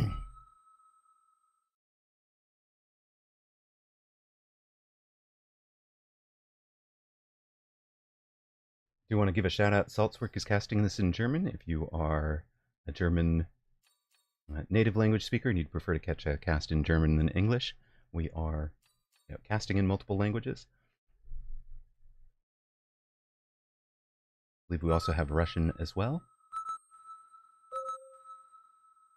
There we go. Viewers are not allowed to leave. The viewers are not allowed to leave Amarok's channel. Okay, that's fine too. Yeah. There we go. We get round 2 of this one. Zemp will be in blue, Sericha in red again. We get the good luck, have fun. And in Cyrillic, there you go. There's your shout out to the Russian language.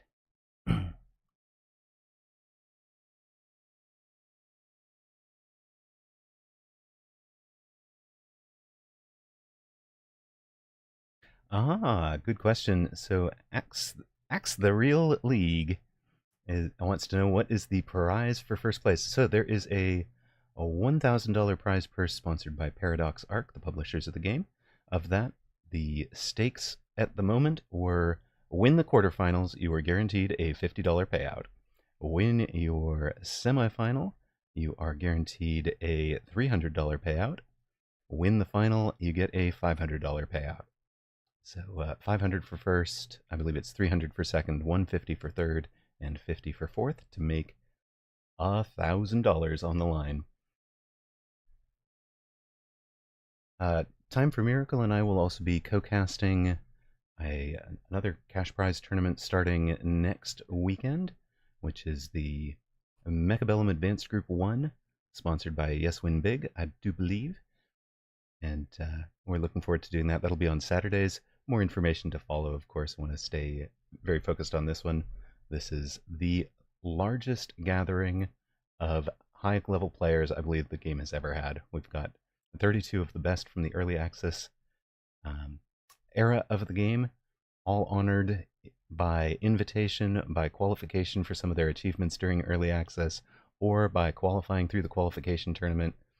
Each and every one of these players, even those that were knocked out at round 1 or round 2, each and every one of them a legend in their own right. So here we are. We're down to 4. And potentially down to 3 if Zemp can win this match. Zemp will be near side blue, a Fire Badger specialist, potentially. Nope, takes the supply specialist with Arclight and Sledge. Sericha far side's Sabertooth specialist with a Mustang Crawler start. Zemp skips the chaff entirely. Does not believe in chaff. Do not learn how to play this game by watching this man. Interestingly, Sarah's entire board.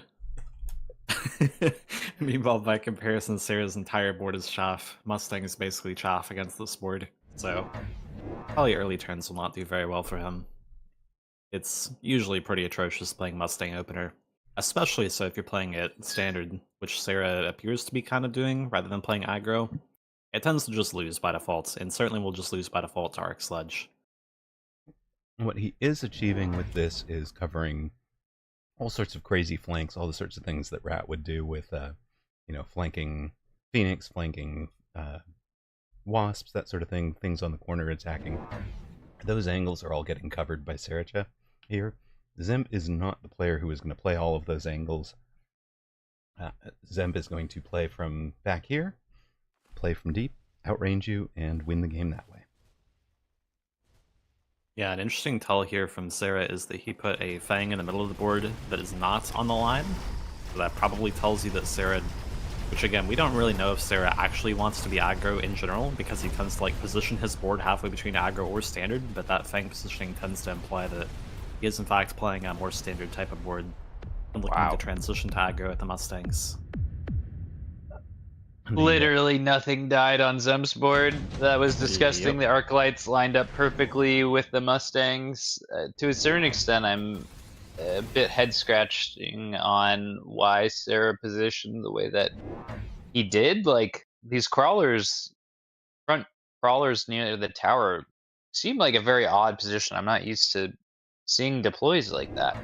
Anybody have any rationale on why?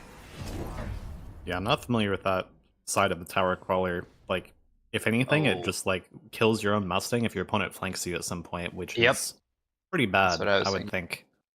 But And then I think it kind of just doesn't matter what he does positioning wise, though. Like, you cannot win versus Arc Sledge, so I think he's like purely positioning for later in the game. It doesn't value that potential of his Mustang dying to his crawler, that tower thing. Zemp with the perfect prediction of Fangs behind the tower, delaying these wasps from coming in on the flank. That was pretty good. I mean, the wasps still win, but overall bought him a lot of time and made this round much better for himself.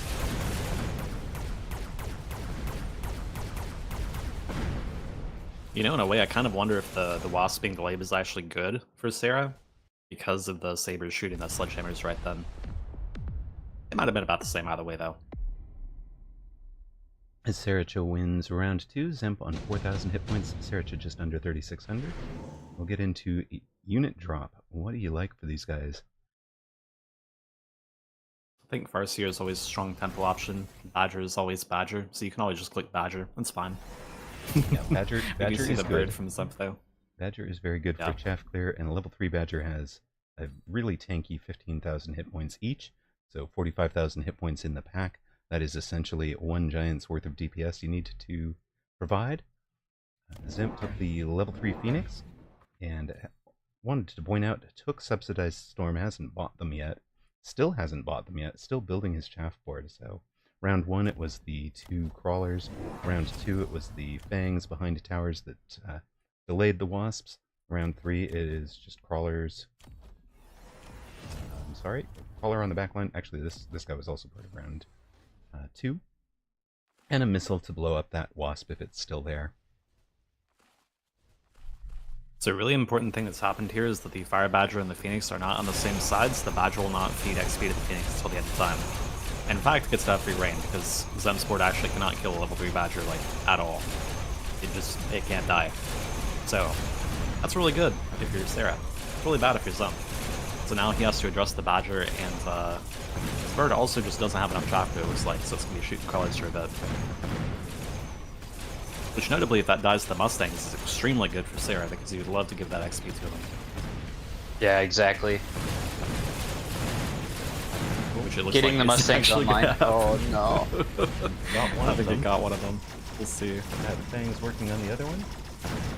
Phoenix is getting to feed on the bird's those getting the juice. Badgers eventually. Fang's getting the last experience. You got 5 level up heroes. too. Yes, you guys do deserve your close-up. Congrats. Well done, boys. Stonk yeah. module, snap pick, wowzers. Yep. What are we Players selling? hate their board. Minus Sledge for Zemp, minus Wasp soon for Sarah, probably. You could also just keep it, because the Wasp does level quite easily. And he has nothing else Oh, he puts to on the level bird. for free. Kind of surprising to see it be put on the Phoenix here. I don't know if he actually wants to sell out of that, or if he just likes Poochie the would be stats so on it. proud.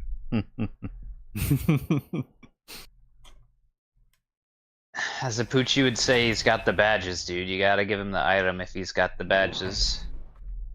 Agreed. That is usually a pretty good argument. And an enhanced module is 40% of an amp core nowadays, so it's pretty good. 20% attack, 20% hit points, plus no longer consuming supplies on level up. We've added a level 1 Phoenix on the right side. Last round we had these storms on the left. We still haven't made a ton of use of our free storm callers or cheapened storm callers.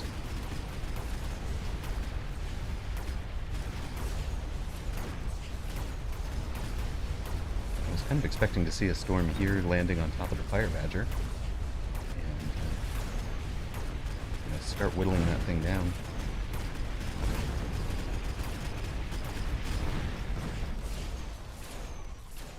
Yeah, it'll be interesting to see how he actually manages to answer that if it gets dropped an item, because the level 3 Badger with an item will just go crazy on the whole board. Very unfortunate because that thing doesn't get matched out with Phoenix. Oh, the Mustangs definitely did kill the bird that time. That's a lot of XP. Those will be gold damage I think dealer that's for a the super, round. super good turn for Sarah. Leveled up. And both players even on about 3,600 hit points going into round 5. Instant laser sights Wow. for both players. No stopping and thinking about it. Just take it. Sure, you're... So I guess the range Arclight choice from Zemp last round is the nod to like, okay, well Sarah's Mustangs are going to be a problem because we have the bird feeding it and everything else will feed them, so we have the Arclights clear the Mustangs, then hopefully the birds clear the rest of the board. Seems to be his game plan. And I liked the way he used the Fang to try and protect this Arclight last round. I was surprised we haven't seen a similar on the other side. He could still mass recruit one. Has added a Stormcaller on that side as well. So trying to clean that side up a little bit better. Yeah, he definitely wants to snowball that side since he has the laser sight on the bird there. Definitely wants to make sure it gets going. And a ranged Phoenix in the middle.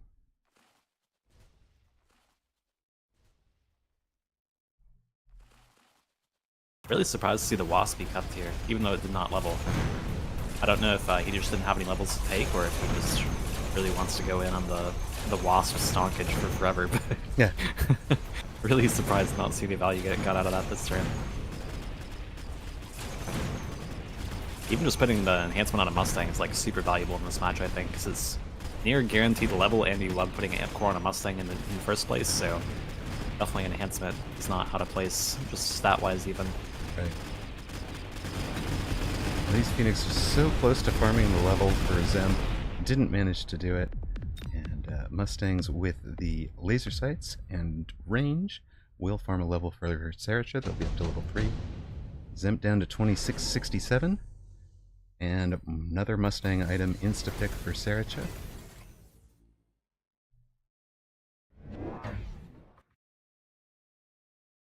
Looks like the Wasps are staying on the board, by the way. We have bought more Wasps as well, because it turns out there is no way to clear the Wasps to Zemp. So maybe he will have his own Mustangs very soon.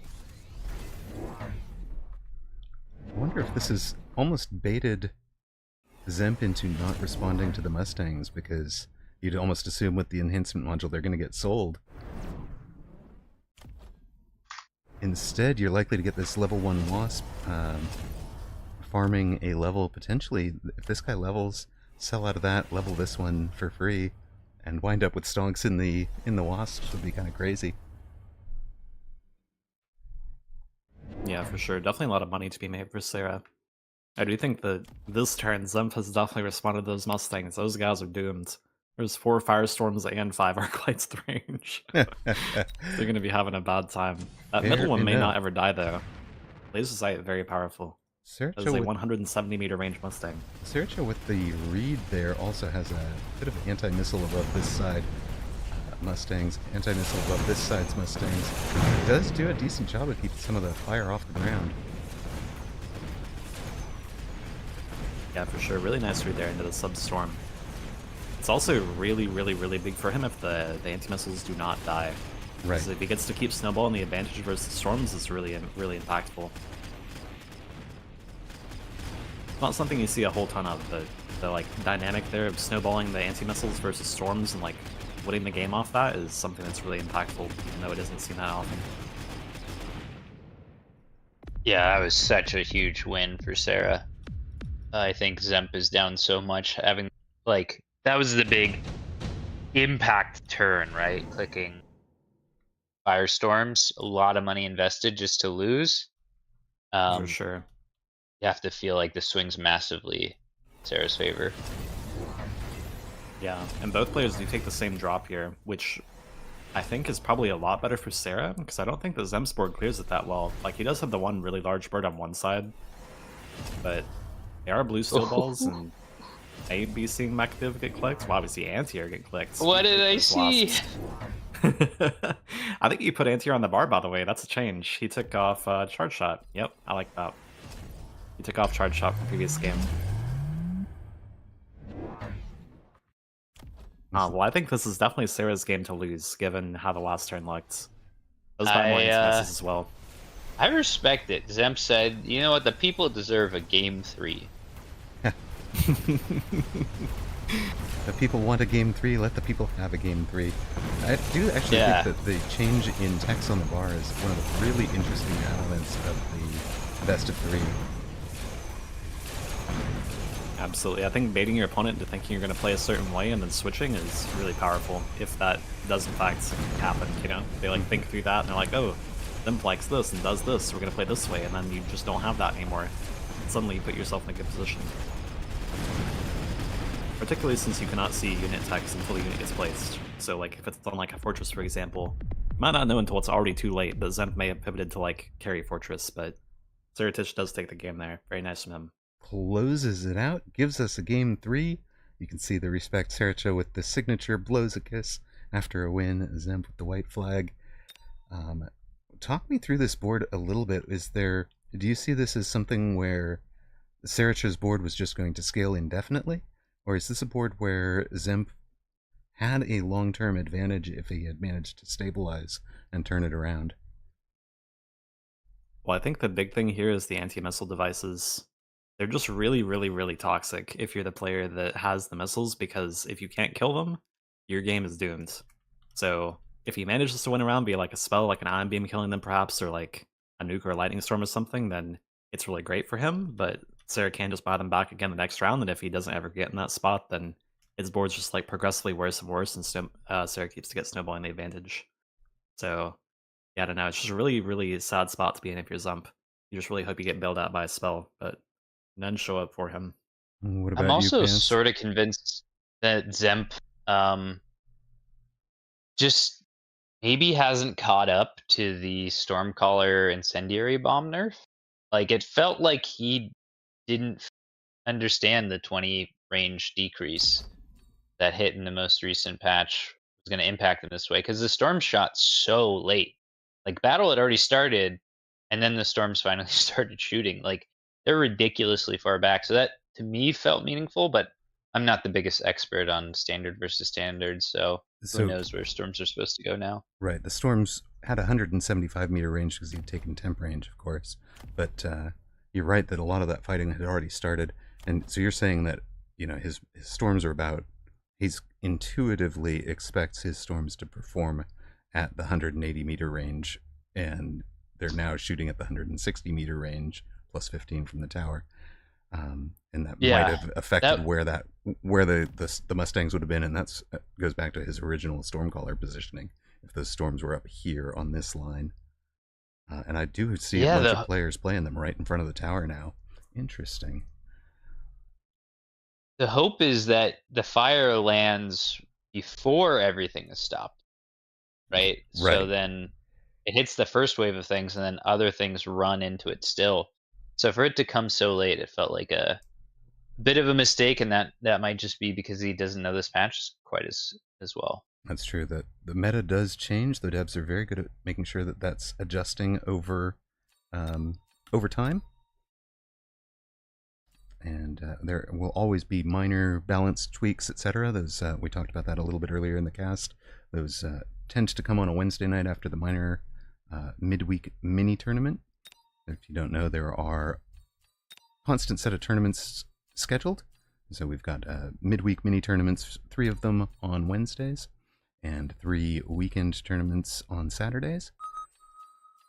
Those are not for cash prizes. Those give you something that goes into your collection. You've got the ability to earn medals. I'm currently sporting the very, very solid. Right, I've got the 4th place in a mini tournament for lower than the top division. So not the most impressive of medals, but still. I will have to leave the cast for a little bit, by the way. I might be able to be back in like an hour. As I mentioned, I was having internet issues and my service provider's coming to do some tests for me and stuff like that. So I'll ping you in chat if I manage to be back before the tournament ends. Right, just for me on though, if I don't manage to come back. Feel free to ping in chat and join us just between a match is all I'd ask. Don't jump in the middle of a match unexpectedly. For sure. If it takes a while and I don't manage to come back, then I appreciate you having me on. I will hopefully be back. All right, bye-bye. All right, just the good casters remaining. Just the two of us. No Bear Lake, no time. Just Pants and Amarok remain. Bring in Sacco. Tap Sacco in. Tap Apucci in. Wait, no. Defeated a blocked player. It's true, Toast. I did defeat a blocked player. All right. We are. So I'm hoping Sarah shows us some of the aggro he's got in his belt, under his belt in the next game.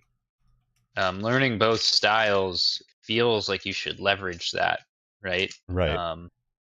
At some point, maybe it's too predictable to do it this late, but I think varieties of strategies has an advantage. I think it's one of the reasons that Pucci's so scary is you just have no clue what he's going to do. Right.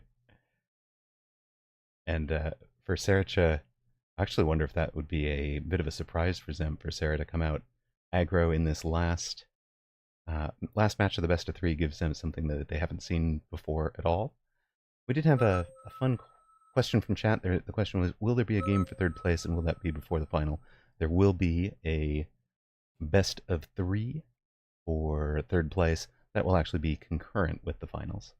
So you guys will be on the main stage. You guys will be here with us, and some of the other stations. I believe Pastor Drewski is going to be casting the third place match. So if you wind up with your favorite player, etc., is in your in the third place match, and you want to follow them, you'll just jump over to that.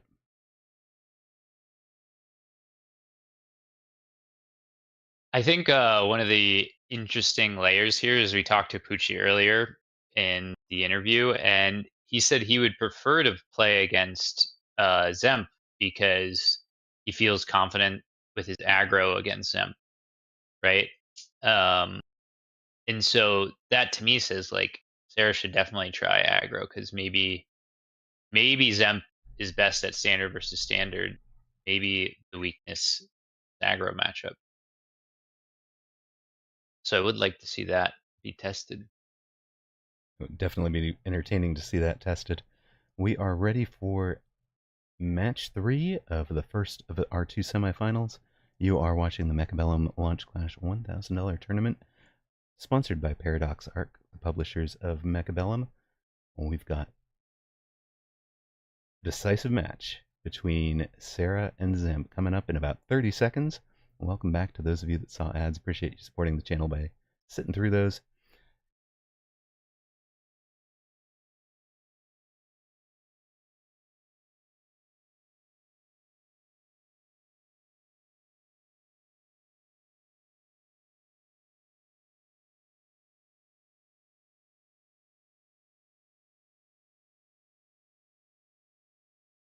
All right. Welcome to match 3 of our semifinal. Sarah near side and is in blue. Winner of match number 2, Zemp far side red. Winner of match number 1. Winner of this one will be in the finals. Zemp takes the quick supply specialist with Arclight and Storm. And for Sarah, it's the elite specialist with crawlers and mustangs. What is happening? Is this the aggro you wanted to see?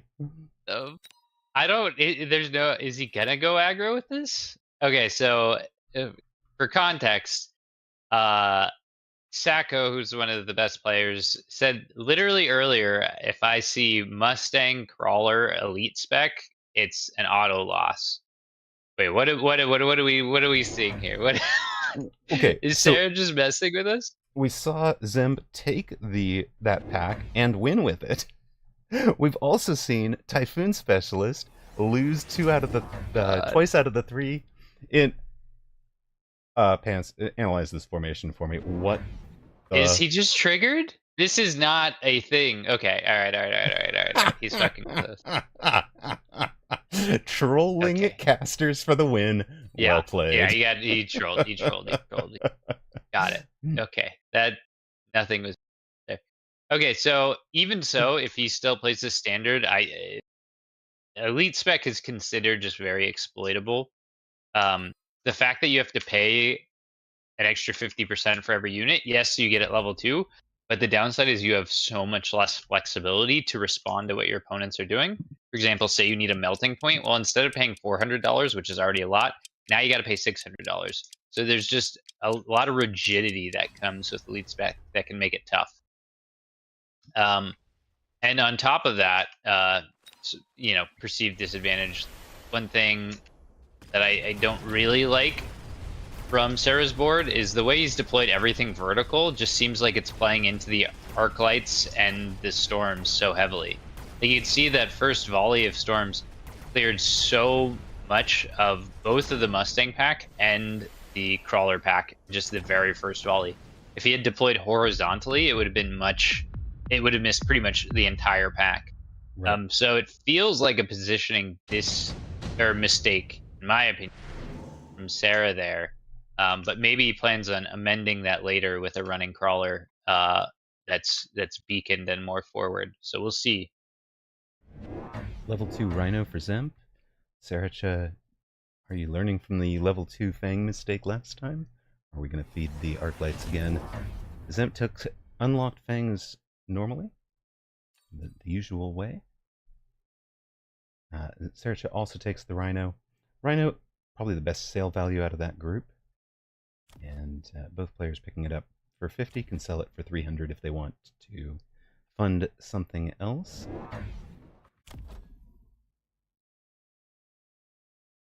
They've even got it on the same side. I love it. Saracha adds the level 2 crawler on the far edge, kind of mirroring this guy's position, slightly different. And a flank level 2 crawler that's just going to walk right into the level 2 Rhino and die. Oh, nope. We've rethought that. We're going to put it on the back line. So in theory, I like these marksmen a lot, right? The idea is that they're just going to blast these arc lights right off rip and hamstring a lot of the chaff clear. It does so on the right. On the left, though, it gets stuck on crawlers, which is fairly sad. Maybe a positioning error there. It's hard to say. Rhino and Rhino violence on the left. And it looks like a fairly convincing win for Zemp here.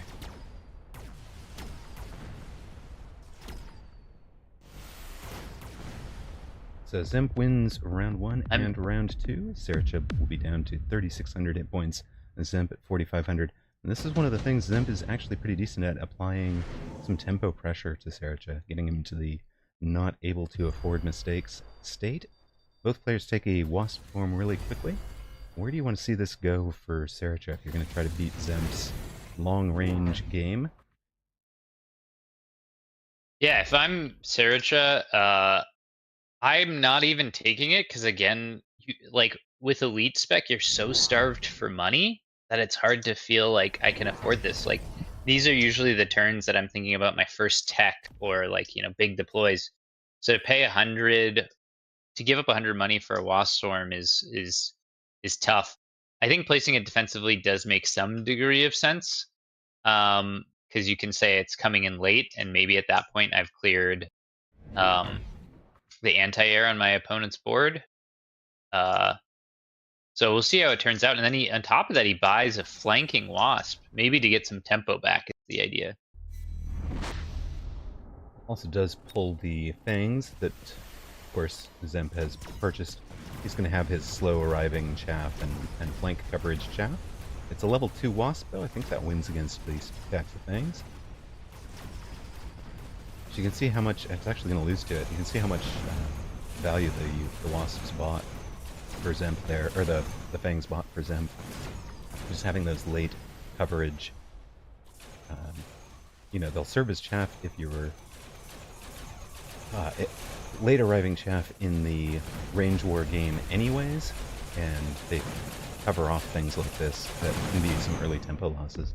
So Zemp wins again in round 3, Saracha down to 2250.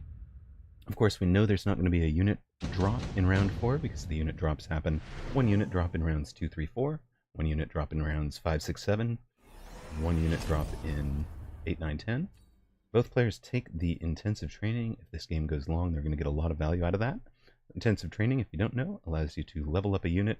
Basically just instantly give it the XP required to level up, whatever that is.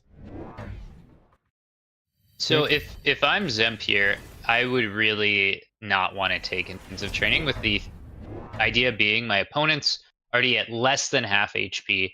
I can tempo them out. In 2 rounds, they can be dead. I'm going to pump every single dollar I have into ending the game within the next 2 rounds. It feels a bit conflicting, right? To be like, oh, we have this really nice tempo line. Actually, let's take a step back and now take a long-term economy card. Like, I think it takes at least 2 uses to get enough value out of intensive training. And you'd like the game to be over before you get that value, you know? So, it's good to hedge your bets a little bit, but I would have liked to see a really aggressive tempo line from Zemp. That would have been cool to see. Gorgeous missile on the left side, missiled out the Stormcaller pack for Saracha, trying to buy back some tempo. That pack is in front of, or that missile is in front of these Mustangs and Wasps, all of which are going to get in on tower eventually. There they go. So he's kind of bought himself a little bit of time. Oil on the right, missile on the left. Gets to clean up the round and at least staunch some of the bleeding. Throw Yeah, a bit of an expensive round, but overall I think it's good. If I'm Sarah, I need to do that. It's super important. We got the battle of the century here. Who will win? Place your bets, folks. Oh, nobody. It's a tie. Saracha not going to be clean swept. Has done 100 hit points of damage. And Saracha's on 2230, Zemp at 4400. Okay, what is happening? We need to pause for a second. Sarah has never let me see his cards that he has the options of. He's instantly picked already. Like, it's to snap pick the steel balls here on like an unconventional board. This is standard versus standard. Who in their mind is thinking, oh, yep, I immediately know I want steel balls. This is wild. I think I have to wonder if he's like slightly triggered or something, or what's going on, because he's just instantly making split-second decisions faster than the great monks even made decisions. Right. Yeah, Monks was notorious for making snap picks and much more often than not getting them right. Or being triggered and getting them wrong. One or the other. Yeah. But and you're seeing Zemp just a little bit more thoughtful. Picked up Storm Colors with Incendiary. We'll see how that goes. It seemingly should be pretty good. Both players picked the steel balls, which is a little surprising. I'm not used to seeing steel balls in standard.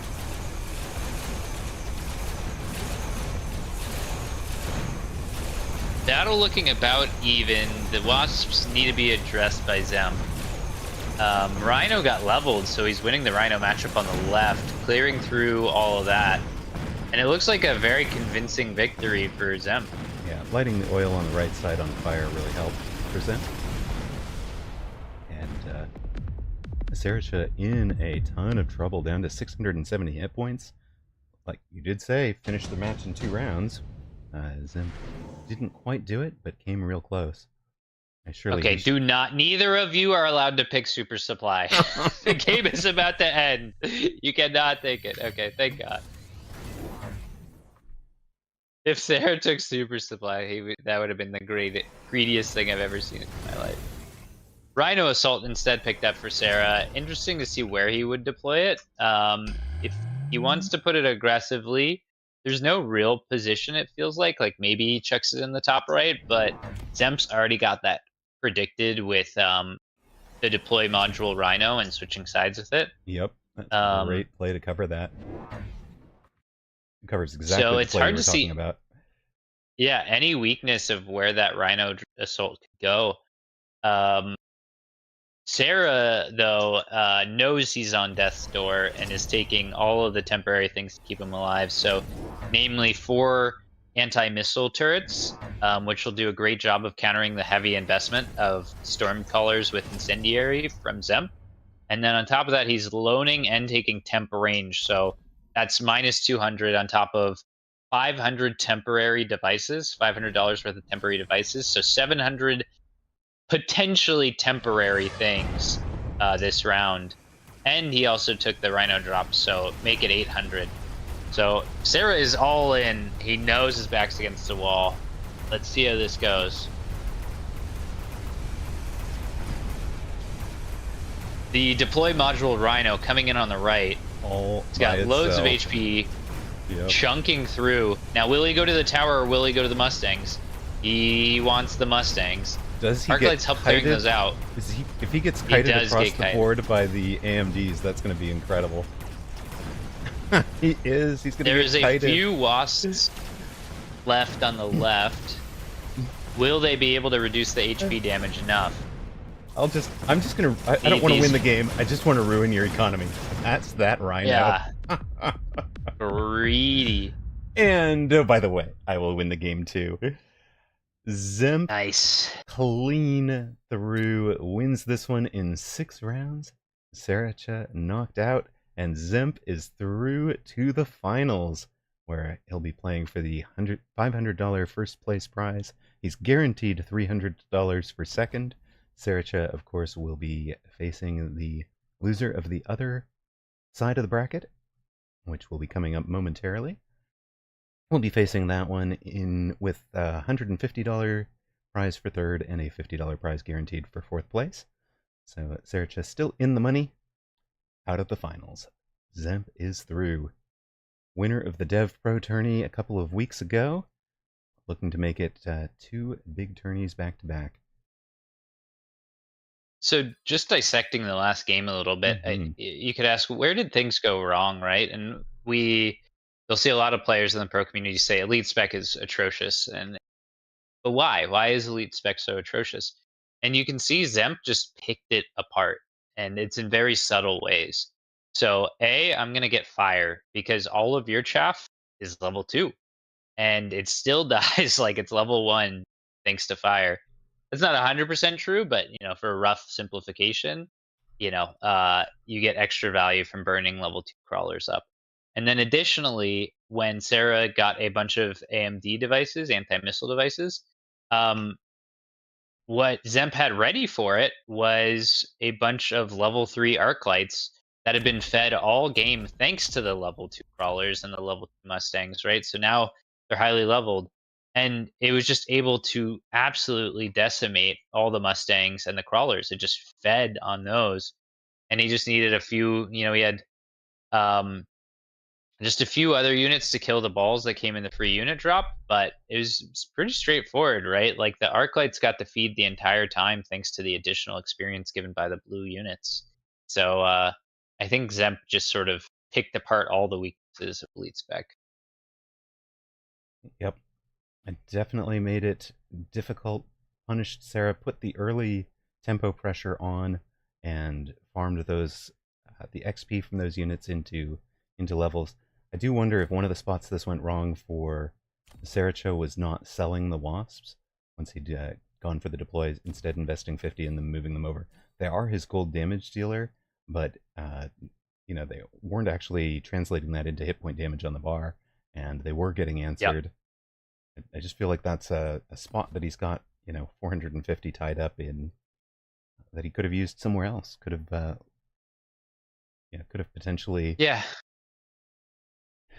And then you've got to spot the flames coming on the Stormcaller. I think he's got underground subterranean available, which allows you to get down underneath the flames. In theory, you're tunneling underneath. You get about 50% damage, and that is one thing. Level 2 crawler with subterranean blitz will survive running underneath an incendiary bomb storm.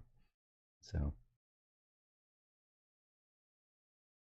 Yeah, it's just a tough position. I think playing elite, you already tie your one arm behind your back. Yep.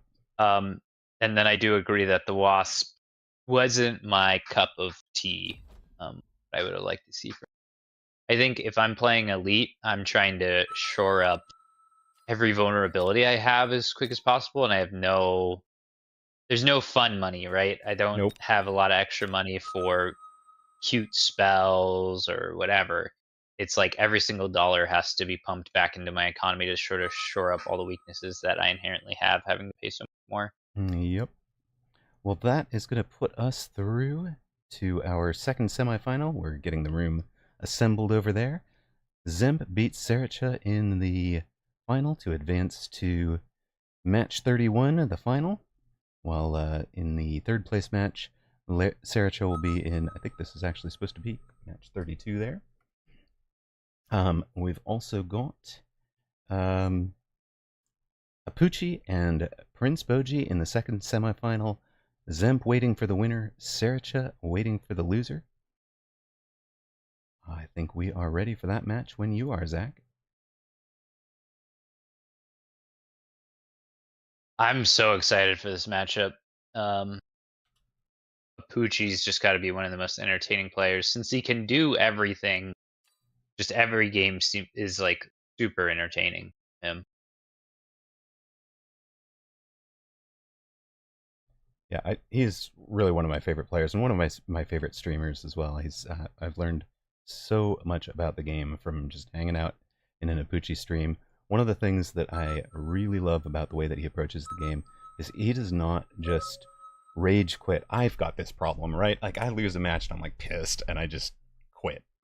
And Apucci, I've never seen him do that. He sits there and thinks about the board. How did I lose this? What did he do? What could I have done differently?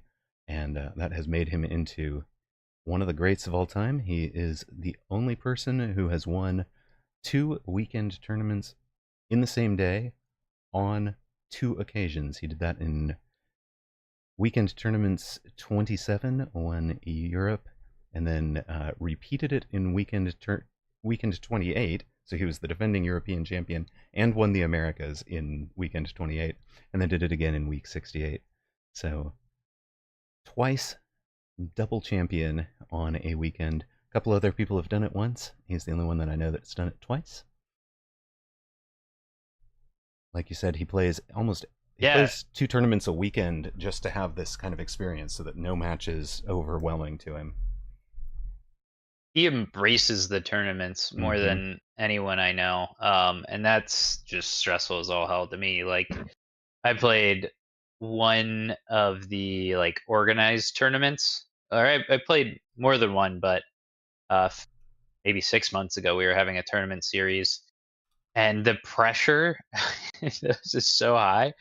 And I think Apucci's just used to it at this point. He's played so many tournaments, it doesn't stress him out at all. And I mentioned this earlier, but now that he's turned off the streaming, like I feel like the weights are off. He's gonna make even better plays, even though he can win a tournament while casting. Without casting, it's gonna be even better.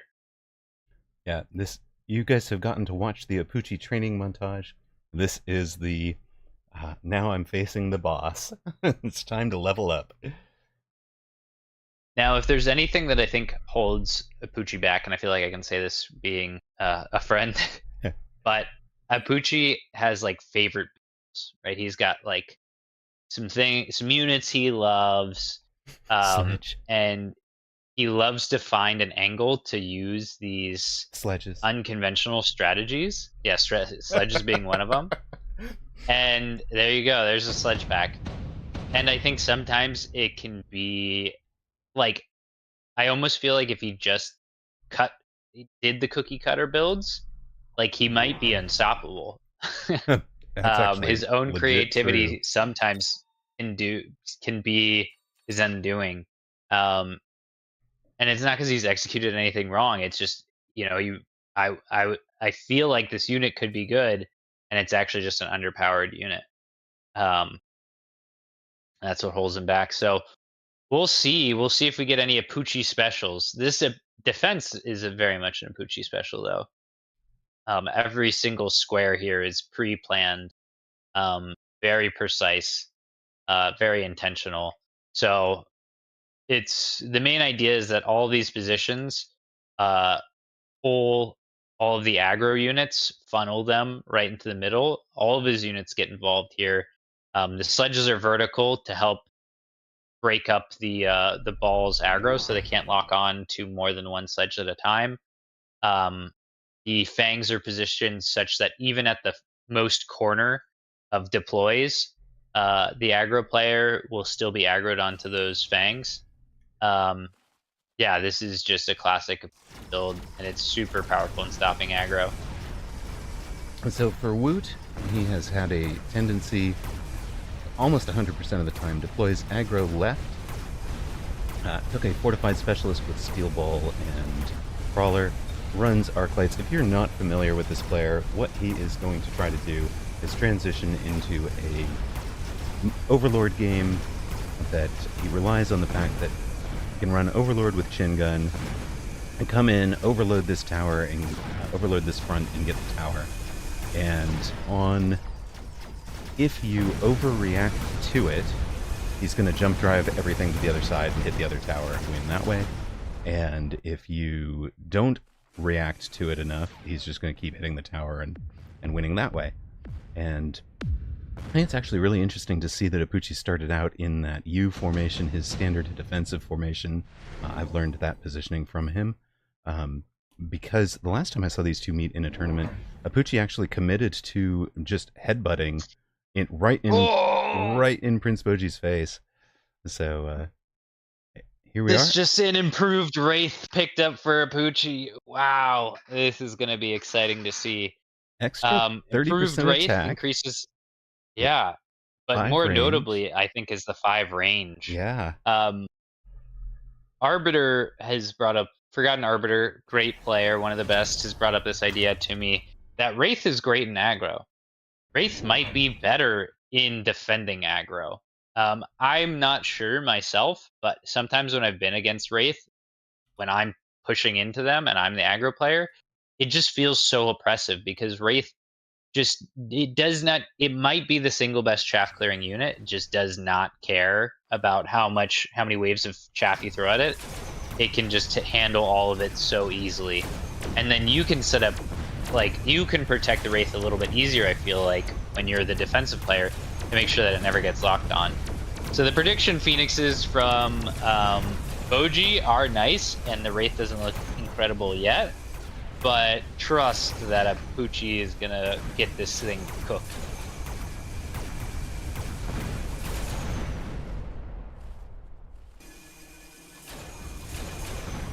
So we've seen one of the successful defenses to the Woot strategy has actually been completely abandoned. It's almost a replay of what we saw in that Apucci Illuminati match, the third match, where completely abandon the side that Woot is attacking and defend your other tower and rely on essentially fighting from right to left. Then that way the jump drive can't come over and womp you, can't show up as a surprise. Oh, wait a minute. If you liked an improved Wraith's +5 range, why not give it a laser sight and +20 more? And so gold damage dealer now up to 120 meter range because he's taken the range tech. And he's got a Farseer, which would also be solid against the boats. Again, this is referencing older metas, but back in the day, before Laser Sight got nerfed, Wraith was considered hands down the best unit to wear a Laser Sights. It just became unkillable once it got to a critical amount of range. I'm not sure if that's still true with the Laser Sight nerf, but this looks very, very good. And it might not be good yet, right? Maybe this takes a round or two more to get online, but this will soon be, if Apucci gets enough rounds, a just completely dominant, oppressive unit. Wait until that thing has some levels. Yep. And remember, he can always sell it and elite recruit it if it's not leveling as well. So. Yeah, he's already got the sell button. And I really like the chaff placement by Apucci here. That feels like all he really needs. If he gets his chaff online, he's got the superior chaff clear, right? So he's gonna just win out if he can buy his Wraith enough time to do its job. And you can see the Wraith is literally sniping the Phoenixes. It's got that much range. It's got 120 meters range. The Phoenix have 120 meter range. Disgusting. And the way that one of the reasons the Wraith is so powerful, if you don't know, it multi-targets in a way that no other unit does. It will, each of the 4 guns targets individually, so it's shooting 4 different things. You can actually see that perfect right now. There were 4, oh my god, 3 steel balls and a Phoenix. Yeah, there were 3 steel balls and a Phoenix, and it just took one shot at each of them. That was enough to kill the Phoenix, and then turn off against other things. what's kind of really cool about that is if all 8 guns have locked onto something, like you can give it 8 guns, that's one of the techs, right? And we've done this in the testing grounds. If you don't know, if you're looking at this game going, oh my god, this feels overwhelming, there is a testing grounds. You can go set up arbitrary scenarios in it. It's one of the cool parts about the game. Way to go learn the game. Why did this work? Why didn't this work? What positioning could I have done that would have made this work? Well, if you run the 8-gun Wraith and have, for example, have it all 8 guns target a fortress and run a line of crawlers from behind them so that they run past the fortress, each time the set of 8 guns fires, they retarget. So 8 of them will shoot the fort. Then as the crawlers start to arrive, 7 will shoot a fort, 1 will shoot a crawler, 6 will shoot the fort, 2 will shoot at crawlers, 5 will shoot the fort, and 3 will shoot at crawlers. So you don't get that thing like a melting point where it's like locked onto the wrong unit for indefinite amount of time. It actually retargets kind of appropriately to continue doing its chaff clear job. And that makes it immensely powerful compared to what its stats would say. It's leveled up. There's a second one back here. The baby only has 100-meter range. Here is the first of the boats. Oh, Woot is just going to force right into this. I've sold my steel ball. I've picked up a saber-tooth from the drop. I've got a overlord coming. I'm going to do my strat. Yeah, so the free unit drops were pretty interesting. Marksmen were picked up by a Poochie, and a Giga Sabertooth was picked up by Prince Boji, which was almost like flip-flop to intuitively how I feel like it goes sometimes. Anti-air marksman can be, in my opinion, the best answer to a Wraith. And the Sabertooth would have been pretty good at holding the ground for the Wraith, but they did sort of the opposite of what I was expecting, and which is coming out on top here. Like, this Wraith is just absolutely disgusting. It's got all of the gold badges, highest chaff clear, highest damage, and highest damage in the game, and seemingly there's no answer to it. And you actually got to see... The boat certainly is not going to answer it. Yeah, you got to see exactly what I was talking about on that last round with that. You know, perhaps Prince Boji was thinking that that was going to... that he could tank that Wraith indefinitely, but because of the way it does retargeting and its extreme range, it was targeting everything else and only had 1 or 2 guns, wasting time on the Sabertooth. So you can see he's sold out of that saber immediately. He's like, wait, that did not do what I wanted it to do. That's not how to stop this Wraith. So you can tell Woot is working on solving this this Wraith problem essentially for the first time right now. He's working through it, doesn't have a canned answer for it. He's stopped and thinking about it. He's halfway into the round, still giving it some thought. And Apucci, on the other hand... cute... Go ahead. How cute is this boat drop from Apucci in the right side of the map? Putting it at the front side, which is a little unconventional, used to it being in the back corner, and then putting a crawler on the flank to pull any boat answer. I think that's just a clever play. And then Apucci, assuming there's going to be knowing he's got a powerful board, assuming there's going to be a cheese of some sort, deploys a Wraith, and he's got both of his flanks covered. It looks like from every angle, Apucci is ready for anything. And oh, by the way, I'm going to snipe the tower, even if it's level 2. I'm going to destroy that. You're going to be fighting under tower debuff. Before you get... Oh, you do get to engage with my Wraith, but we've protected it by the tower debuff. All those shots did 10% of the damage they should have done. Wraith does not care. It's got 34,000 hit points. It's going to be leveling. It's going to have 50,000 hit points next round. It shoots 8 guns at a time. And, yeah, Woot. You know what counters boats? Wraiths. Classic boat counter. Actually, I've heard this the other way around. I thought it was the counter to Wraith. But I think so. It's an improved Wraith, sir. Pretty good. I mean, I don't know what there is to say here too much. Like, Apucci's just, you know... I'll say it. He's speculated on improved Wraiths, and he's been rewarded for it, and this is just a nasty board he's got. Woot tried to force his build. Apucci followed the heart of the cards. This is what Bearlike gave me. I'm going to lean into what Bear Lake gave me. I know this can be an answer to what Woot runs. I know what Woot wants to run. Yeah, you can try spawning a whole bunch of wasps, but big splash, 8-meter splash on a Wraith with 8 guns at 120 meter range, it's just going to eat those wasps for XP, you know? It's going to enjoy having those on the board. Of course, it will keep them off of the overlords for a little bit. Maybe that's the plan. But now they're shielded. The splash is going to hit. It's going to target each individual wasp. So gun 1 hits this wasp, takes the shield off of it and 4 of its neighbors. Gun 2 hits a different wasp and kills them all. It's not as efficient as Prince Boji thinks it's going to be. We've got a second one up to level 2 with temp range off the tower, which Woot has not yet taken. These things are up to 135 meter and 115 meter respectively. And we've added loose crawler to come in and distract things like the main cannon, the ground cannon, the items needed. These oh my god, the carnage! These wraiths outdistance those the overlords. He doesn't even have range on the bar. He can't possibly answer them. He'll never have a range advantage. Apuchi, the cleanest of wins in game 1. That is a masterclass on defeating something that, honestly, Woot has looked unstoppable at times with this build, and Apuchi just made it look easy. Wow. That was a fun one. That was a fun one. That is one to save and have in your memory banks. That's a relatively unique use of a really, really good card.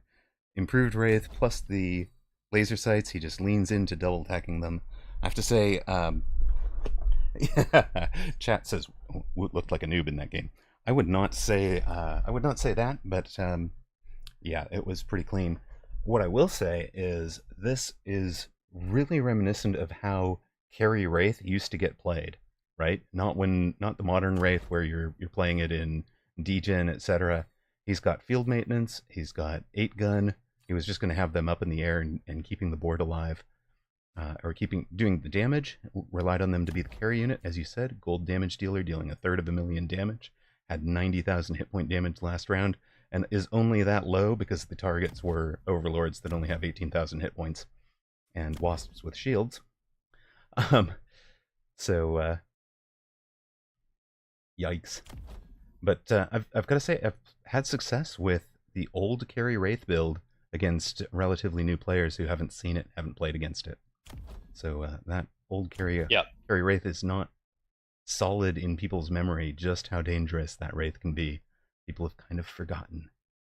So if you remember... I don't even think it has a cap on it. It's one of those builds that just, if the cards pop up, it is optimal. Like, some scenarios in this game are such that there is just better units, and I think certain scenarios in this game make it such that Wraith is a great unit. Very, very good. Wraith, a really good unit, and Apuchi's showing it off and really showcasing it. It's a unit that some people will sleep on. We'll be back with the next match in about 90 seconds, as soon as Zach and company have the room set up. Okay, you're Woot. You've just run your carry strat. You've just lost it that hard. Do you adjust? Yeah. What's the adjustment? Do I adjust? Let's see here.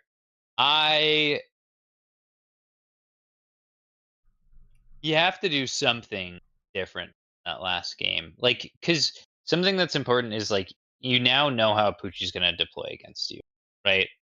Like, you've seen that strategy. You have to at least say, this is what I would do differently. This is how I could beat it the second time, even if you still go about composition. Maybe it's as simple as just taking Typhoon Specialist and saying, Typhoon might be the piece I was missing. I don't think you switched it up too much, though. I don't believe, if you do something extremely well and you're stressed out in a tournament, don't overthink it, right? Unless you feel like you can really confidently go to another composition. I think you got to just play what you know how to do. So I think maybe you switched it up a little bit. maybe you move some deploys around because you know that a Poochie has a high percent chance of deploying in a specific way. But I think you stick to your guns for the most part.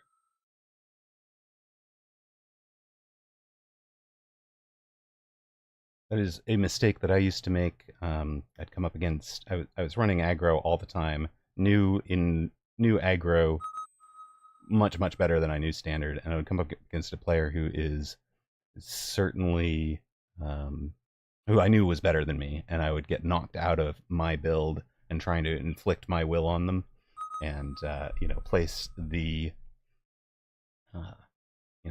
place myself into this situation of trying to beat, for example, like, oh, I can't run Zemp. I can't run my aggro against Zemp because Zemp is just that good. So I'll come back and run standard, and of course, with way less experience from standard, I had no hope of beating the player that's significantly better than me from standard, because they've seen it so many more times than I have. If anything, that's one of the advantages of running a comp the way that Woot has. He's really committed to this one aggro boat push comp and knows it inside and out. He's anything that you're trying to come up with on the fly to defend it, he's seen 100 times. You're seeing it for the first or second time. So that being said, I don't know how Woot is not rattled, right? mm-hmm. I experienced this. I was playing a ball wraith comp and just destroying ladder with it. I think I had won 40 out of 50 games that I play with it, and just felt like, man, this is a disgusting composition. And then I play one game against Sacco, and he doesn't let me take a round, and I didn't feel like I had gotten unlucky. I just felt like when I play against a player at that level, just nothing. It's different. It's different. This does not work at the highest of level. And after getting slapped down like that from a Poochie, I don't know how you're not shaken. And you're like, is this? Can I actually play this at the highest level? Does this work at the highest level? That's what I would be feeling. I'd be questioning myself massively if I was Woot. Just the jitters of a tournament environment. But I'm excited to see what he pulls out. I mean, he's always been a clever player. So I'm sure he's going to have something good for us. I was going to say that is one of the neat things that we saw with the, with Apucci going down one game to Illuminati and coming back to win that was, we talked about it then, he's got so much tournament experience. He might not be feeling those nerves quite the same way that everybody else is. He's so cool, so calm, so collected. And you even pointed it out at one point, just how long he spent thinking about some of the deploys that you might think were snap picks, some of the card choices, etc. He's really forced himself to have that kind of pacing and thought. And where Saracha, for example, was taking things really quickly. I've got this rhythm and pace to it, but you don't need that. There's no benefit. It's not an RTS. You have 90 seconds. Use your 90 seconds to think. Commit what those other 3 cards were to memory, so that you've got the ability to play around them. Yeah, and one thing we've noticed from Apucci throughout this tournament run, where has there been a mistake? There hasn't been like, oh, he didn't play around this one drop, or oh, he didn't do that. It's like 0 mistakes, and there's been 0 room for mistakes. Like, not even a theoretical play, I feel like, would have got him. He's just sort of, it feels like he's ready for anything. You can't cheese him. Like Sarah lost on, or sorry, not Sarah. Woot lost on his main side that he was pushing on, right. But he also would have lost if he jumped to the other side. Like, that's how much Apucci had everything covered. He had the weak side ready to win. Right. Like, that's how disgusting it was.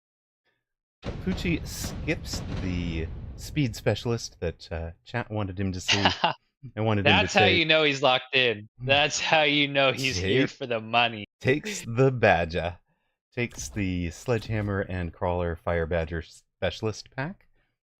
Prince Boji Woot, of course, took the Sledgehammer Arclight Farseer Specialist, which will be, and again, we talked about it, he has this absolutely predictable, I am going to line up on the left side every single time, 100% of the time. And which is Such interesting mind games for Apucci, right? If you're putting yourself in Apucci's shoes, he knows this. So Yep. he knows that Woot always lines up in the exact same side. So now he has the optionality to say, do I want to headbutt? Do I want to play standard?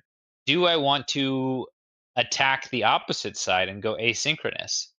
And he's deciding right now, it's looking like he's toying around with the idea of just matching up pound for pound headbutt on the left side against Woot, which I mean, hopefully we get to have a quick interview with Apucci afterwards and understand his logic for this. But I know he's got a game plan. Like he's envisioning a board state on round 6 and why this is optimal, like in the late game. And I'm so curious to understand exactly what he's thinking. I'm also interested to know why he didn't put a single crawler over here. There it is. Single crawler over here just to get that weak side tower. Like, I'll fight you head to head and get your tower.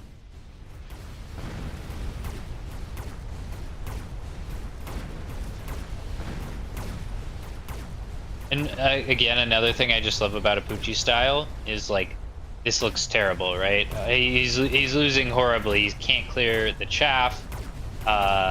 He's gonna lose pretty much all of his units versus Woot's gonna lose almost none. But Apucci plays for the uber late game. He is not stressed about losing round 1 and taking 400 damage. He is in it for the long run. He's maximizing all of his deploys to beat you down in the late game, and just happy to sacrifice 400 HP along the way. And it's just, we've seen it earlier in the tournament, but he's just wait for round 3, and he seems to always just turn the corner. Everything starts to gel. And one of the ways he does that is impeccable chaff placement. I mean, if you're new to this game or learning the game and you're looking to pick your game up a couple hundred MMR, I suggest just stopping. Don't even go watch his stream. Just sit down and watch Apucci matches for a couple of hours and save replays so that you can walk through them yourself and think about those positions, kind of measure them out. You can use the little grid formation to figure out exactly where he's putting things. Start to understand why he puts them where he does, and that's just going to make your game better. Check this out. We've got our Fire Badger. We've taken a Sabertooth. We're going to put them all together at one huge clump of hit points.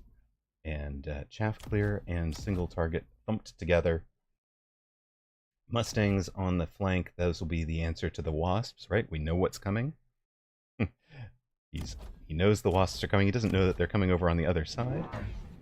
Woot maybe has taken the Marksman, but I was kind of expecting Woot to almost maybe transition out of this and come to the other side when he sees just how heavy it is. Just that one side is. I love that he added the Wasp on the right side tower, because it's just no matter, or sorry, not the Wasp, the Fang on the right side tower Apucci did, because it's just going to be good no matter what. He'll never regret that placement of Chaff, even though he doesn't know what's coming at him. And again, I'm echoing my point that I made earlier, but I don't think Apucci had the intentions of winning this round. I think everything was to stay super open and super flexible, see what Woot does, and then react to it. So, fine, he loses the round. He drops down to 3,000 HP. That's plenty. Now I think you're going to see some big committal plays. This is when you should get the payoff, hopefully. Well, there is an answer to this Fire Badger on the line. Advanced Missile Device is just going to let Prince Boji missile that out every round for the rest of the game if he wants. That is unfortunate for Apucci. Of course, Fire Badgers normally kind of immune to a Sentry Missile because they have more than 5,000 hit points. Now the Sentry Missile will do 15,000. That's going to hurt. Woot also comes in with the Arclight and Crawler flank on the far side. Idea here is he's going to be pulling the Crawlers apart. In theory, once these Crawlers are advancing, it's going to pull some of these Fangs as well. Apucci answering the Crawler Wasp that he knows about with a deep set of Fire Badgers. Those are far enough off the line that they won't get missiled out by these expensive Sentry Missiles, or damaging Sentry Missiles.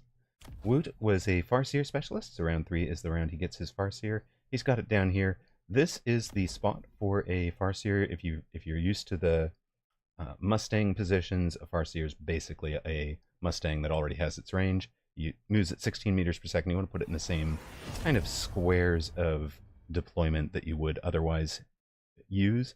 That way you're covering those flanks. You've got Wasp flank, Crawler flank, Phoenix flank covered, and if it never comes, you've got 16 meter per second unit that gets you back up into the fight, deals its damage from 125 meters out. You know what? Fire Badgers don't shoot wasps. And I think Pucci was counting on the fangs to handle the wasps there. Instead, the fangs are being shot to pieces by an arclight. So this round will also go to Woot. Now, the danger, if you're playing against Woot, you don't want to be in the case where a single round going poorly due to spell or jump drive overlords puts you on the ropes, right? You want to be, and that's where Pucci is now, right? Once the overlords are on the board, Woot will wind up with a board that's capable of doing 2,000 hit points in a single round, and Pucci needs to be very careful. He needs to be playing around all of those spells. He needs to know that Smoke, Vulcan's Descent, and Underground were all available. And he takes the Underground, he puts it on the far side. There's the Smoke, the most predictable of places for it. I'm going to make sure that you can't fight from the spot you were fighting. You can fix this in all sorts of ways. The biggest, of course, is to shield it. Last round, Pucci had played around those advanced missile devices by placing 2 crawlers in front, so that if Woot did try to missile out the Badgers, the missile would have been drawn over to the chaff and missed the Badgers. Now he's got a Badger in the corner to chew up crawlers. So this is not what you want to see as a Pucci. Like, seeing a bunch of different spells offered on the round you're trying to stabilize, it's like you already have a bunch of deploys you need to place to turn the corner, and then you see 3 different spells that you have to all simultaneously account for. So this is just an extremely tough turn for Pucci here. I can't imagine what he's going to do to try and get this right. Maybe the crawler spawning on the right gets there in time, but it looks like the Smoke's going to connect, and it's going to be a rough time for Pucci. Seeing that Smoke land is so painful. I was really hoping there was going to be a shield over it, but he has answered pretty much everything else that was happening. The Mustangs on the right side have answered the Wasps over there. He's taking care of the Phoenix that are behind it with the, I hope, with the Fangs. But everything that was in that Smoke has had a horrible day. Pucci does finally get the right side to tower. Here come the crawlers. They're going to get missiled out. Half of them.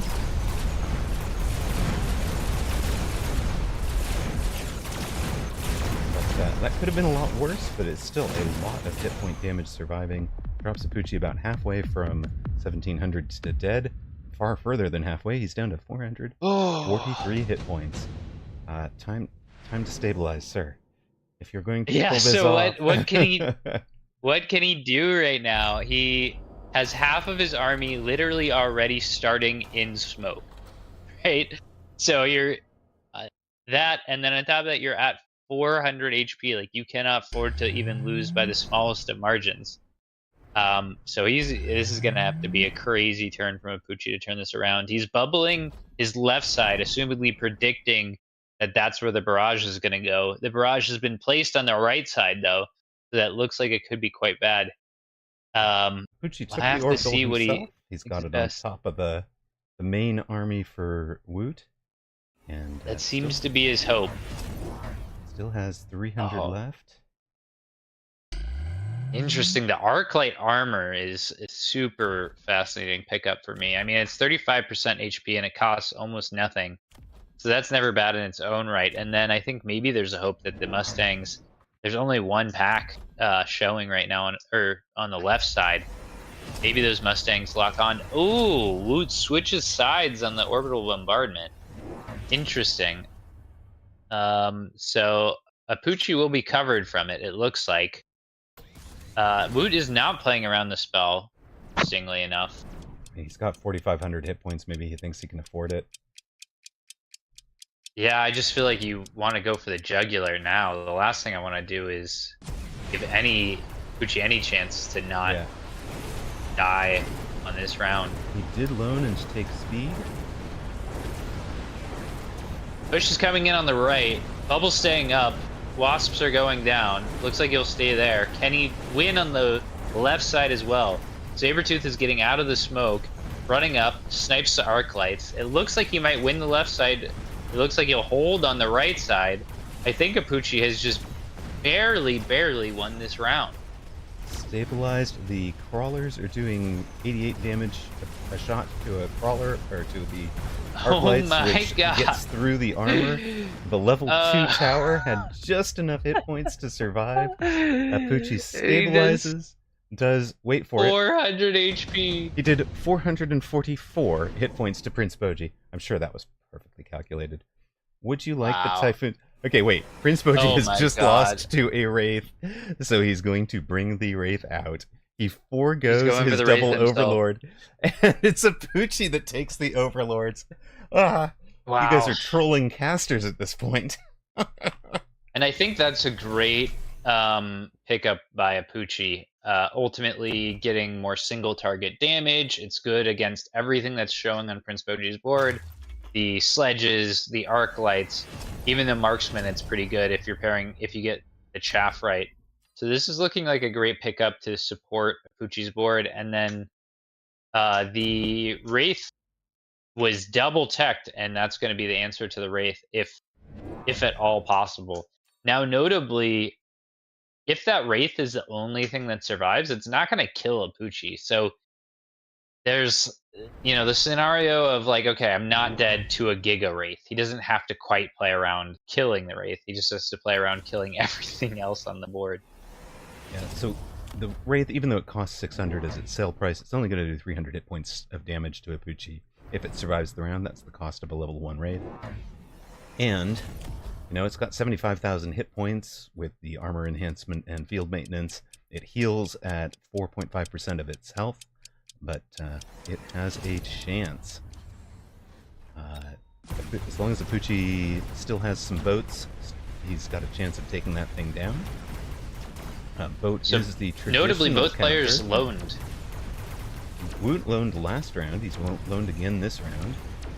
Apucci had not loaned last round, right? That is ballsy. Can this Wraith die? It's looking like it's going to kill boat number 1. Is there going to be DPS to kill boat number 2? Oh no! Oh my it's going to get to heal. So close.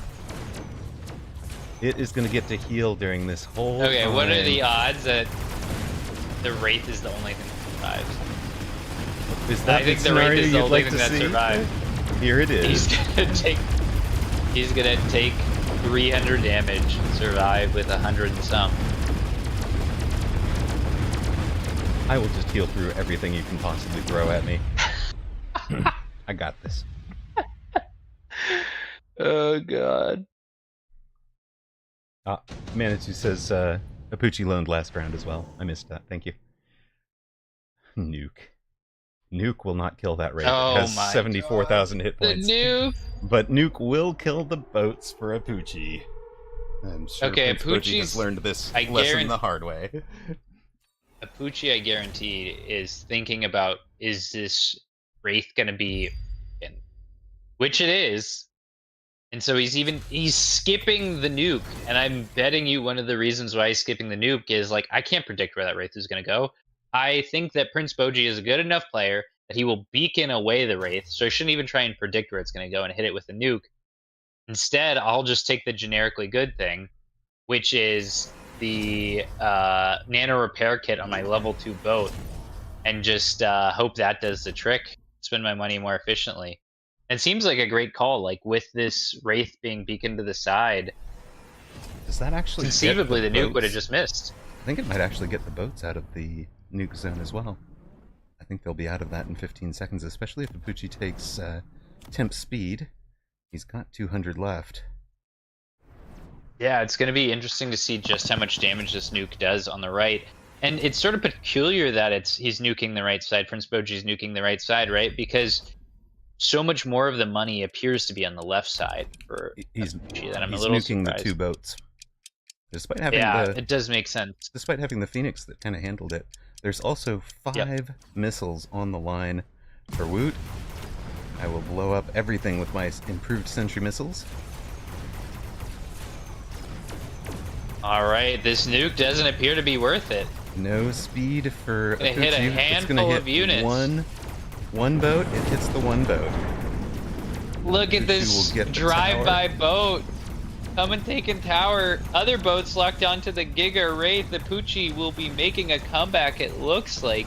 He's KO'd We've got the another Giga Wraith. round. He's face tanked the nuke.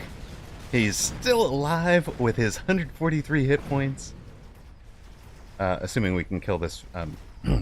Excuse us. Wait one moment, please. Thank you. Assuming we can kill that arc light in the corner, we've got the Prince Boji Woot down to 2509. Apuchi on 143 survives the nuke, survives 5 missiles on the line. So that was how much spent? 650? To not close the game out when your opponent had 143 hit points? Yep. That is a really, really bad sign for Woot. I need someone in chat to go check on the tilt of Woot's stream. The 143 HP. This goes the wrong direction. Interesting to me, Apuchi took Mustang production line, chucked it on a boat. If that boat survives for a long time, that's worth it.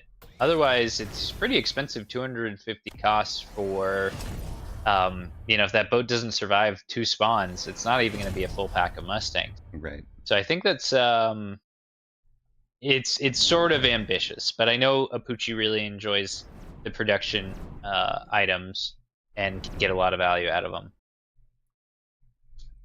Also, smoke is back for Woot, and crawler spawning is back for Apuchi.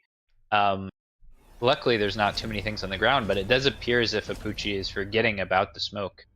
It's going to hit all of his units, which is fine. He's relying on pretty much the boats to do everything. So maybe he's just calculatedly saying, I don't really care if my sledges get smoked. That's okay with me. Here is Woot's answer to the boats. Aerial spec wasps, all elite recruited at level 2, right on the line, with a mobile beacon. Again going for the KO. He is going to knock out that boat my God. before it gets to do any kind of production. Boat immediately dies. What is happening? All of the chaff for Apuchi on the left side is dying. Tower is taken for Woot. There's 1 Giga boat left and 1 level 1 boat left. 2 level 1 boats. One's left now. Yep. Woot's units are getting distracted though. They're sort of splitting up after taking the tower, and then the Giga boat's just taking pot shots.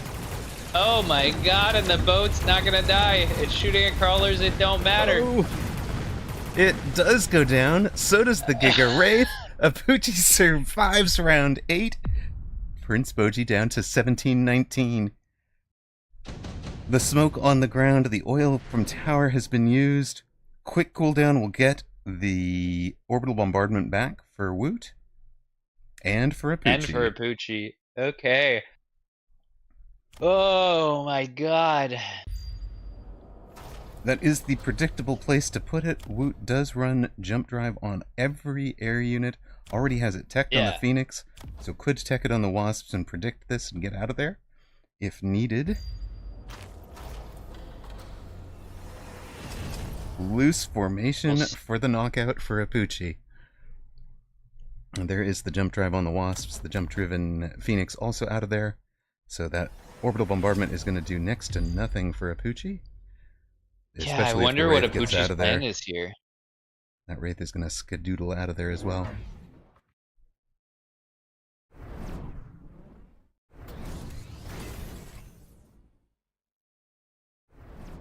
On the bright side, Apuchi's boat with Mustang production will hopefully spawn more than a pack of Mustangs this time. But it'll be spawning them into the orbital bombardment radius. You know, you win some, you lose some. Yeah, gotta look on the bright side. Alright. I wonder if Apuchi's left side can handle all, like, this is everything is being thrown at the left side. Can the orange boat hold up against this degree of pressure? Remember, if that orange boat goes down, right, this is just... Yeah. If there's nothing else that kills It's starting Wraith, to take right? some shots. It's healing it back. Right, Wraith is locked on from a few boats. That's falling. Crawlers The on the ground orange boat is surviving. Slinking the Phoenix right now. Now the Phoenix get their lock on. But here comes Apuchi's army from the right. Oh, That's going to be God. 1750 in surviving boats, which is well more than enough. 143 hit points left. Apuchi giving Woot, of all people, a lesson in boatcraft. Apuchi Wow. through to the finals, wins this one in 2 games. Of course, Woot's day is not complete. He needs to shake this off, as Saracha awaits him in the 3rd place match, which will be concurrent. Our finals are set. Could you ask for anything more? Like I've fangirled for Apuchi a little bit today, but I think it's fully justified after these games. Like every single Apuchi game, whether it's super close or it's a stomp, is just entertaining and different, and that was a pretty wild defense. Could not ask for more. Although I'm gonna say Apuchi next time, maybe skip Mustang production line. Yeah. That's Yeah. the one thing I'm gonna ding you on. He had 142 hit points to play with. Yeah, it wasn't close. Can afford a Vanity Mustang if he needs it. Exactly. Wow. 2 very different matches too in the way they played out, and obviously the difference in the first match we saw the advanced Wraith played out as the successful counter to the Overlords. In the second match, we saw the Overlords with the I'm gonna win the Overlord Air Vortex, right? Range and launcher overload, winning out over the healing and armored Wraith. Well played. We do have our finals set. Zemp versus Apuchi. 3rd place match will be Saracha versus Woot. And those will be coming up in a moment. But all right. Apparently there's a slight technical problem with the 3rd place match. That'll be slightly delayed. Saracha is running a game on ladder. So that will take a moment. We'll just be jumping into... we will be, of course, casting the finals. 3rd place game is going to go concurrently anyways, so we'll just move on into... Oh, he's literally in a completely different game. Oh, gosh. Okay. Yes, set up the final. We'll be set for that. If Saracha no-shows for the 3rd place match, and then he forfeits the 3rd place match, right? There's $100 on the line for it, but if you don't show, you don't show. There are rules for it. Seems... Yeah, it's a bit silly, I guess. We are going to take a brief break, real quick, before we set up that final. We've got about, we'll take about a 5-minute break for folks if you need to run ads, if you need to do anything. Time for Miracle will be joining us for the finals. Welcome back, sir. We'd love to have you back. Yep. I'm going to take the moment to grab a quick bite to eat. I do suggest anybody who's in this game, whether you're a player, a streamer, or caster, go ahead and reset your client just so we don't have any issues or anything with the game in the final moments here. We will be back after a brief break and continue with the finals. Give us about 3 minutes, folks.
Alright, welcome back to those of you that saw ads. We are back. We'll be casting the finals of this tournament, Zimp versus Apucci, for the finals. Starting in just a moment. Toast, memory performance is significantly better. Some of us do see some stagger over extremely long casts. So I wouldn't say that there's a substantial memory leak remaining, but it's worth considering. Indeed, what a day, what a day.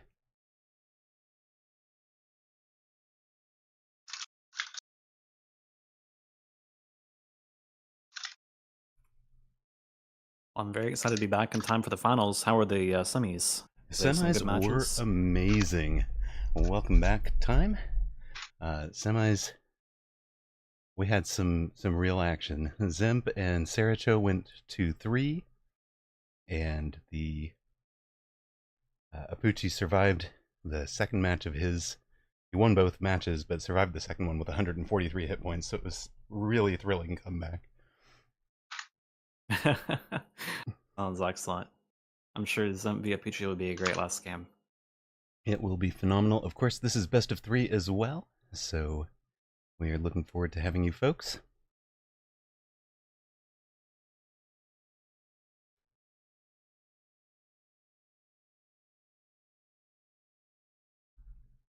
I feel like it'd be very fitting for Apucci to win this tournament after he just wins all the normal in-client tournaments for so long.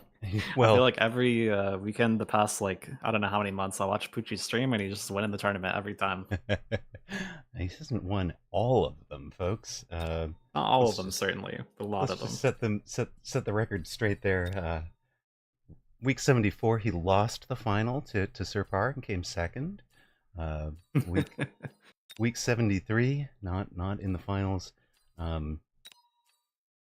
Week 72 with the Vanguard tournament week, he was second in the Americas. Week 71, Zemp. This is how Zemp qualified. He had already won one tournament, showed up and won week 71 to put himself in. Now the impressive one to me is the was it week? I guess it's week 67 that Apucci did. I said week 68 earlier, didn't I? I think he did week 67, won both tournaments back to back to qualify for the finals that way. Doxson had qualified by winning week 65 back to back.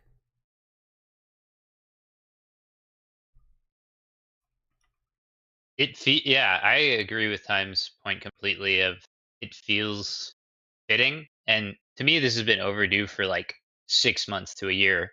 Like Apucci, maybe 6 months ago, was like playing extremely well and would play some of the best Mechabellum, but he'd also, I don't want to say troll, but he would cook harder than anyone else and try different wacky strategies, see what's good. And I feel like in this time, he's just slowly been refining until he's mastered the most amount of strategies. He's the most consistent game player. And especially when streams off and he's just is solely focused on winning a tournament. I mean, right now he just looks unbeatable, right? Like, how could you say his performance has been anything but super strong? Yeah, he has been fantastic.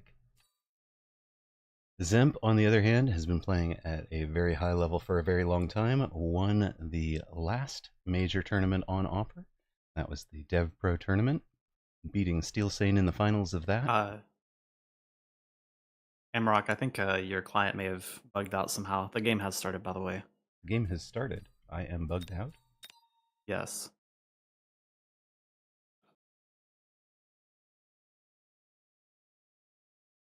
Thank you.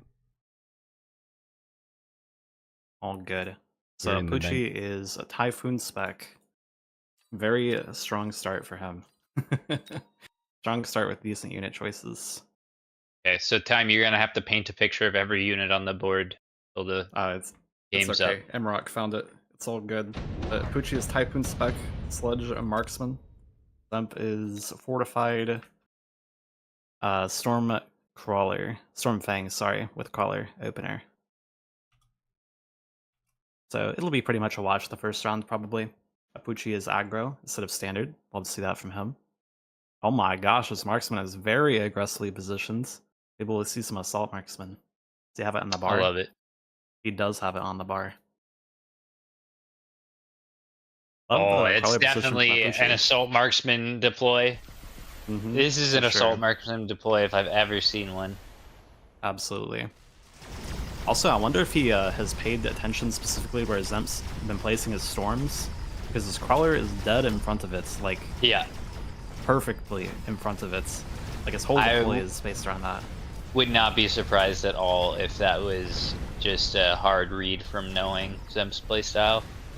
And I think the spot where Zemp has his storm is considered the optimal placement for it as well, because it, assuming that your opponent is aggroing, definitely might not if your opponent is standard, but assuming your opponent is aggroing, half of the storm pack will shoot the flank if they flank close, and half will shoot the front line still, which makes this a pretty strong storm positioning for that reason.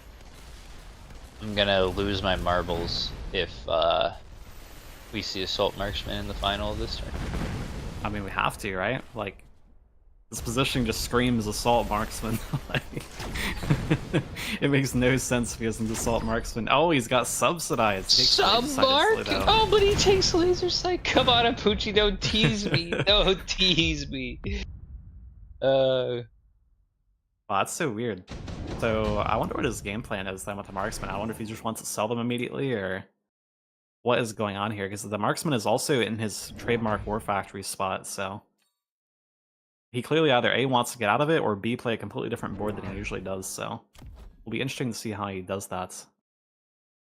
Or he also could just be Typhoons, as always. Or is he baiting a Assault Marksman response? That would certainly be a bold bait if it is all just a bait.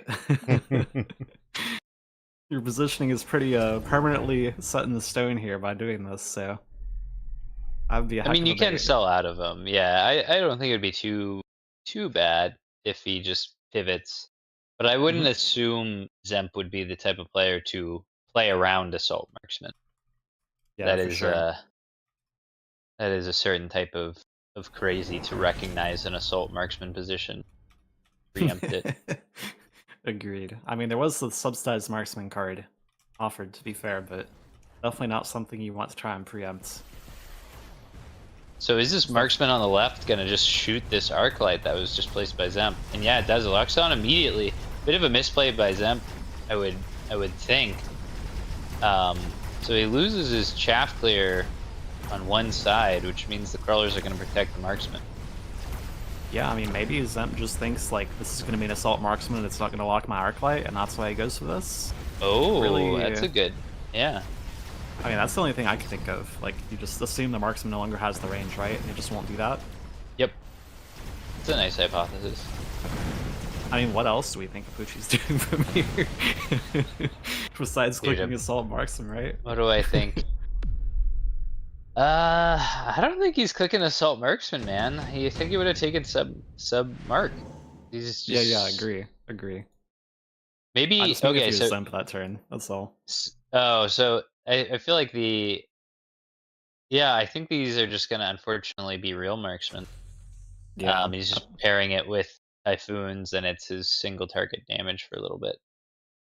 Yeah, I guess maybe the reasoning for this deployment, like, pattern in particular, is he just, like, doesn't care about turn 1 and turn 2 and wants to just pair out the Typhoon and just say that until then, like, whatever happens, happens. Yeah. I would imagine so. So, Boat picked up by Poochie, Fortress picked up by Zemp.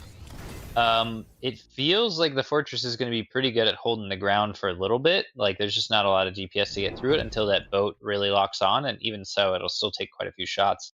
The Boat DPS has been felt in my experience when I'm playing Fortress and 2 Overlord. So we'll see how that goes. Yeah, so this particular line, the we're seeing played here with the Fortress as the response to the assumed boat Typhoon board from Apuchi. Zemp definitely thinks that is going to happen. Maybe not exactly this round, the boats, but definitely at some point. So he's probably having that in mind when he picks the Fortress here. So Zemp does not have Punch on his Fortress, which a lot of people don't because it's bugged in a variety of ways that I won't try and explain for the purpose of this cast. But basically, Punch is really, really strong in the Typhoon because you can break both bubbles with the first punch and kill both Typhoons the second punch. So Sako, for example, has hypothesized that maybe Fortress Anti-Air plus Punch is a good response to boat Typhoon. Zemp does not have Punch, though, so Zemp just has Fortress Anti-Air, which he did have to unlock naturally, I think, unless it was in the cards we were talking at the time. Did we pay for this Fortress, or did we get this from a drop? Anyone actually know? I guess it doesn't matter that much, but regardless, he does not have Punch, so it will definitely just be an anti-air Fortress, if he is in fact keeping the Fortress. Fortress is down for now. The fort was a drop, so it's free unlock at least.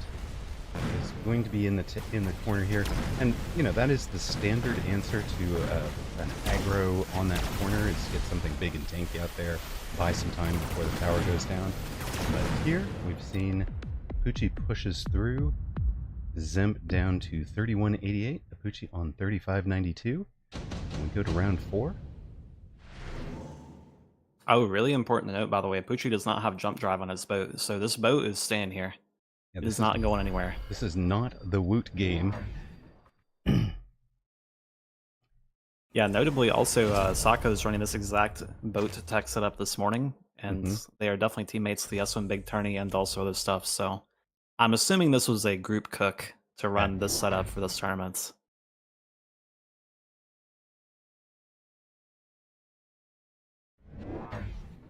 Zemp does immediately go for the Mustang as well, makes sense. Definitely is not going to have enough DPS to clear the Typhoons and the boat though this turn, I don't think. We have laser sight on that Typhoon on the left. Now Apuchi has added the improved firepower control to this boat.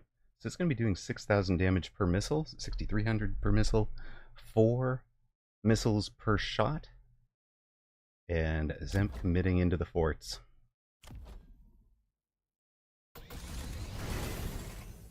Still wondering if one thing to note here about... Go ahead. No, go ahead, Amarok. Still feeling like he might be being baited into thinking assault mode was coming from these marksmen. And that's part of what the fort is about.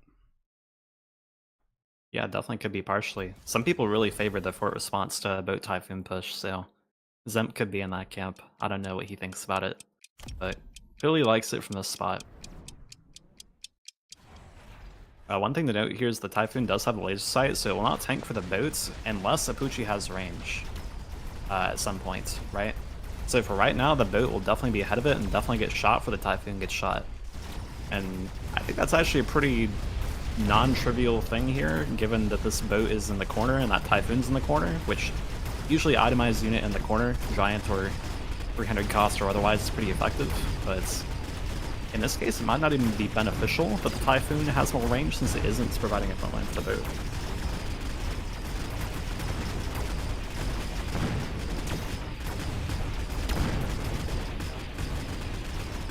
Looks like it definitely will go Apuchi's way this round though, as expected. Mustangs definitely just aren't really good enough for clearing at level 1 in particular. Yeah, the fact that Zemp is going... Go ahead, Pants. Zemp's starting to get fairly low now. Like, you have at most 2 more rounds you can lose. Pressure's on. And the drop's hitting. So this is a big influx of money. Pretty scary position to be in if you're Zemp.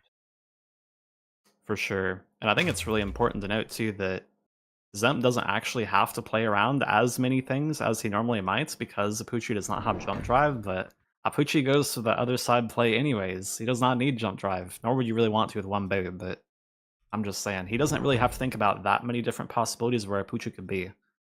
But Apuchi is being somewhere else anyways, because he gets a blue worm, which will eventually get the tower. And Apuchi's already loaning. He wants this game over.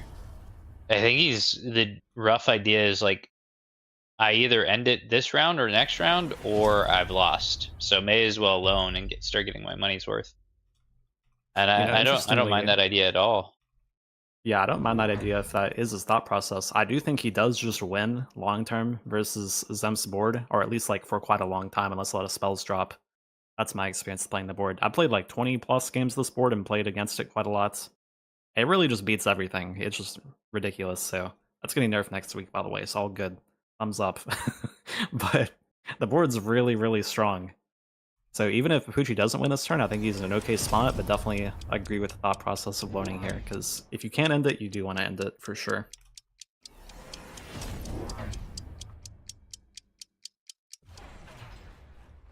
I wonder if we might end up seeing some Fang buttons click here from Zep, since he has gone for the Fang spawn on the forts. Or maybe he just wants like more, like I guess it's essentially chaff deploys, right? Assuming that they're alive, but it's pretty inefficient considering that you expect a boat comp to clear your tower rather quickly.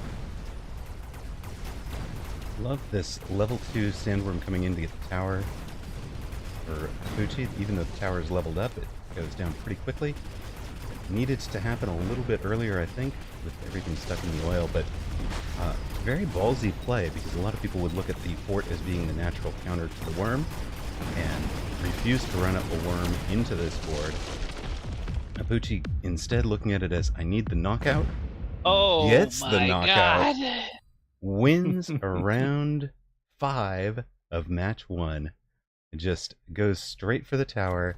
This thing doing 16,000 damage per shot. The tower only had 23,000 hit points. So it goes down in 2 shots. That's, 2.5 seconds apart. And just handles the level 2 tower with something that long-term, it's a terrible play into Zemp's board, but short-term, it was all he needed to close it out. Finishes it in 5 rounds. And if you think about it, like, he killed Zemp by 100 points. So if he didn't loan, right, he would maybe have 200 less supply on the board and maybe have to fight one more round against Zemp and just give him another opportunity. Give So him the another loan opportunity looking to stabilize, yeah. pretty effective, pretty good. And the high mobility key for making this play work, right? So you don't want that worm moving in at 16, you made it move in at 19 with the pull happening so that nothing has time to come back and defend it. And obviously the timing, if Zemp had a couple more seconds to work on things in the oil, he's going to have dealt, 200 hit points worth of damage to units somewhere and bought himself another round. So all of the little things going right for Pucci, and that is no coincidence. Definitely not a coincidence after watching that Serpart game in the EU tourney yesterday too. Pucci went and labbed the turns back after he lost to Serpart, and he realized that if he loaned on the nuke rounds in that tourney, that he would have won the finals there. So Pucci goes to the kill this time and goes to the loan, so he gets the win just because of that. Let's go. Very nice. Well done. We will take a 90-second break and queue up the next match. That actually is reminiscent. I used to finish people out in 4, 5, or 6 rounds. Usually about 6 rounds is what I was aiming for tempoing people out. But it was in part because I was running on a really crummy laptop. This game will run well below the recommended spec on the Mechabellum, on the Steam page. It will run on I'm embarrassed to even tell you guys what the specs were, but it was bad. But anyways, it literally would run, but it wouldn't run a 13 round match because the board would get too complicated, etc. So I learned to try and finish matches out, and I would love to see the top supply now, the super supply specialist, show up, because I could count on opponents to take it, and when I saw it, I would loan and try to finish out before they had finished breaking even.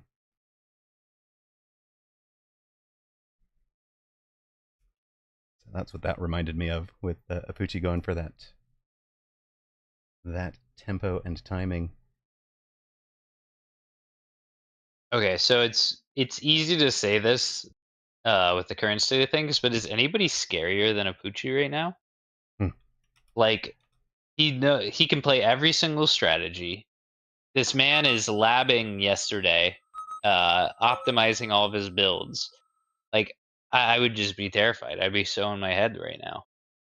I mean, I don't think it's any coincidence that I was teammate with him on the Triple Threat Tricksters and went up 300 MMR within a couple of, like, 6 weeks or so.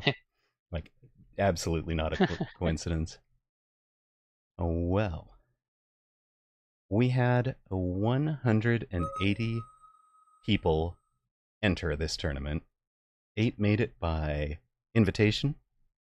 8 made it by winning 2 of the weekend tournaments, Zemp and Apucci, both 2 of them.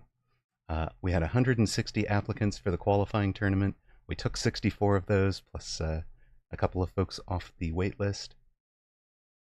They put 16 into this finals. We had 32 start the finals. We are down to 2. Zemp and Apucci,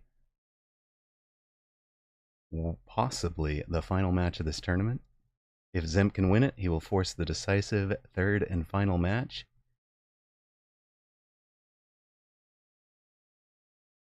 What do you guys think? I think it's going to be a banger match. Yeah, I am stoked. I want to see Apucci cook more. What has he got for us next? It's been a great tournament. I've loved to see Apucci's run.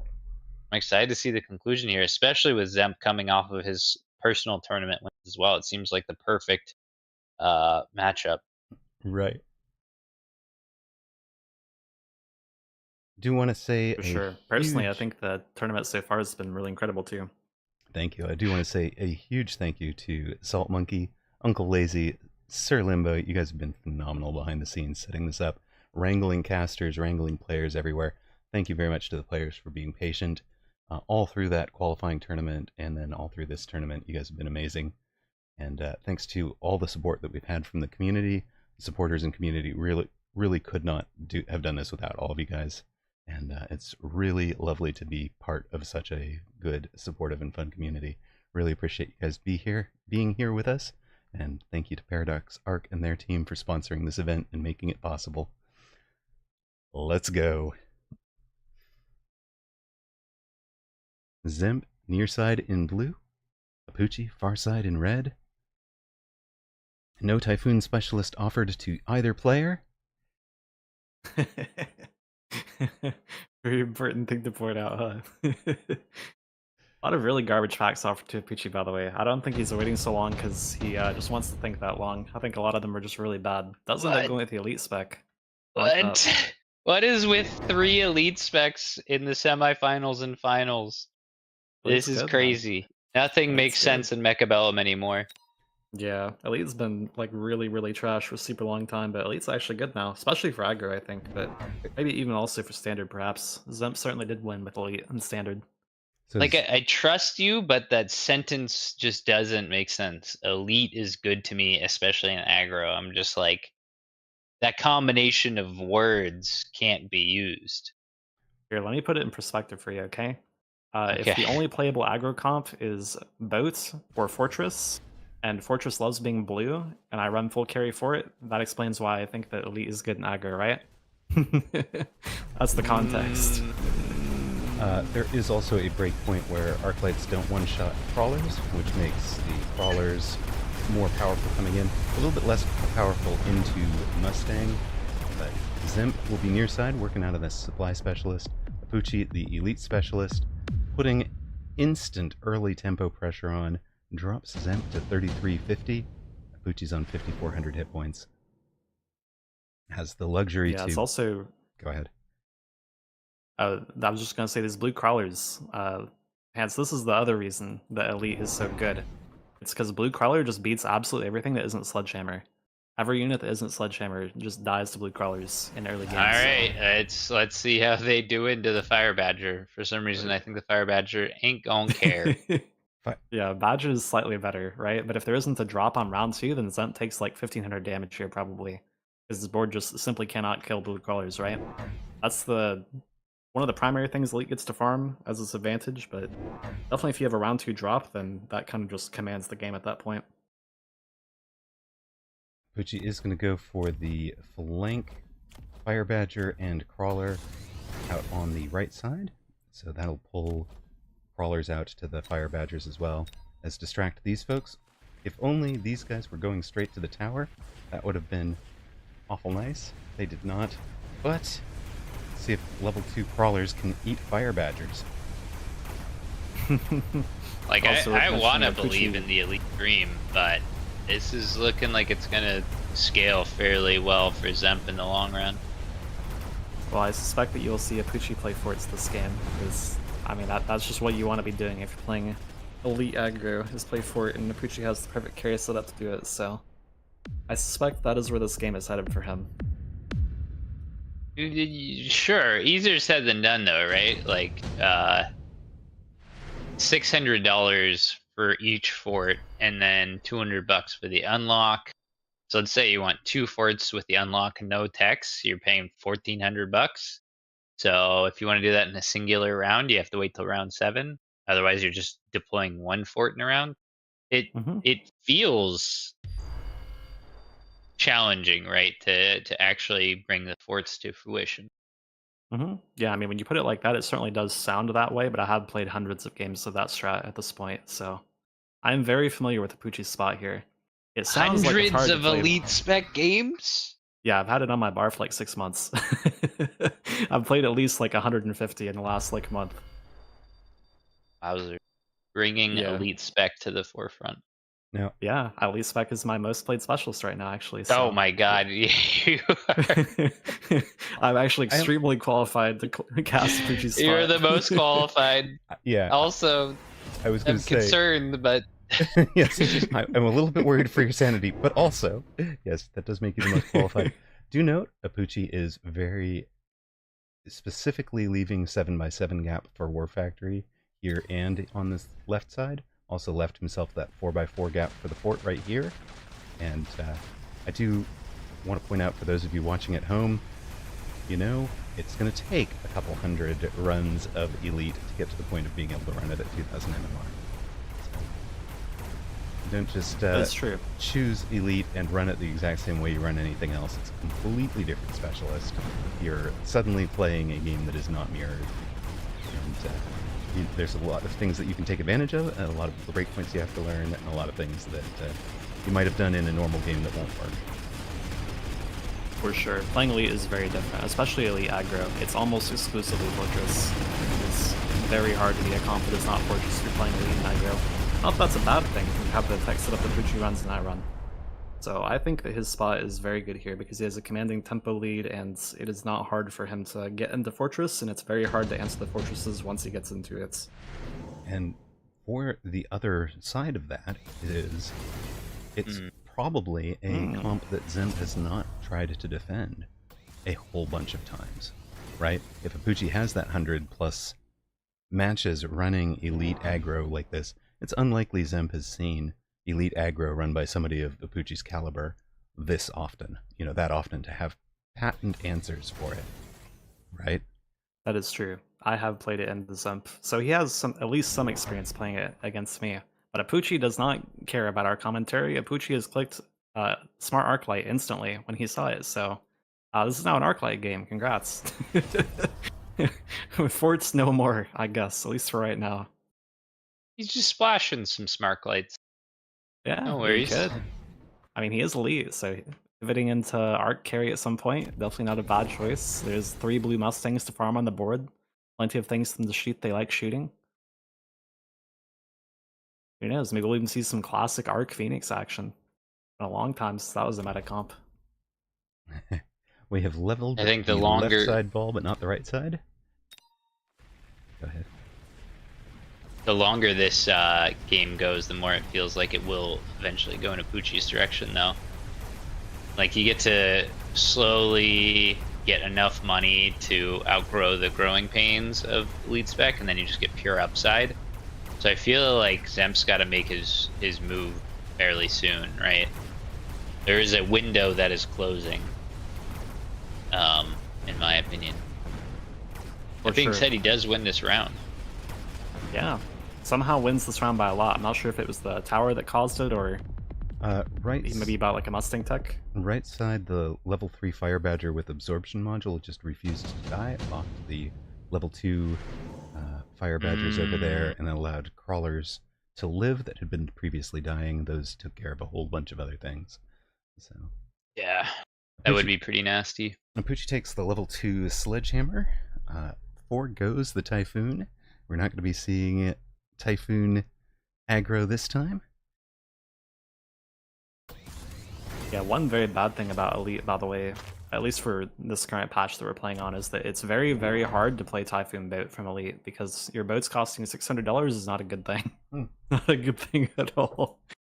So definitely not too surprised to see him skip that. Although sledges do feel a bit dubious. Certainly is dubious in the face of the fortresses that got clicked by Zump. But I it looks mean, good into okay. what he had prior to this. So we were talking about this, either fortresses or war factories are looking good for Apuchi. Now fortresses and war factories are looking insane for Apuchi.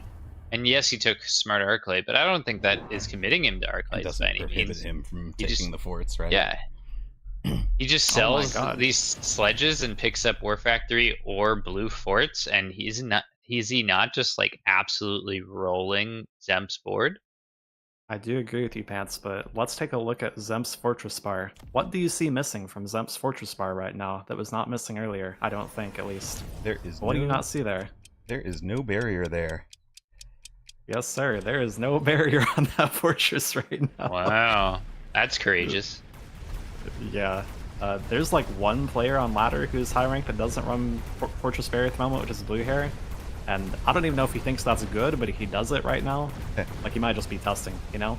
But that's pretty unconventional choice, we'll say.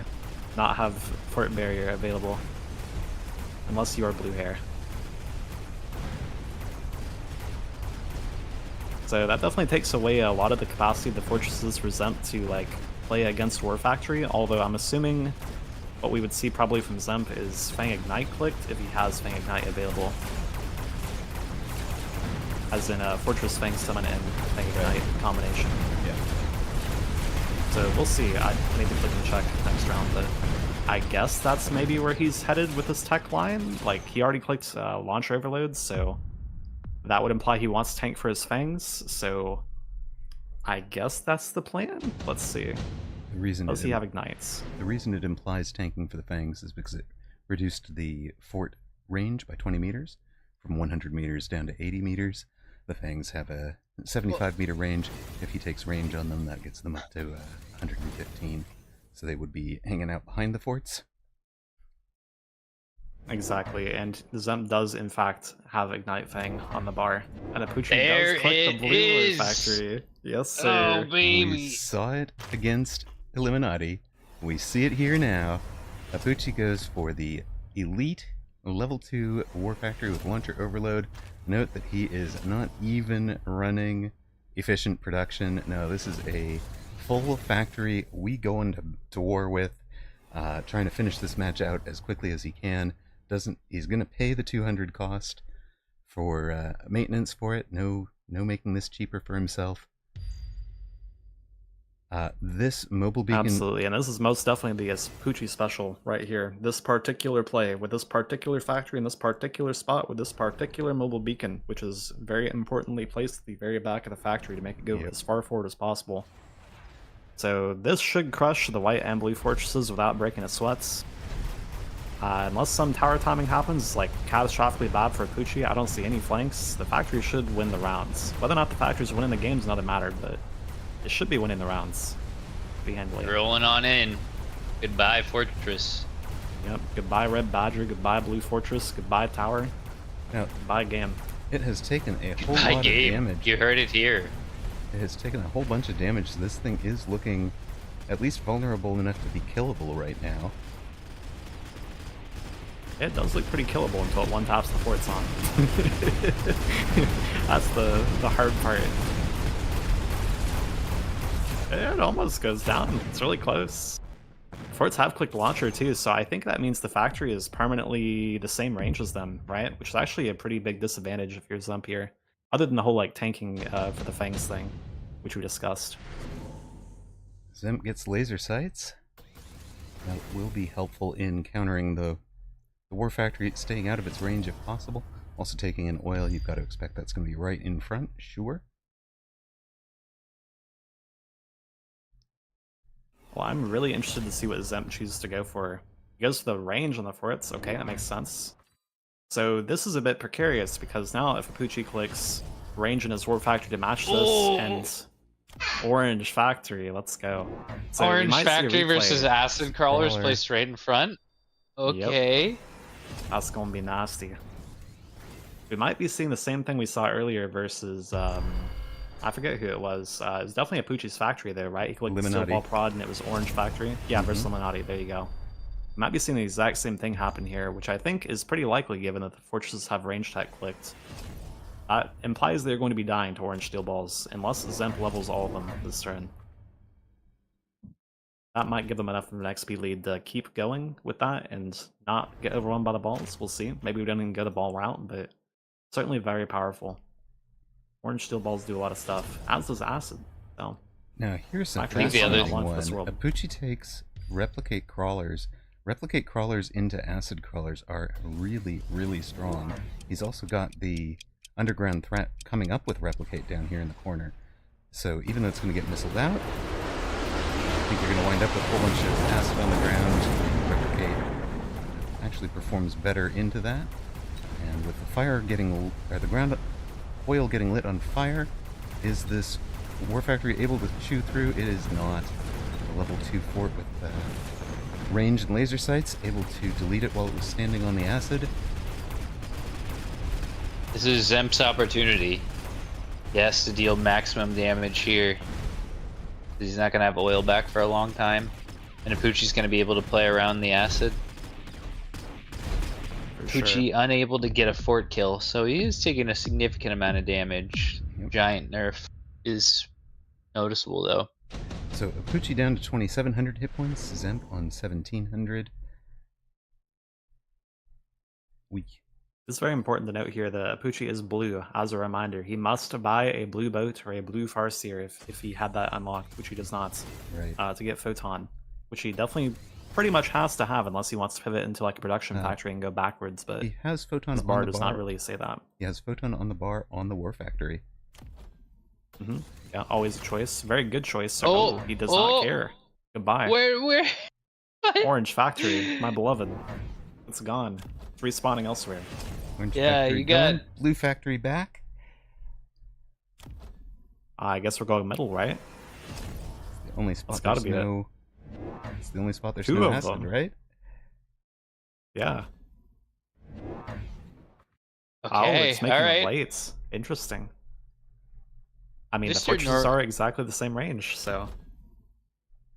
Just your normal turn, you know, sell an orange war factory, buy 2 blue war factories. Just normal guys do things that all that the time, happen right? in this game. It is one of the Yeah, of important things course. to remember. Even if you're playing level 1 War Factories, you can always sell it and rebuy it. It's essentially like a teleport for you. There's no reason to get stuck into the spot that you're already in. War Factory going to care a lot less about experience necessarily. Obviously, if you're trying to build a level 3 or level 4, you care about the experience. But a lot of times people are playing them wide or don't care about them being level 1, level 2. You know, that's For the sure. only thing that matters. Yeah, sell button is basically we have redeploy at home. It's like, they're like, can we have redeploy? No, we have redeploy at home. Exactly. It's just the sell button. But yeah, that's a really good point. Sell button's very powerful if you're playing War Factory, particularly if it's a battle factory like this, not trying to produce stuff.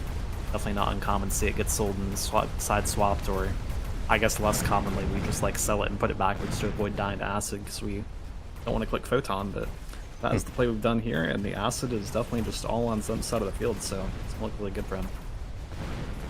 He'll still die though. And that's going to be a lot of damage. Apucci's going to be down really close to out. Under 1,000 hit points down to 629. Zemp still at 1680. Apucci now needs a solution. We might have a game 3. I wouldn't be mad at a game 3. I love Apucci, but game 3s are pretty hype. Yeah, I'd love to see a finals best of 3 moments. triple text The- Thank the- God. Yeah, the Fang production looks like the finishing blow, right? For sure. Very hard for the That- factories to cheat through all that. 500 left on the bar for Portable shield, I would presume. Nope. There it is. Yep, you're right.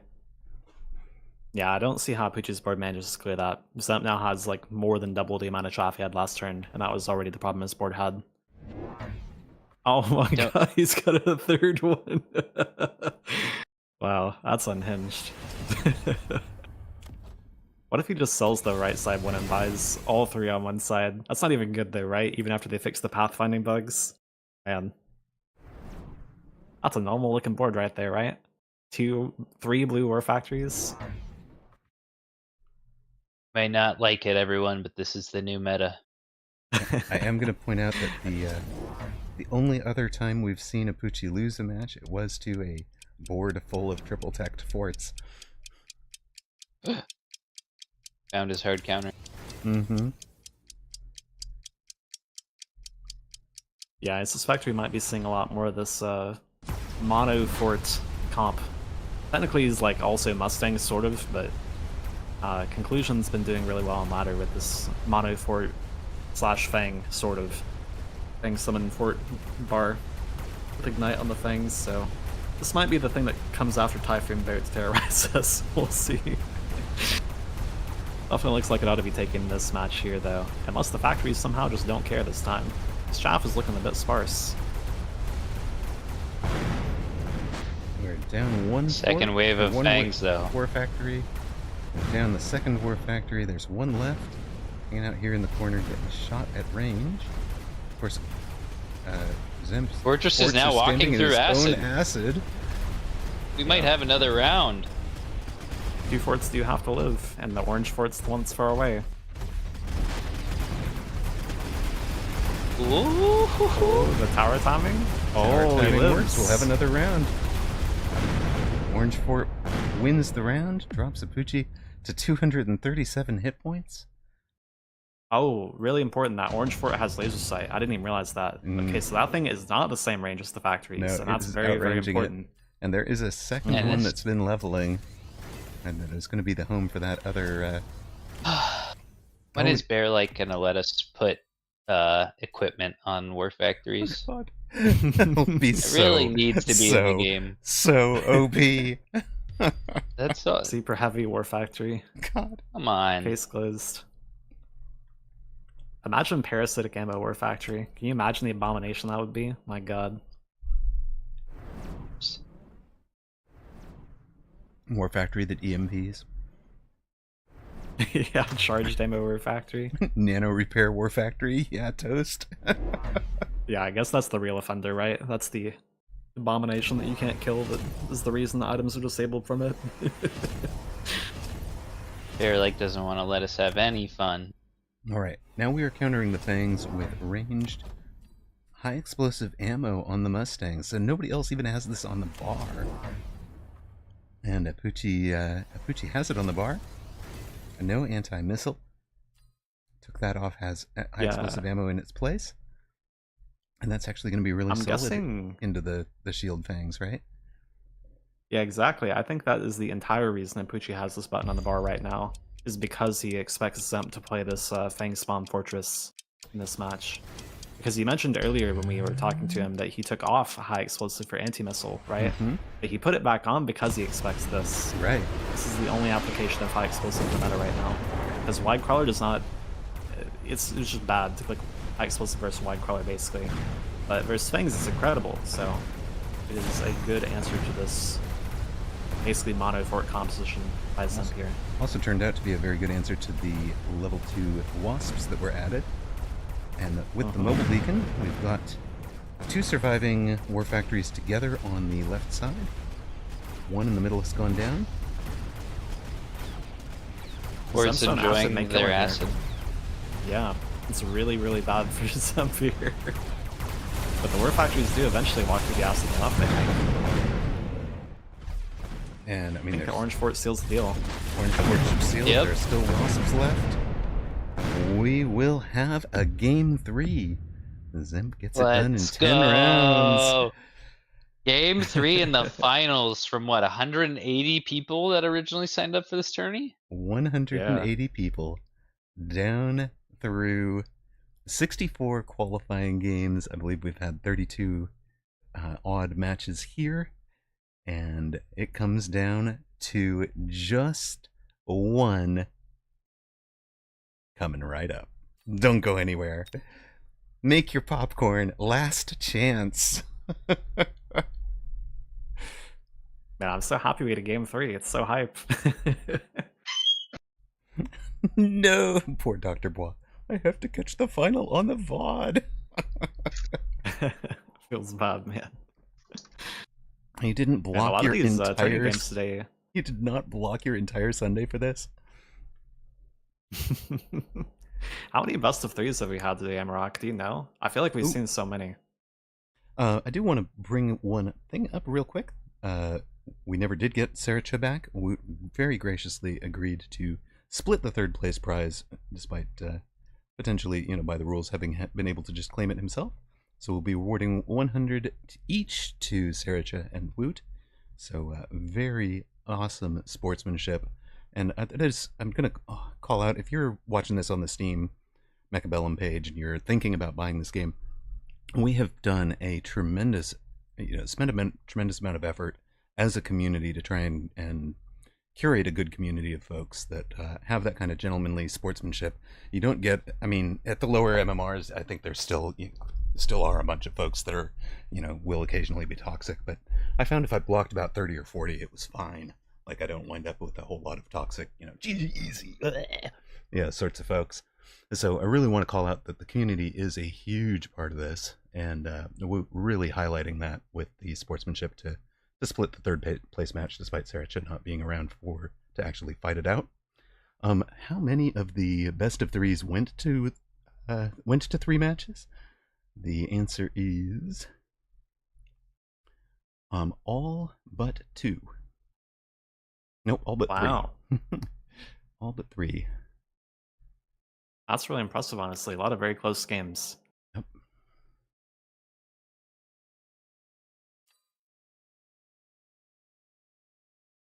Also, to your point about sportsmanship, I have, I guess, a comparable amount of hours to you in this game at very high MMR ends. It's definitely very much that way at the high ends. I feel like I've blocked, I think, 0 people the entire time I played this game, and maybe seen like less than 5 or something that are like actually toxic in games. So honestly, really nice folks to play this game. Very different from a lot of things I've played. I've been playing League of Legends since I was in like high school. Oh God. I'm sure if you even know the name of that game, you know what its reputation is. So I do, it's, yes. it's like night and day.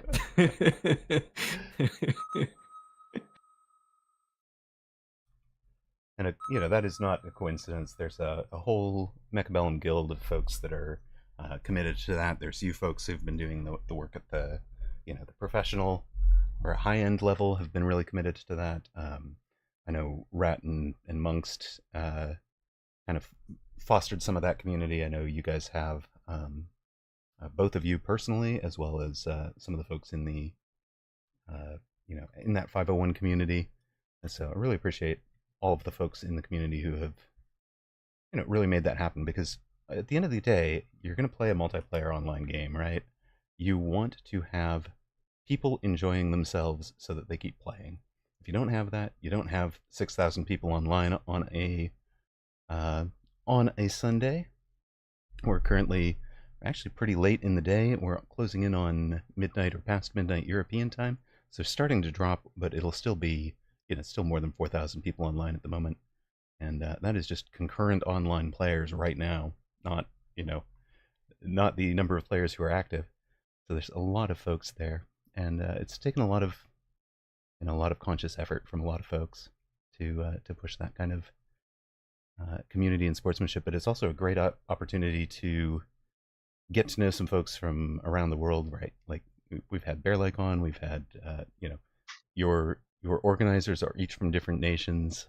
The tournament finalists are or folks from, let's see, we had 14 different nations represented in this tournament, and applications from more than that. So it's tremendous. You're going to run into people all around the world. So looks like we'll be about 1 minute out. Zemp has requested an extra minute to get water, do bio, whatever it is he needs, and shake off the nerves. whatever it is, set it up for the final match. I'm going to request not dusk, please. Map defaults to a dusk map that is just perfect.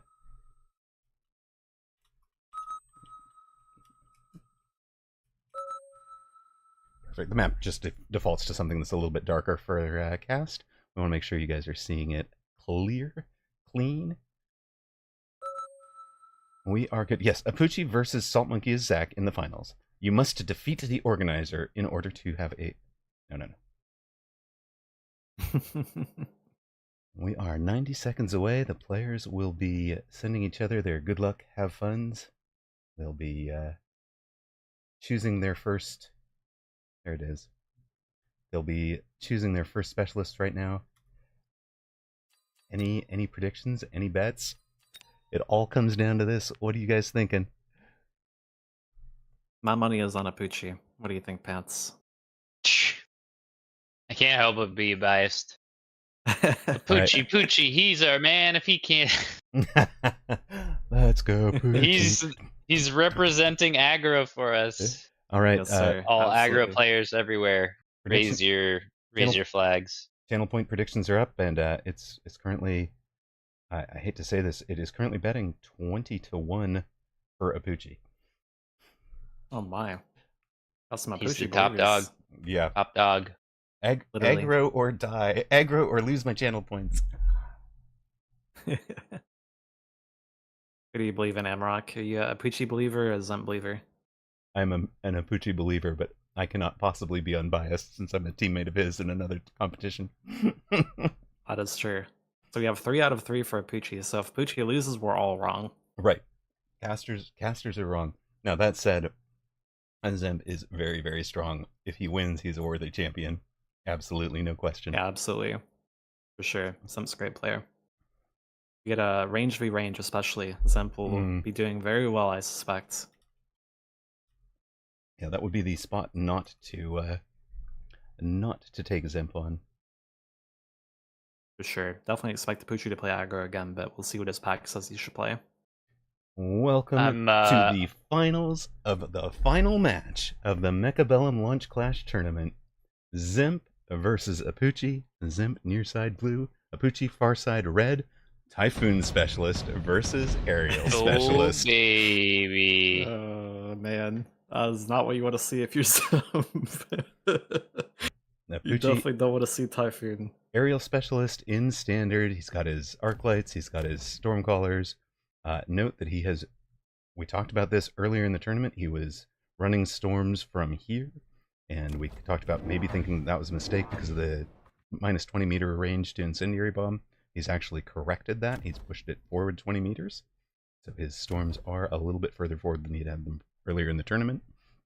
Apuchi, far side, the Typhoon Specialist with Crawler and Mustang. Has his Mustangs in a flank screening position out here. Second Mustang kind of an aggro support position. That looks very similar to where he was against Illuminati. Right? Yeah, for sure. Looks very reminiscent of that match. Apuchi definitely expected to get smashed on round 1 here. Not going to be much contest by the Mustang board. But that's okay, because just like that match, we don't care about round 1, 1, 2. We're just sitting here to play for the Typhoons, so it's all good. And part of playing for the Typhoons for Apuchi is creating this trickle effect of chaff, right? I kind of expect one to be in here as well. And a chaff up here, there'll wind up being some chaff on the line once the front opens up. So this one's fitting that mid place here. This is something I learned from Apuchi, where he really thinks of the chaff as having an early mid, and late.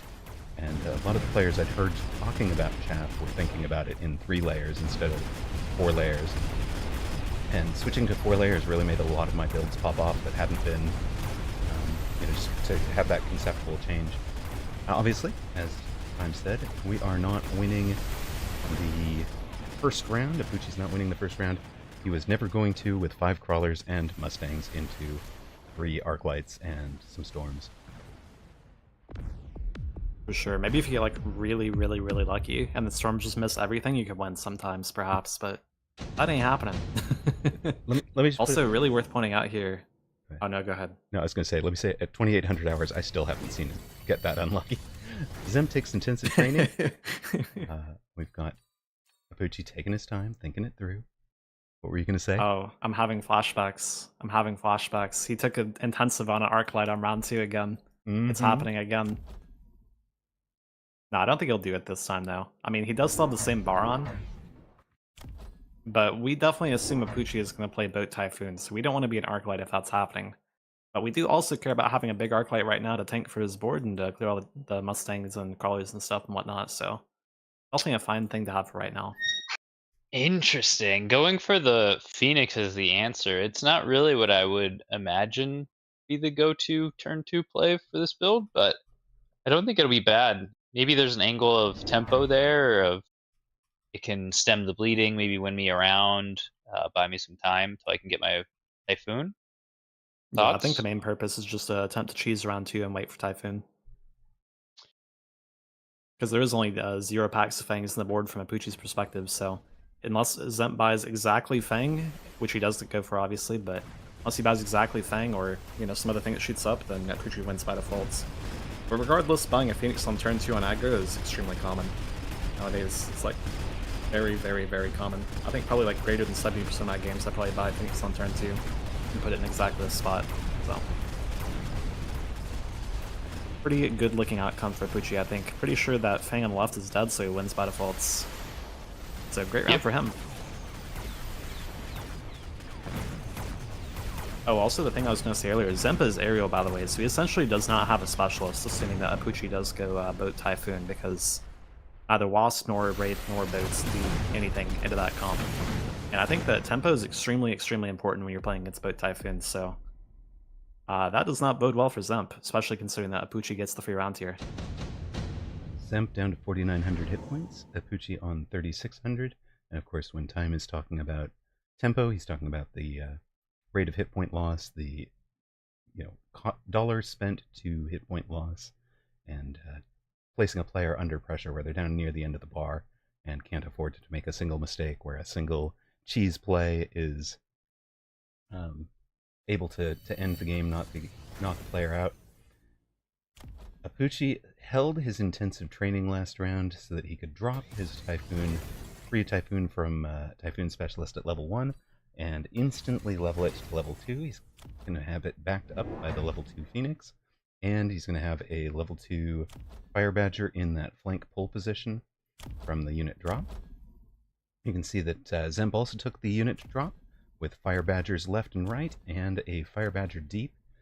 For a long time this was something that vexed players at my level, but you can see Apucci's almost ready for it with the hole for that Rhino. So a little 3x3 gap here between your crawler and the flank, and you can just drop a Rhino there. It goes and punches Fire Badgers and gets levels, and it loves it. So this read from Apucci, just placing his Fire Badgers in the back right, is presumably predicting a flank. Yeah, he knows that Zemp's going to go for this Badger in the corner. It's too good for Apucci's board, right? Like it's pulling what a 2.5 hard read. packs.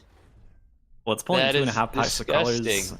and half of Apucci's Mustangs. So unless he just has to do this every time, right? It's just way too good for Zemp. He just has. I think you're diminishing the hardest of reads there. To blind predict that there's going to be a flank is always like mind-boggling to me.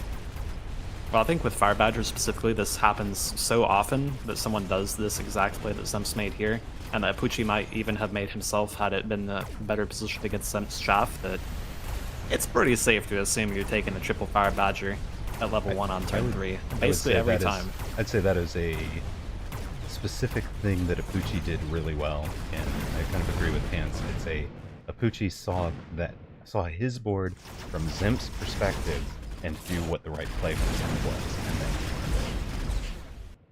exactly. Basically, that's what I'm trying to say. I think it's like objectively correct for Zemp to go for that play, therefore it's objectively correct for Apucci to defend exactly that play. Right, but it's a tremendous skill level to be able to see the board from your opponent's perspective that way. And if you are new to the game, I really recommend saving your replays when you lose.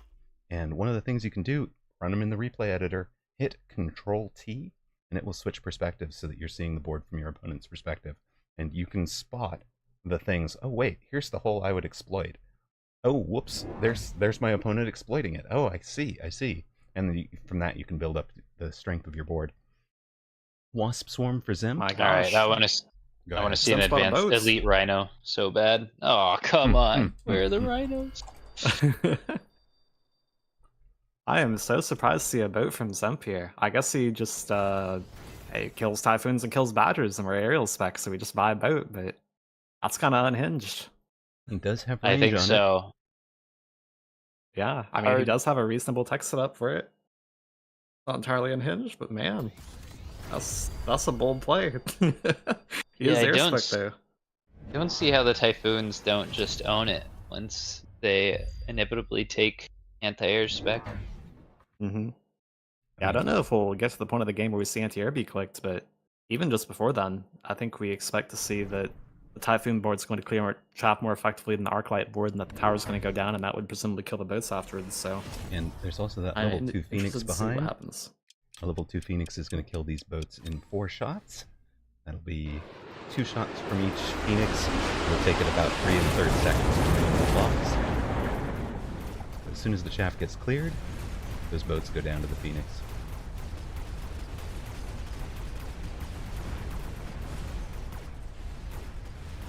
Three and a So the third one seconds big from advantage now, that Zemp and there it is. Go ahead. So Zemp's biggest advantage here is definitely the fact that Apuchi is pushing him, so he does have access to oil like this to get a free round for himself, win via spells, etc, etc. So who knows, maybe this boat line does work out, and stuff like that. Round looks okay, but I think he loses the birds again, right? Yeah. Looks that way. We've eaten a missile with a single wasp, split off from the pack. Zimp might have prevented the damage, but I think he wins this last little fight. A couple of hero fangs. High octane. 3 Oh, fangs baby. left. Let's go. You guys, yes, you deserve your highlight. There you go. Beautiful, beautiful model. 3 fangs. I believe that is, do you guys know, 12 hit points? Something like that. 18 maybe. I'd say that's an incredible outcome for that round if you're a Apuchi. You're extremely happy if your opponent has done like 20 damage to the oil. It's amazing. Yep. Apuchi with the Stonks I mean, module. enhancement's good Zimp, too. I think was thinking about the orbital bombardment because of the formation that Apuchi's in. It would be very bombardable, but the intensive training just too good to pass up, especially when he's got an overlord that could level. So that basically has paid for the enhancement module with the free level up of the overlord already. From here on, everything he gets is free monies. For Apuchi, it's a level on the Phoenix, intensive trained to level it again. So it's gone from level 2 to level 4 for free. Yeah, it's worth pointing out too, Boat's one of the easiest units to get leveled in the game, so enhancement's incredible on Boat comp, if you're a Boat comp, which Zemp might be Boat comp, I don't know. At the very least though, he has boats to stonk, which is amazing as a spot to be in. Right. Yeah, I'm surprised is to not see committing 3 to Zen. boats, no techs, right? That's definitely Oh, a there you spot go. where, You asked for tech, you got tech. yay.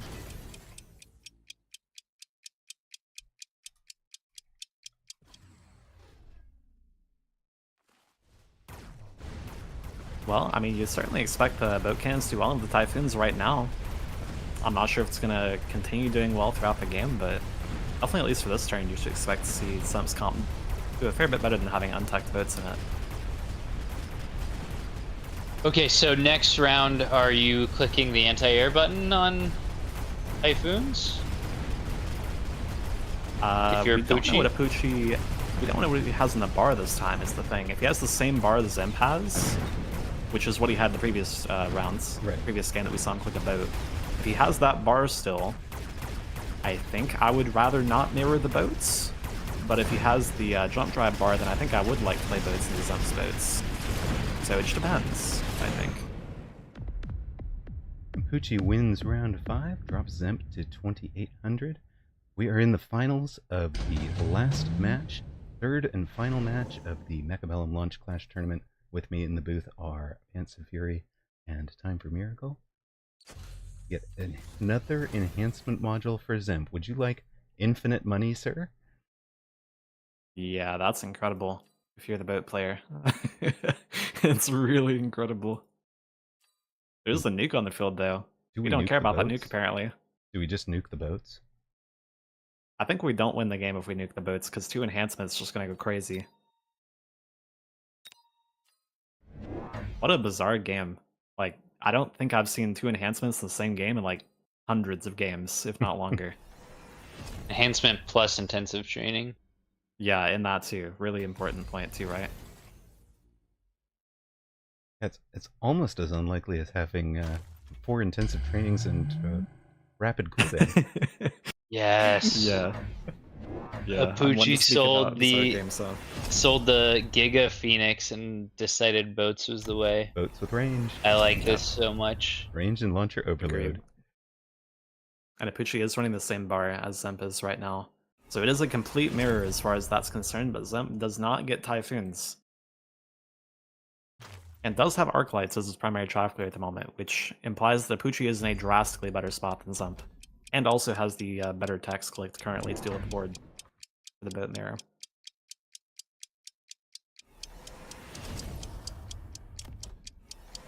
Looks like we both think that dodging the nuke is of importance here, so you see both players draw the beacon off to the right here. Look, I'll meet you. We'll fight it out over here in this nice little safe flank zone. Meet you there. Aww. Meet you in the schoolyard Nice. after school. I don't think I've ever seen both players draw a beacon like this to fight in the flank before, by the way. That's a first for me. That is a first for me as well. I mean, in that sense, it's a lot like baseball. You can watch thousands of hours of this game and see something new every time. What we're going to see here is the ground techs are correct for Zemp to win the ground game. The boat techs are correct for Apucci to win the air war. Zemp wins with a couple of units left on the ground, and Apucci's down to 32-25. Zemp on 28-15. Round 7 unit drop. Thoughts? Time? Scorp's incredible for Zemp. Everything else doesn't matter, I don't think. Unless you want to push left tower with the Rhino, I guess. That's definitely fine if you want to do that. Zemp skips the Scorpion, takes the Saber. Yeah, it looks like he sold it instantly to buy boats, I think. Yeah, is that right? Fund more boat techs. I wouldn't be surprised if Apucci's just thinking, what's the best way to efficiently sell these? What's the best money? Since all of them look sort of bad. We'll see if he sells. Wow, he goes to the race, actually. That's very surprising. I guess he wants to make a read that Zemp's clicking Mothership this turn, considering Zemp had so many boats.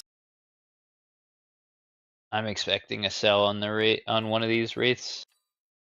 Maybe not. Maybe he's actually going to incorporate them. Yeah, looks like maybe he's going for a push on the left here with these new boats. We'll see in a sec.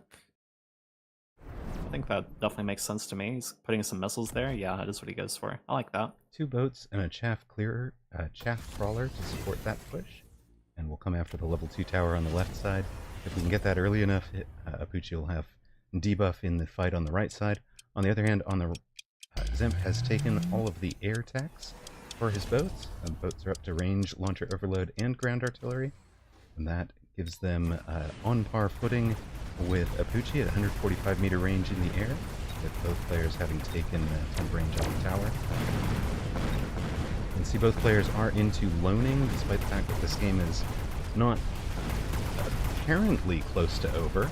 It is close enough to over that a single decisive round for either player with this many boats on the board could be really close to a knockout, if not a knockout. Certainly 2 decisive rounds in a row would be. Apucci gets the first of those decisive rounds right now, drops Zemp down to 565. Hitting that left side tower actually didn't crack the right side, he was also winning on the right side. Yeah, honestly, I'm not sure what the change was there for Apucci's board or the combat RNG that happened to cause such a big difference, because the left side didn't even matter. It happened after right side had lost, actually. Exactly. Yeah, I couldn't agree with you more. Like, he deployed a bunch of stuff on the left side and still won the right side. That's how strong Apuchi's right side is.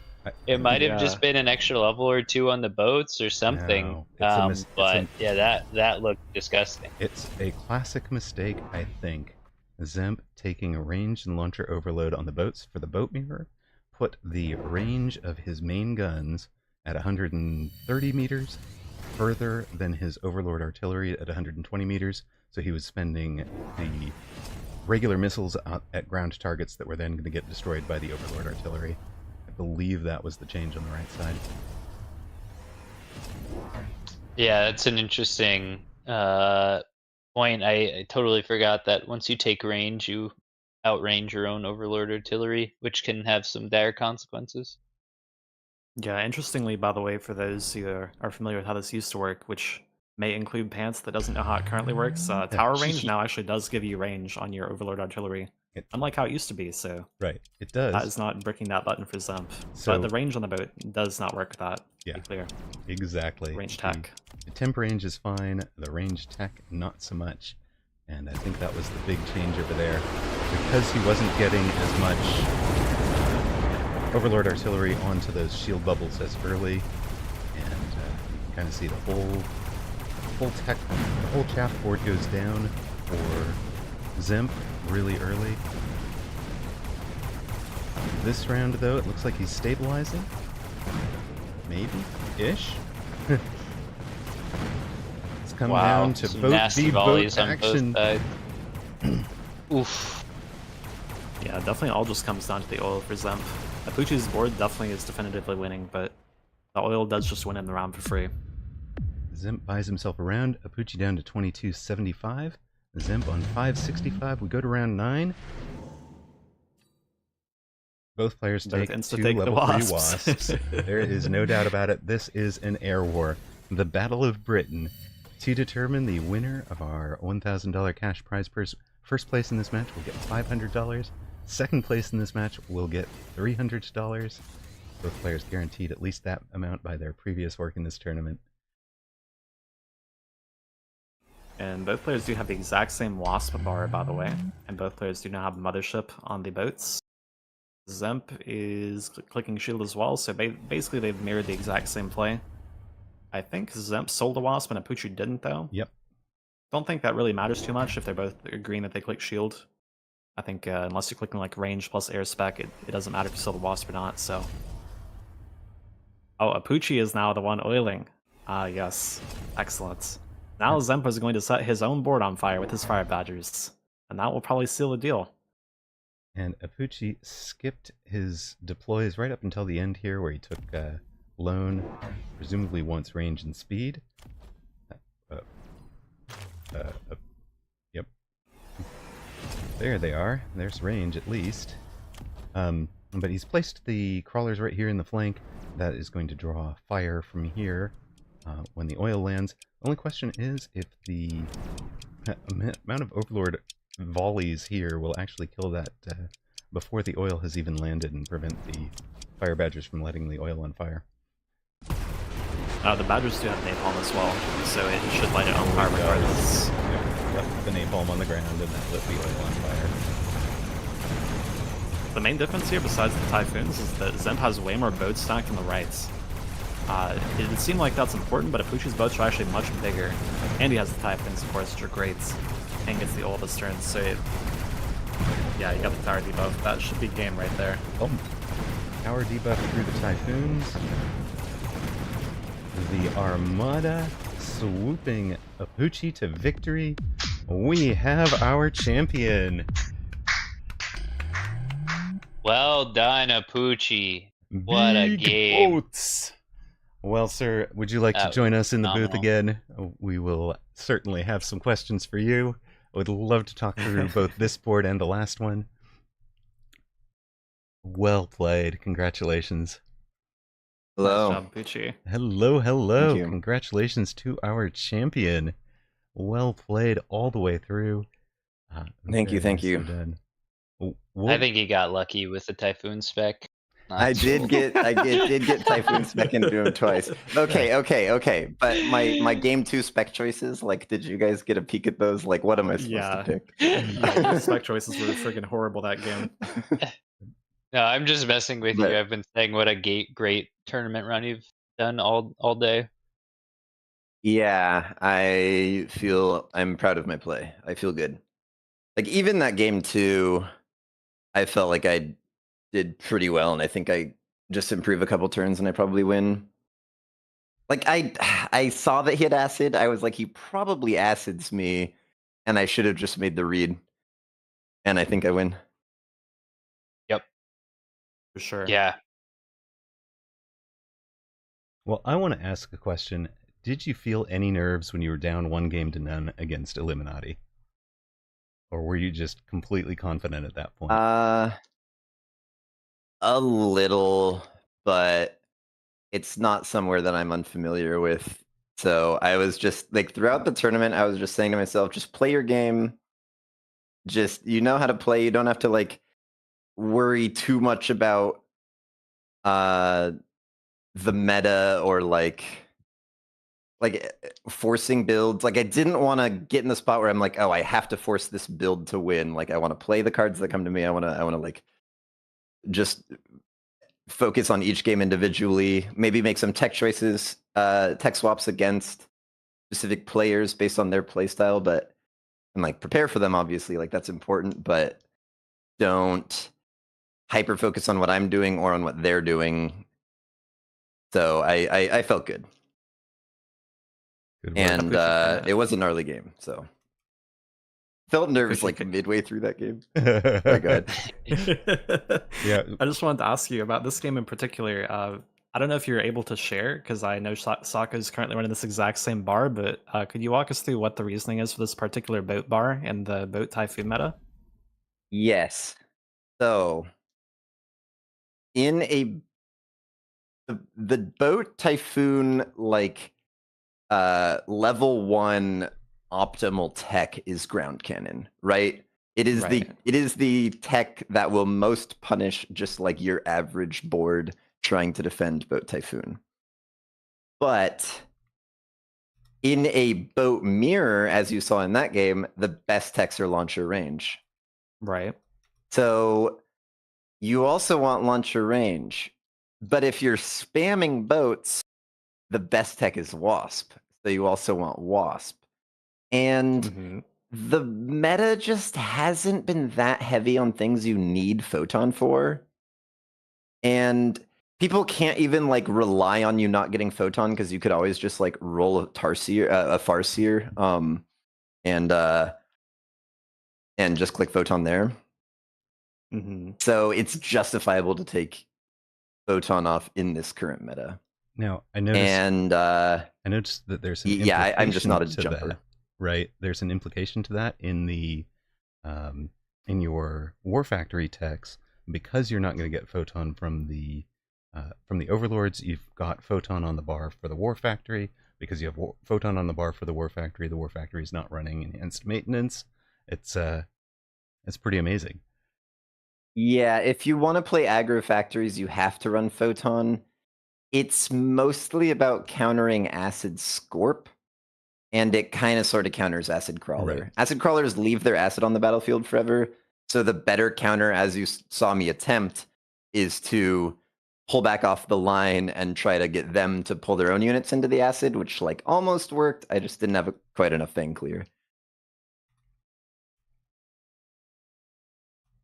So, Pucci, what do you think happens if we draw like 2 EMP spells this game, and Zemp or you, either one, aren't playing the boats? You both had this exact same bar.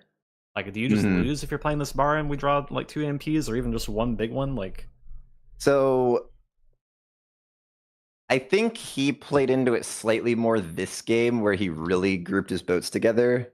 I'm trying to spread them a little bit to be a little bit more prepared against those spells. But the idea is, if it comes early game, you're not going to tech Photon anyways, because if you tech Photon, you lose in the long game. Right. If it comes late game, that's just life, baby. Well said. Yeah, that's fair. Yeah, we just die. That's all good. Yeah, you just die. You just die. All right. Yep. That's what I wanted to know. Yeah. So basically, your adaptation then is that you chose to spread the board and also play both sides here. Then. Yeah, there was also like a nuke that was shown. It was it was the turn of enhancement module, right? But it was the second enhancement module, so you can still maximally stonk with one. So we both thought the other might nuke, and we were both like, okay, let me just like beacon hedge against this nuke, but take something else. Yeah, that was a really cute beacon from both of you. I've never seen both players do that. I think there's a chance if the Stonka combo doesn't show up, I might have stayed in Phoenix. But like you're just not going to win getting out stonked by the giants as a non-giant board. But I did stop selling. I sold a little bit, and then I got on the boat and I was just like, this is my big boat. And if you stonk too heavily, there is a danger that you can't kill it. Level 7 boat versus level 6 boat. It's just ridiculous. Yeah. Did you see that coming in this in the finals, or was that just completely a one-off based on, you know, we've both got the intensive, we've both got the enhancement? Yeah, it's sort of a like so this is what's happening. It's sort of a like the cards have told us that we're playing the game this way, and we're just gonna have to do it. And did I not, gentlemen? Did I not say that about Apucci in the quarterfinals? I said the man follows the heart of the cards. Yeah, and that game 1 versus Woot with like comes improved Wraith into laser sight. Right. I'm just like, I see. So that is how I will answer his everything. Yeah, that was the game I was thinking of. That's exactly the game I said it in, I think, and it's just amazing. Nice. It was just amazing to see. Did you know hard how good that was going to be as soon as you saw it? You've run that before? Yeah. I mean, he read it, right? He knew I was doing it. He bought 2 Phoenixes that turn.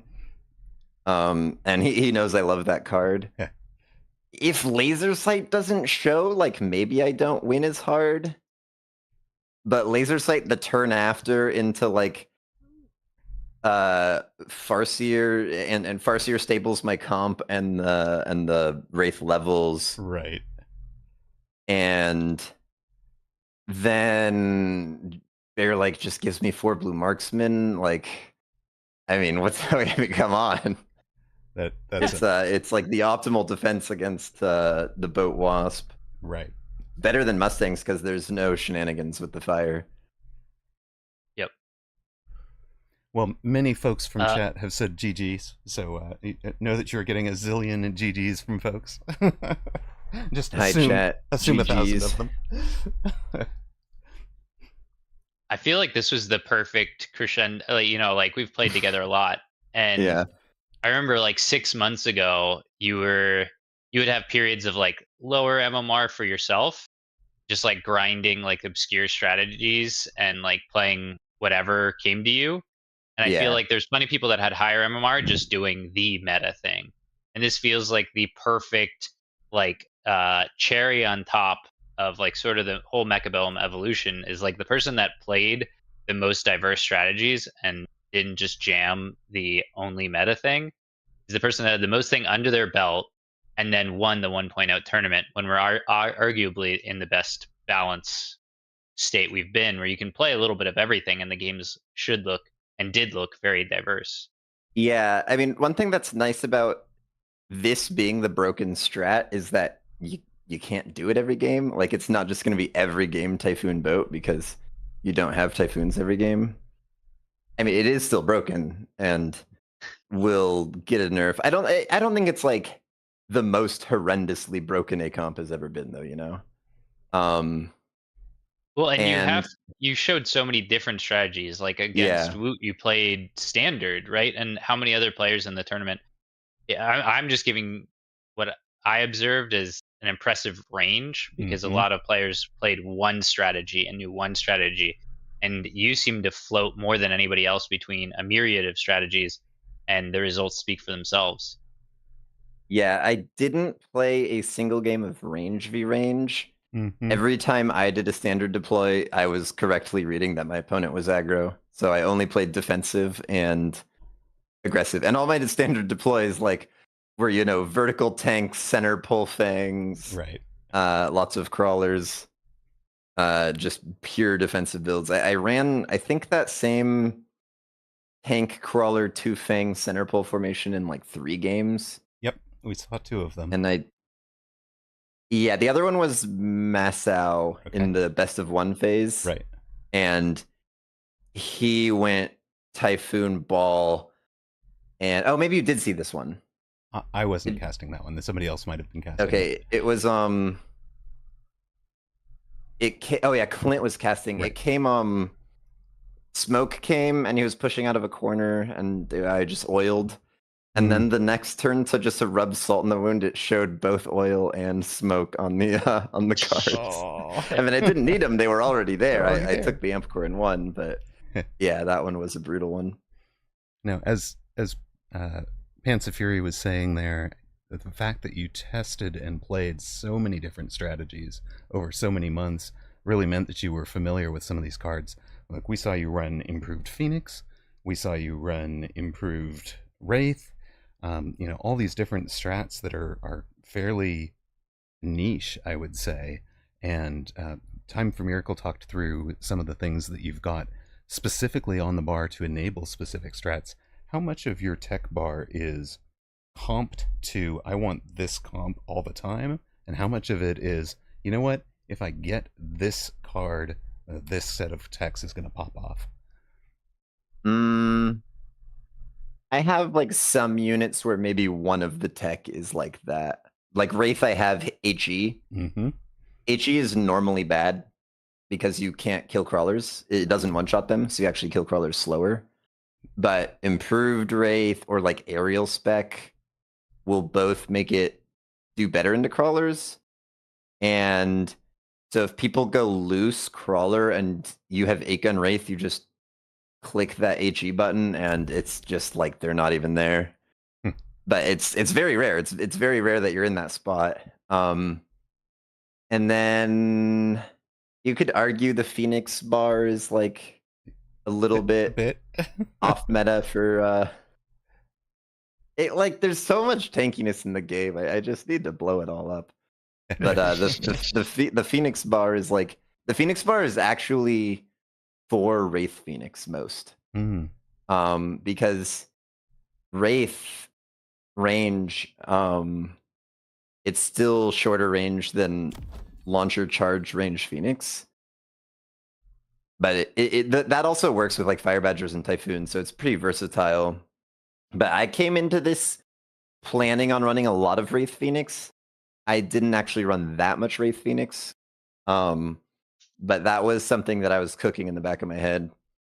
And then I just got the Sacco download on Typhoon Boat watching his stream because he was kind of mashing it for a day. And then he mashed it so much that he played standard, but I still saw the how you set it up.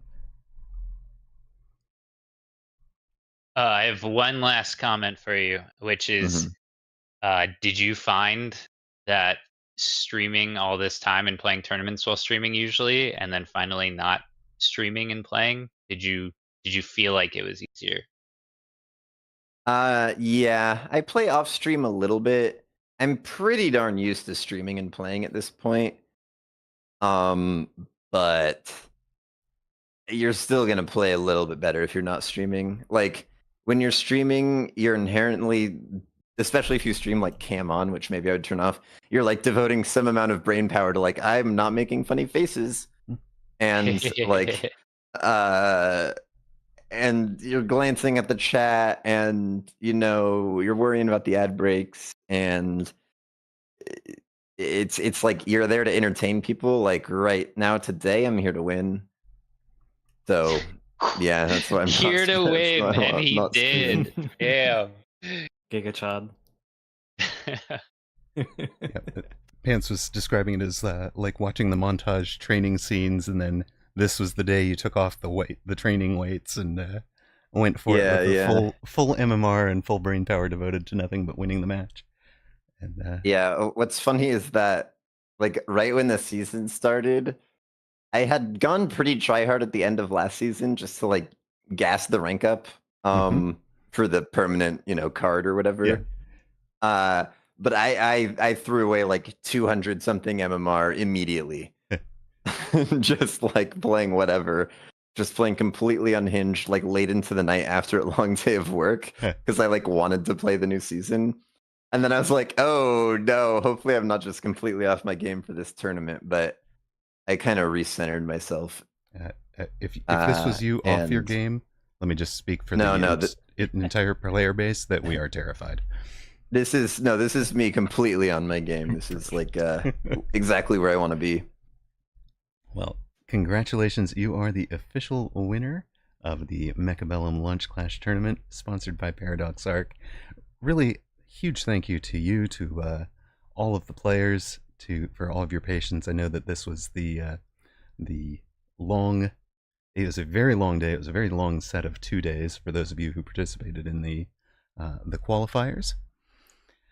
I believe we may have your opponent from that final match, Zemp, joining us as well, possibly in a moment.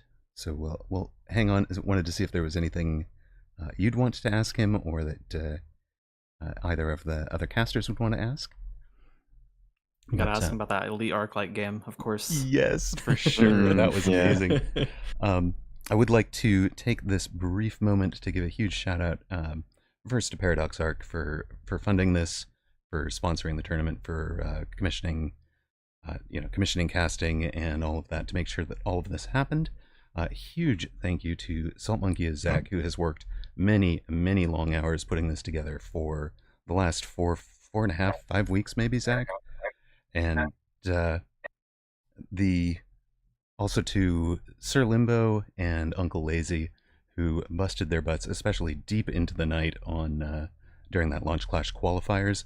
For that tournament had some hiccups behind the scenes that you guys didn't need to know about, and Uncle Lazy and Sir Limbo and Zach there kept those for the most part off the board entirely. Like, it wasn't visible to those watching the stream. It was just visible behind the scenes. So you guys really busted your butt and made this possible. Thank you so much. I really appreciate you guys. Joining us in the booth is Zemp, our runner-up. Congratulations on runner-up. Also, congratulations on your Dev Pro tournament. Hello, and welcome. Hello, everyone. Hello. Congratulations, Apuch. I see he's still here. Sorry for my Ooga Booga English. It's fine. Firstly, I would like to say thank you everyone who prepared tournament, all casters and players. Thank you. It's really cool. We have some questions for you, Zemp. Okay. Time, do you want to go first? Yes, absolutely. Zemp, what spurred you to play Elite Arclight? Please enlighten us. It's a sick game. Well played. It's my prepare for tournament. I trying Arclights in ladder, and when we play with Sarah, it's really strong, but and it's unpopular. But you need too much tempo to win this. Right, yeah, that makes sense. I've seen Yoda play the exact same strat and the exact same style in Standard. So it sounds like you were prepping that specifically for this tournament then? And you think it's also strong in general? No, I prepare for this tournament. This patch, it's a little bit hard for us, standard indies, too hard to counter something like Typhoon bots or something like this.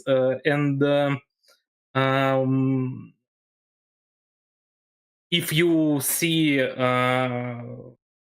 if opponent don't play Typhoons or bots or something like this, you can just win tempo game with Arclights. It's super strong in defense. When you play Elite, just level 2 Arclight can beat on round 1 can beat everyone. Yeah, absolutely. Makes a lot of sense. What about this last game that you chose to play boats versus Typhoon Boat? I think that's a really interesting choice. Obviously, you did it because you're aerial spec, right? But would you walk us through what your thinking was for that, since you probably expect Apuchi to be playing Typhoon Boat here? Yeah, but I in round 3 open bot to just to exile it from free unit, and I can buy it because I know Apuch can play bot. I need anti-air and I need something to kill typhoons, and ground cannon is work good versus it. Yeah, makes a lot of sense. I really liked how you went into the boats and then got the cannons versus typhoons. So I think your game plan definitely showed there. It honestly looked really good. The whole like double stomach module thing really just got it through a wrench and all the normal game dynamics. But I was really impressed by how it looked here. Yeah, we did wind up with level 7 Overlord on your side doing almost 500,000 damage. Level 6 Overlord on Apuchi's side.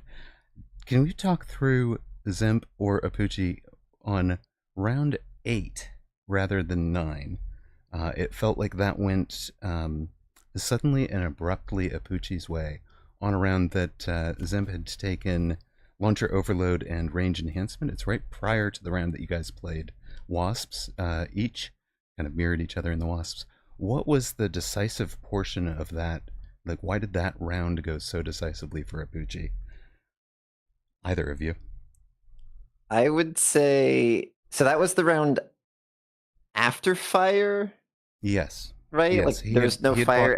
Yeah, he had bought the fire to drop you down to 2,200, and then you were at that point you were in range and launcher overload. He was in chin gun, and for round 8 he bought range and launcher overload.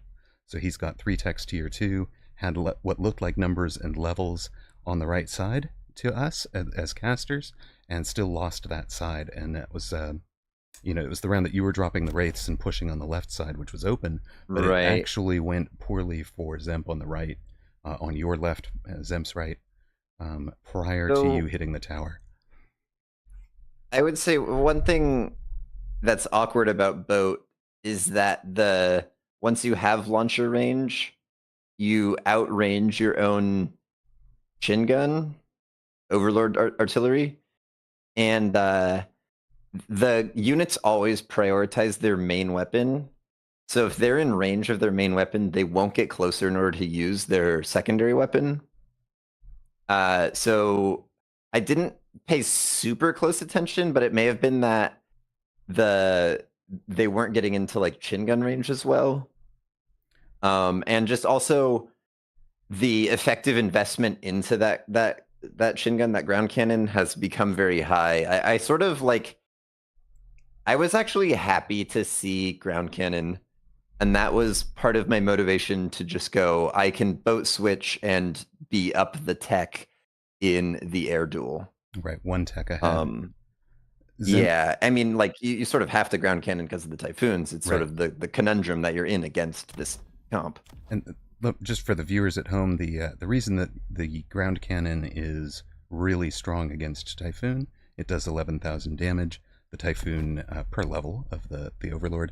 The Typhoon's shield bubble is 10,000 hit points per level. So as long as you're level for level, the ground cannon pops the bubble, and in fact it shoots twice. So first one pops the bubble, second one hits the Typhoon for most of its hit points, right? But without the bubble, without the ground cannon targeting the bubbles, the Typhoons lasted a lot longer, had better clear. Zemp, do you agree with that analysis? I think if you play defense, a ground cannon is cool because opponent comes to you and ground cannon anyways shoot. When he shoot in crawlers, it's no bad anyway because if you have more clear, it's not bad. Just when you play defense, I think ground cannon is the first technology what you want to take. Fair enough. For me, the part that stands out about Apuchi's board is less. I mean, I know that the hot, sexy thing to talk about are the Typhoons and the Overlords, but it's this amazing chaff board. I've talked about it all through the tournament. But if you look at the way that Apucci runs Chaff, he's got crawlers arriving at different timings from different angles all through this board. And of course, in a lot of the other games, he's clicked loose formation. Didn't need to do that or didn't choose to do that here. But a lot of times clicking the loose formation, it makes that spread even more. Is there anything a player can do to slow down that kind of chaff clear? Or is it just about, you have to outlast it? I think I didn't play loose formation on my crawlers, and here I think I have no reason to put it, because Apuch have high level Mustangs. Right. They just kill it fast. In last round, I think I need air clear, but I have no deployment to place it. Everyone, I think me and Apucci knows after unit drop we can put mothership on our bots to protect it. And I have no anti-air unit to clear wasps fast. I think because of this I lost. Just the Typhoon difference. Typhoon just kill all wasps fast, and I lost because of this, I think. Yes. Now, Zem, you have, I would say, mastered something that you and maybe Flower Fairy are the only other two, the two players. Steel Saint is starting to add this to his game, but to play a tempo pressure game on your opponent from standard position. You did that so amazingly through the Dev Pro tournament, and by the way, congratulations on winning that. You did that so amazingly through that tournament. Can you talk us through like how and why you became the I would say acknowledged master? You and Flower Fairy, between you two, would in my opinion be the acknowledged masters of that. And how do you actually, like, is it just amazing to me to watch how you guys place tempo pressure on somebody from standard? It's just amazing. Can you talk to that a little bit? It didn't show up for us so much in this last match, but I'd love to hear your opinions on it. I think if you want to play tempo in standard, you need to know all damage what you hit to opponent. It's from your alive units. When you play tempo standard, you need to take spells. If you play versus Flower Fairy on like this greedy standard players, he never uses shields. Just you trade your money for spells for his HP. If you don't kill him, you probably lost, because Flower Fairy is best late game standard player. He's scaling so strong. Yes, he's amazing. You just need kill him for 7 maybe rounds. But he is so greedy. He never use shields. He never use beacon to dodge something. You can press oil on his all Stormcallers. He like he just take it and keep his money.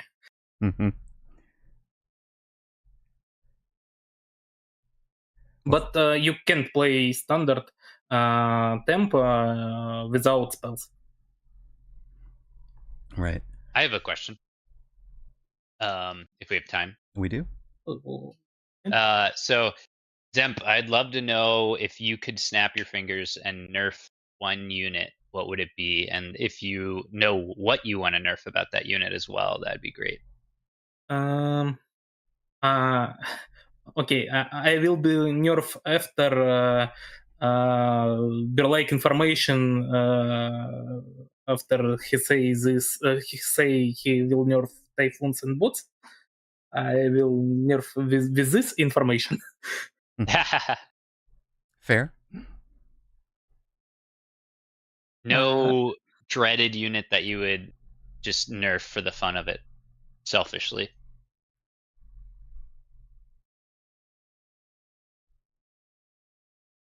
For me, right now, most broken is Typhoon Shields, Loose Formation, and Bot Ground Cannon. But if it's will nerf it anyway.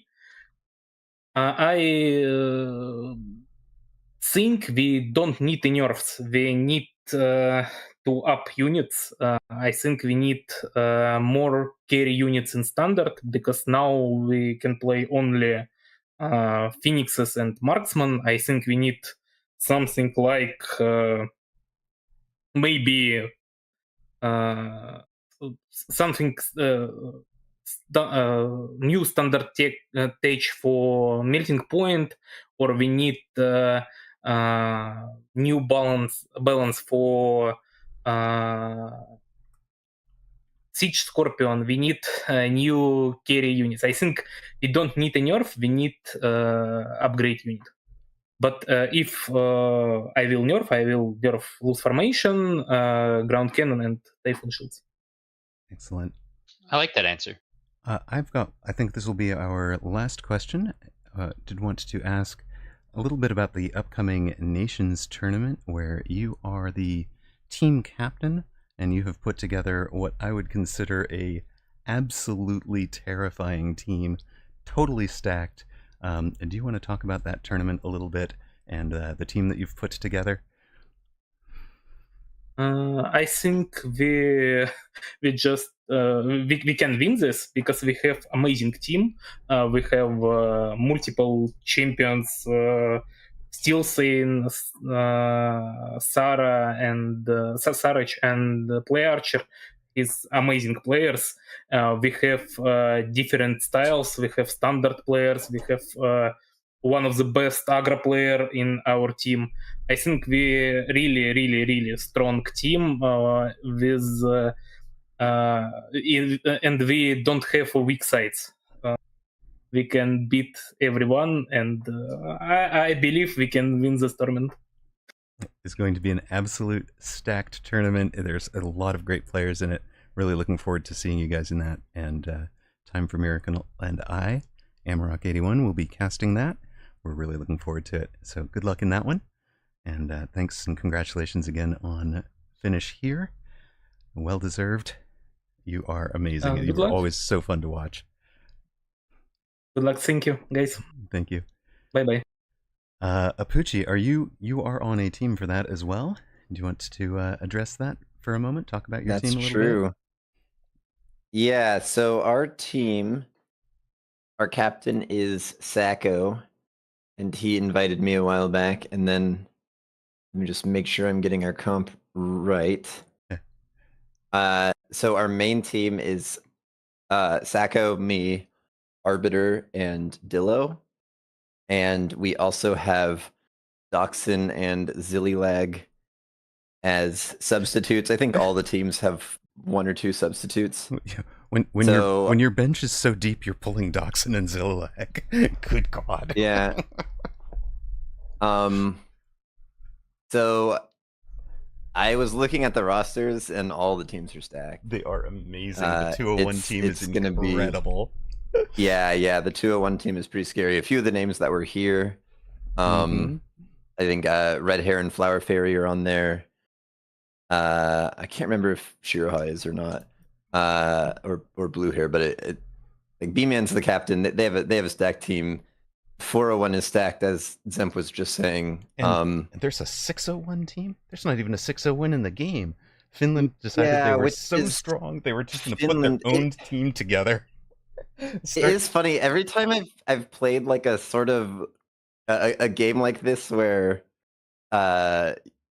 there's like a few different communities in a few different countries, there's just like one random country in that part of the world that's just like, we're just going to be goated at this game. It's like, it's not Sweden, it's not Norway, it's Finland this time. And like, there's just multiple really good Finns.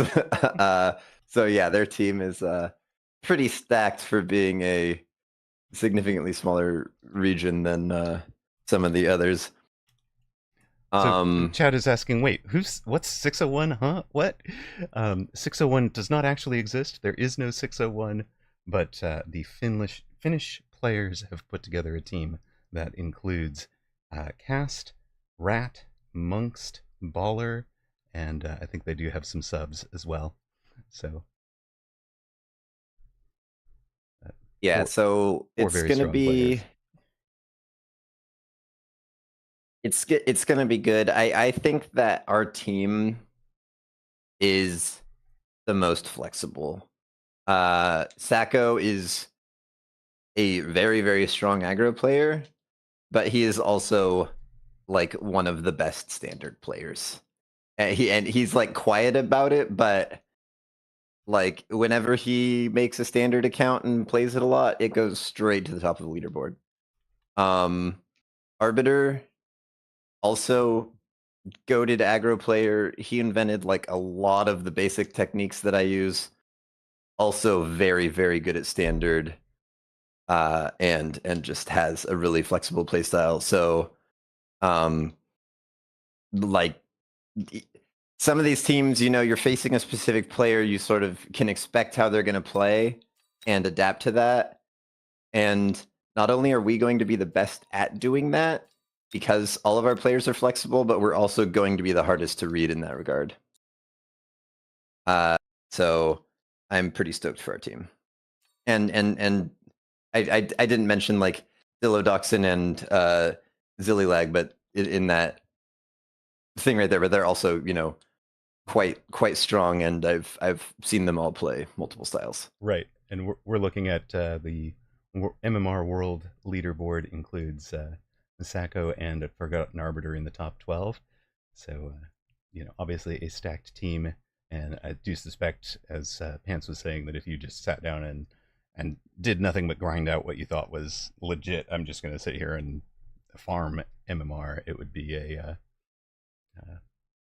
you'd easily be top 10 at the moment. So obviously you demonstrated that you are number one today.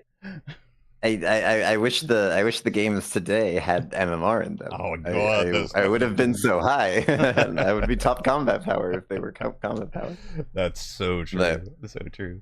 But like MMR doesn't really take that long to adjust to the level you're playing at. Right. Any given like week or month, so it's not too big of a deal. Yeah, I did earlier in the cast compliment you. I said playing as your team in Triple Threat Tricksters and just having the opportunity to learn from you gave me about a plus 300 MMR boost. So I've really appreciated the opportunity to learn from you. So. That's pretty good. Yep. Yeah, I get that comment in stream sometimes. I think there's a few streamers who are seeing this comment more these days, where new players come in, they sort of get the download from me or Rat or Rooster, and then they come back a week later and they're like, so I'm 600 MMR higher than I was. And it's like, yeah, that's good. Yeah, that's nice. I do get that also, because so much of my cast is focused at aiming at, you know, explaining the game to the middle and new player. So yeah. All right, Time. Any closing thoughts? Not much to say. Congratulations once again to Pucci. Hell of a game. Go 501. Let's go. Yeah. Dude, I popped off a little bit. Yes, you did. You did. You played really good. Awesome to cast your games. Just a smidge. Pants, anything you want to say in closing? Nope. Great tournament. Couldn't have asked for a more deserving winner. Had a great time. And Apuchi, anything for your fans?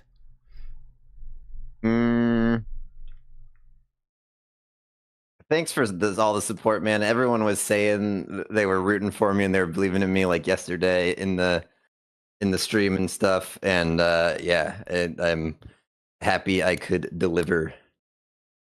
Excellent. Well, once more, congratulations. Really appreciate you and the amount of work you put into the game and the community. And of course, appreciated having you as a teammate. Congratulations on a very, very well-deserved win. We are through. Our $1,000 Mechabellum Launch Clash tournament is complete. That's going to bring our coverage to an end. I do want to close with a thank you to all of you who have watched, whether you were here on YouTube, on Twitch, on on this station, on any of the others that were casting it, and for the many of you who have followed along on Steam Mechabellum page today.